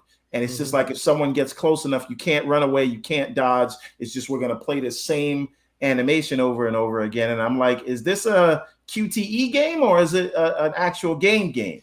So it seems that like may be a lot more of that. I hear you on that, but I would say because of the pacing and the length of the game, I think it fitted just fine. Plus, her not being some real combatant, I think it works for it. But I think from what we've seen in this one, it looks really damn good. I'm actually really excited for the Requiem. I'm just saying, people have made me more excited about it than I had at first. She's living on the road for a year. She can kill people with slingshots now without or whatever, and you can't carry a knife. But now she has a knife, so I'm excited. That's not a knife. Well, she has to get strong too. That's a knife. That's a knife. That's a knife right there. Hey. So, and now Crossfire X. We get a game. We get an actual date reveal. Now this one's a little murky, because people keep going. Is it on Game Pass? No, it's not. And there's an article that even defines it. It is a free-to-play game. The multiplayer is, and the single player is part of the premium battle pass.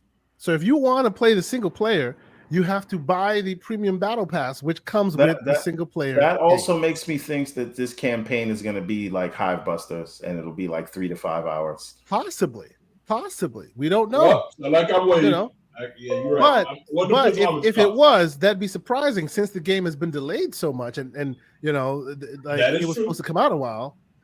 So let me say hopefully this. It's a bit more media than that. Go ahead, Lodge. My bad. I'm sorry, Cass. No, please go ahead.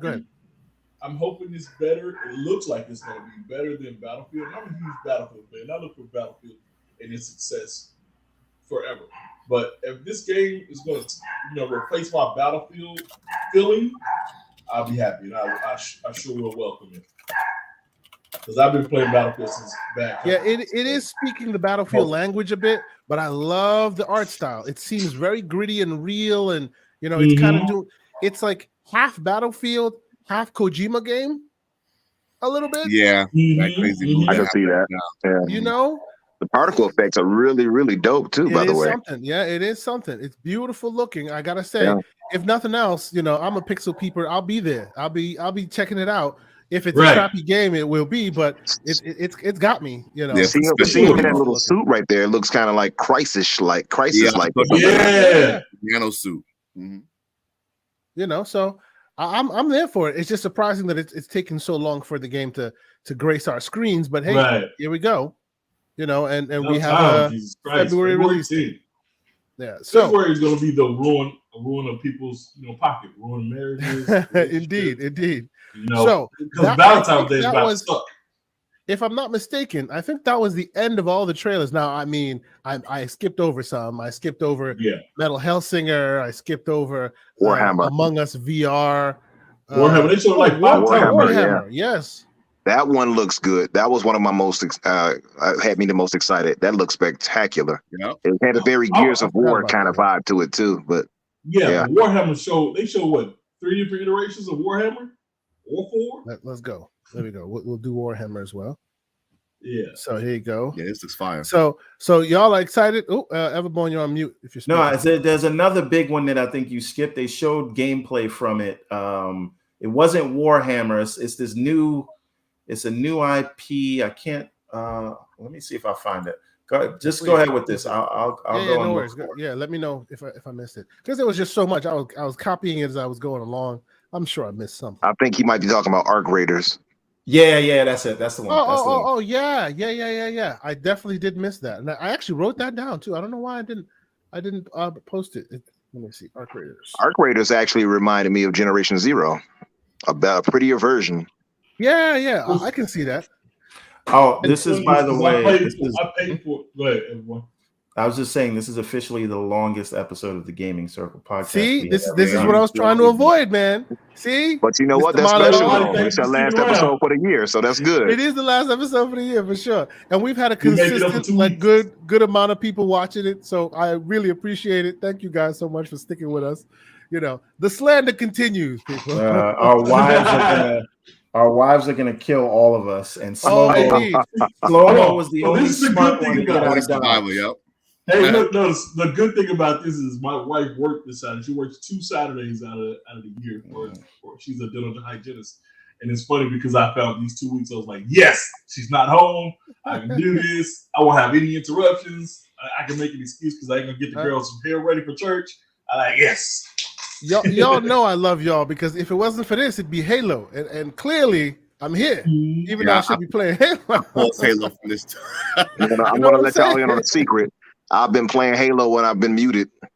Hey, I knew you were doing it. First of all, I knew he was doing it. I was like, Umbra's muted way too long. He's on the Halo right now. Ain't nowhere in the world he quiet that long. Yeah. You missed too many good topics. I was like, nah, keep playing Halo. So let me ask you guys a question. How does the Warhammer IP work? Is that just all owned by Sega or what? Like, no, it's not owned by Sega at all. I think it's licensed. It's them, licensed. Yeah. They license out to all different studios. Okay, I got you. And they are not like skimpy. You want it? You got something? Here, there you go. Take it. There's sometimes like 3-4 games all coming out at the same time. Warhammer, you know. That looks good. That's what I said. They show so many different iterations of Warhammer. Man, that looks good. Is that game exclusive or is it going to be on both consoles? Probably both. I think it'll be on both. Yeah, they might have a Game Pass deal. They could have a Game Pass deal for it. That's for sure. All right, so what's crazy is I bought Stormguard, and then a couple weeks later, it ended up on Game Pass. And then they got I'm like, God, dog, I should just waited. Yep. Hey. So this game, this looks like the last one we show. A big deal. This is a beautiful game. I cannot wait to play this. This looks now. Is this a gas as well? I wasn't sure. I think it is. I think Everybody's it is. This is what it will be.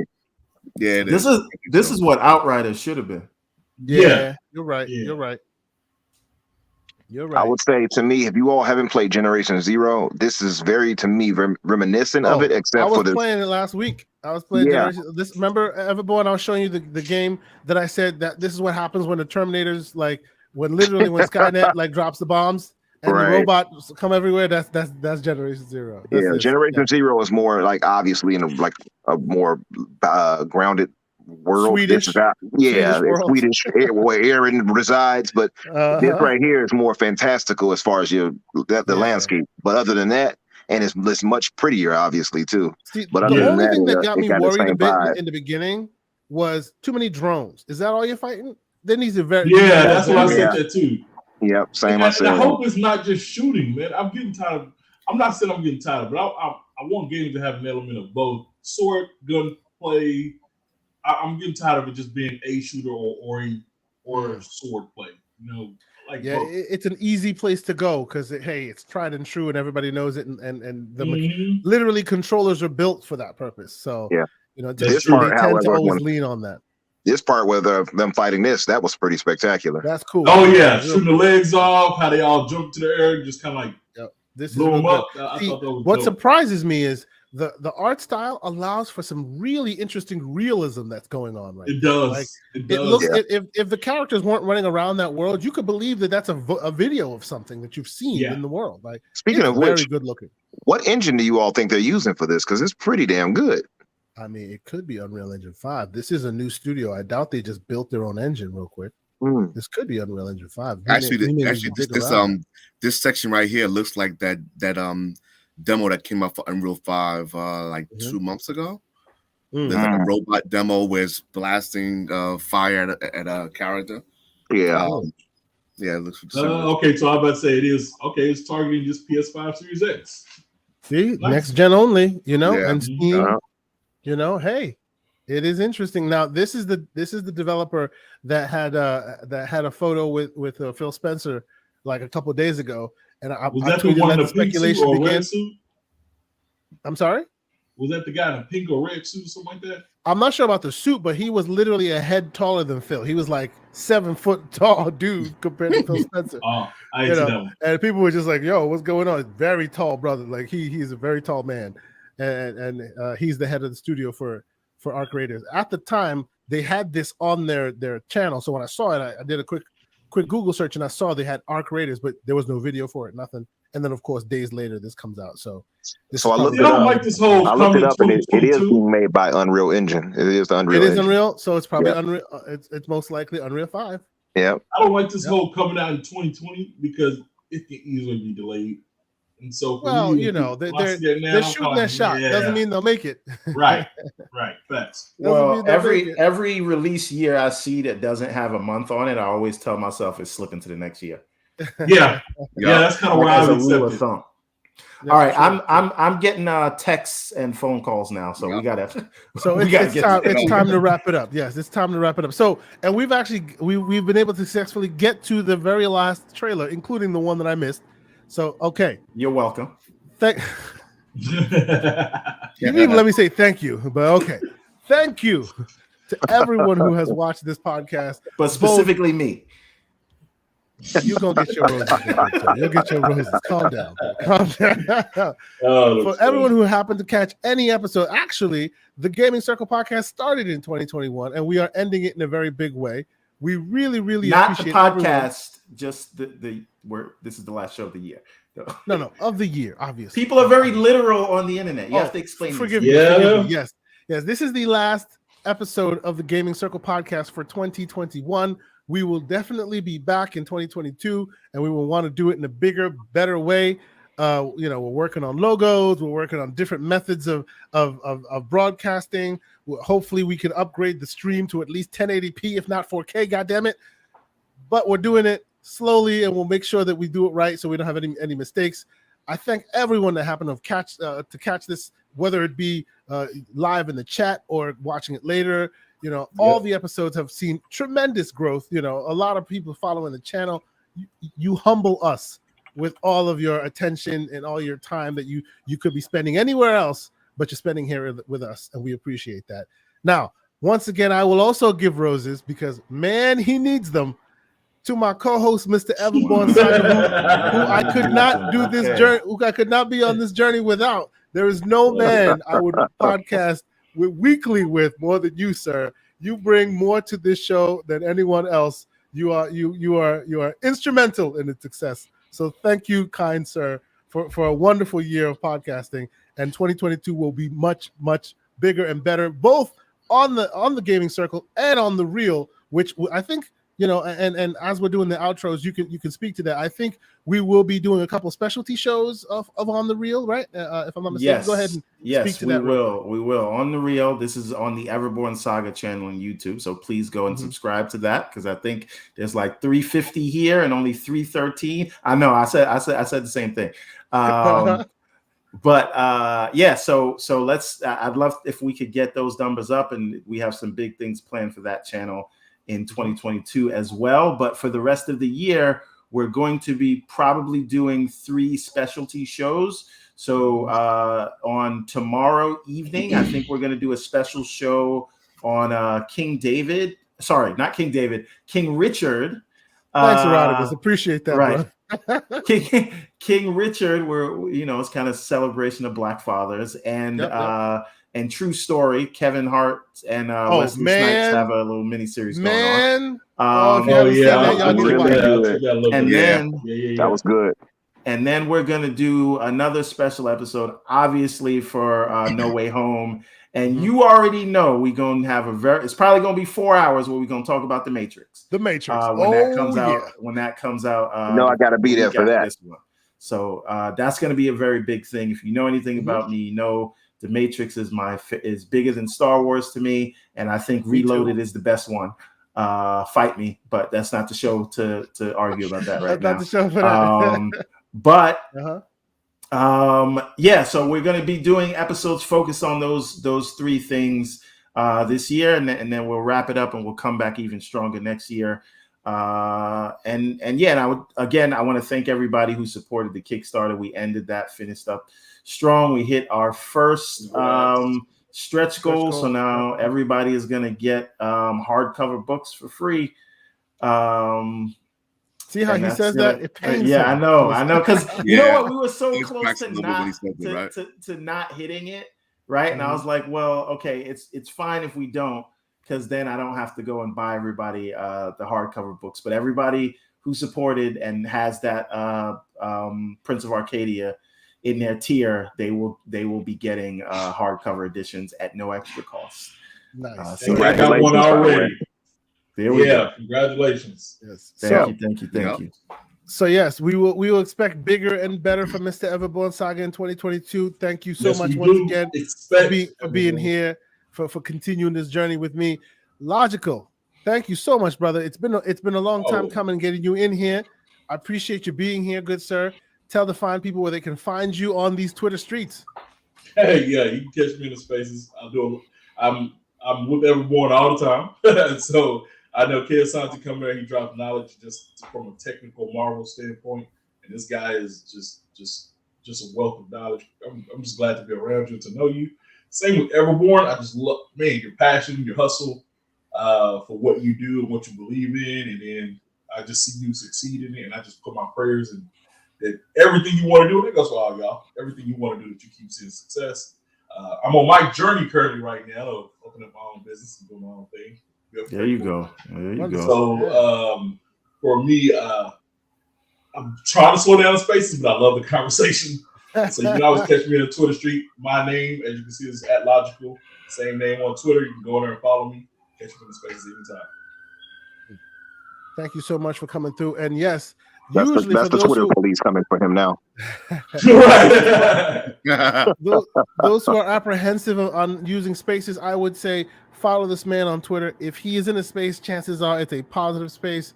It is a space that's not always true. Logical be in some of those loose spaces. I was gonna say, even when it gets a little slanderous, he like the people rein it in. He does try to level the conversation, but that's right. On the space. Know that if I host. Exactly. Okay. And once again, go ahead. On the spaces point, this is some advice I'm going to try to take. If I know it's the usual suspects for the drama spaces, I'm just not going there. And I got to look at who the host is before I even go into that thing, because wise choice. Same thing. And we are whether you like it or not, we are representing the gaming community, and a lot of and it's more specifically, we as a lot of us Black men in there, we are setting some kind of standard or view of ourselves like that. And you can like it or you don't, but you're going in a public forum. So and you don't know who's watching. I always try to keep that in mind, and just remember how you making all of us look as gamers and as Black men. So well said. Let's not mince words here. Some of us are making us look bad, right? Yep. So I don't care. And that's why you'll catch me as a listener more than you'll catch me as a speaker, because sometimes the stuff I'll be hearing in the spaces, man, it just embarrasses. Oh, it's just not good. Yeah, not good. Very toxic. But like I said, if you ever catch me, and I know everyone the same. Yeah. If you want more of those positive spaces, obviously you can reach out and follow Logical on Twitter, and also you can follow Umbra on Twitter, because I have noticed the same from that man. Always the positivity, never standing for that ridiculousness on them spaces. Brother, I appreciate you for coming through. We didn't even invite you. You snuck in the back door. You were just like, yo, I'm here. Let me in. It's all good, bro. We appreciate you for coming out. Tell the fine people where they can find you the rest of this year, because we won't be here, but we'll be following you. Come on now. Amen. You guys can follow me on Twitter under Infinite Umbra. I'm here under Eternal Umbra on YouTube for whatever reason. I need to change that. You got to fix that. You got to get the brand name right. Public shame. Yeah. Got to get that aligned. I'm also going to work on my channel to get that, start posting some videos or something. I don't know, but you also can find me with the Xbox Infinite podcast, which airs Fridays, 6 to say 7 o'clock on EST with Risket for Biscuit and Jedi Knight Peter, our Aussie brothers. And as far as Twitter, you absolutely right, Kay. Thank you for that. You will find me in the more positive spaces. Typically, you might find me in a few of those 18 plus spaces. I'm not macking on the ladies, but other than that, you're going to find me 9 times out of 10 in a respectable space. I don't tolerate any of that nonsense. And if I'm hosting, it definitely won't be tolerated. And I agree with you 100%, Everborn, that some of us have embarrassed us and we got to get out of that. Thank you, gentlemen, for having me. And you guys were my first ever podcast, and I don't want to let that part slip away, just to give you guys praise for doing so and to continue bringing in other community members like you did here with Logical, for instance. So I just want to say that's really dope, and I wish you guys continued success. Thank you. Yes. Thank you, kind sir. And I don't know if he caught the show, if he's out there. Xbox University, shout out to you, good sir. He was also in here. We appreciate him and his slanderous ways as well. You know, he was in here. He represented him quite well as well. So, you know, we'll continue to bring in more, bringing more folks on that we get in the other forums that we communicate. It's all love. It's all respect. We always want to, you know, emphasize a lot more voices, get a lot more people catching you guys, you know, catching your what you guys do, so that, you know, there's more people that like see you and can potentially follow you and all that. So we appreciate all you guys always coming through and enjoying your time with us in our chat. And you know, Mr. Pixelbit G, man, I appreciate you being here. You were also, I think, one of the first guests we had on our show. And of course, whenever we have Xbox talk, we have to bring the professor. We have to bring the lore master, the Halo talk. Thank you, sir. Yes, Halo talk. Forgive me. Yeah, I wanted to get into more of the lore talk, but you know, spoilers, right? I did too. I did too. We'll do another one. We may do that in the new year. Let's run it back at a later date, because I we should do that. But I have thoughts too, right? Please invite us for that one. Because I want, hey, me too. Because I have been taking notes throughout my time playing this game and stuff like that. I got it right here in front of me, pen and paper, just in case I missed something. Y'all say something. So, but you know what? That is definitely a good segue into. We will definitely try to have you back on for our. We're going to do a spoiler chat for sure. You know, we're going to do a spoiler chat once we're confident that statute of limitation has passed a little bit. People have had a chance to potentially. That was me. That little phone call too. Oh no worries. We're close to running it out. But Pixel, please tell us where else we can find you. I know you're becoming more hot and heavy on using YouTube videos and getting your word out there. How can people find you? Where can they follow you? So yeah, I mean, you can find me on YouTube. I have a small channel that I'm not posting to enough, but I'll have like some gameplay videos out there. It's Pixelbit G. You can also find me on Twitter, avoiding calling people wars. Out. You do call people out on Twitter, though. All the time. So I'm on Twitter giving smoke to people who need smoke. It needs to be smoked. I'm not for the nonsense, but some folks, I just can't help myself sometimes. You know what I'm saying? Yeah, sir. But yeah, you'll find me on there under Spartan PBG. So that's Spartan PBG, like Pixelbit G, but Spartan, the front of the name. I want to thank you guys again for bringing me on for the second time. You know, wishing you guys continued success on your channel. And I said I really appreciate it. It's also good talking to you, Umbra and Logical, as well as my boy Slow-Mo. You know, me and Slow-Mo always have our constant wars, you know what I'm saying? So it's good to have it. It's good to have it's a good wall of words, and you know, we enjoy watching y'all. I gotta say, it was good to have some backup today from the bad takes from Slow-Mo and K-Sante. Get out of here with all that. Yeah, you know, I'm gonna reiterate, gameplay is king, people. So you talk all that crazy, we got gameplay first, we got issues. All right, but so I'll leave it at that. But yo, peace and love to all you guys, man. If I don't sit to speak to you after this, then Happy New Year and all that good stuff. Yep, indeed. Same to you, brother. Now I'm gonna come find you on Twitter.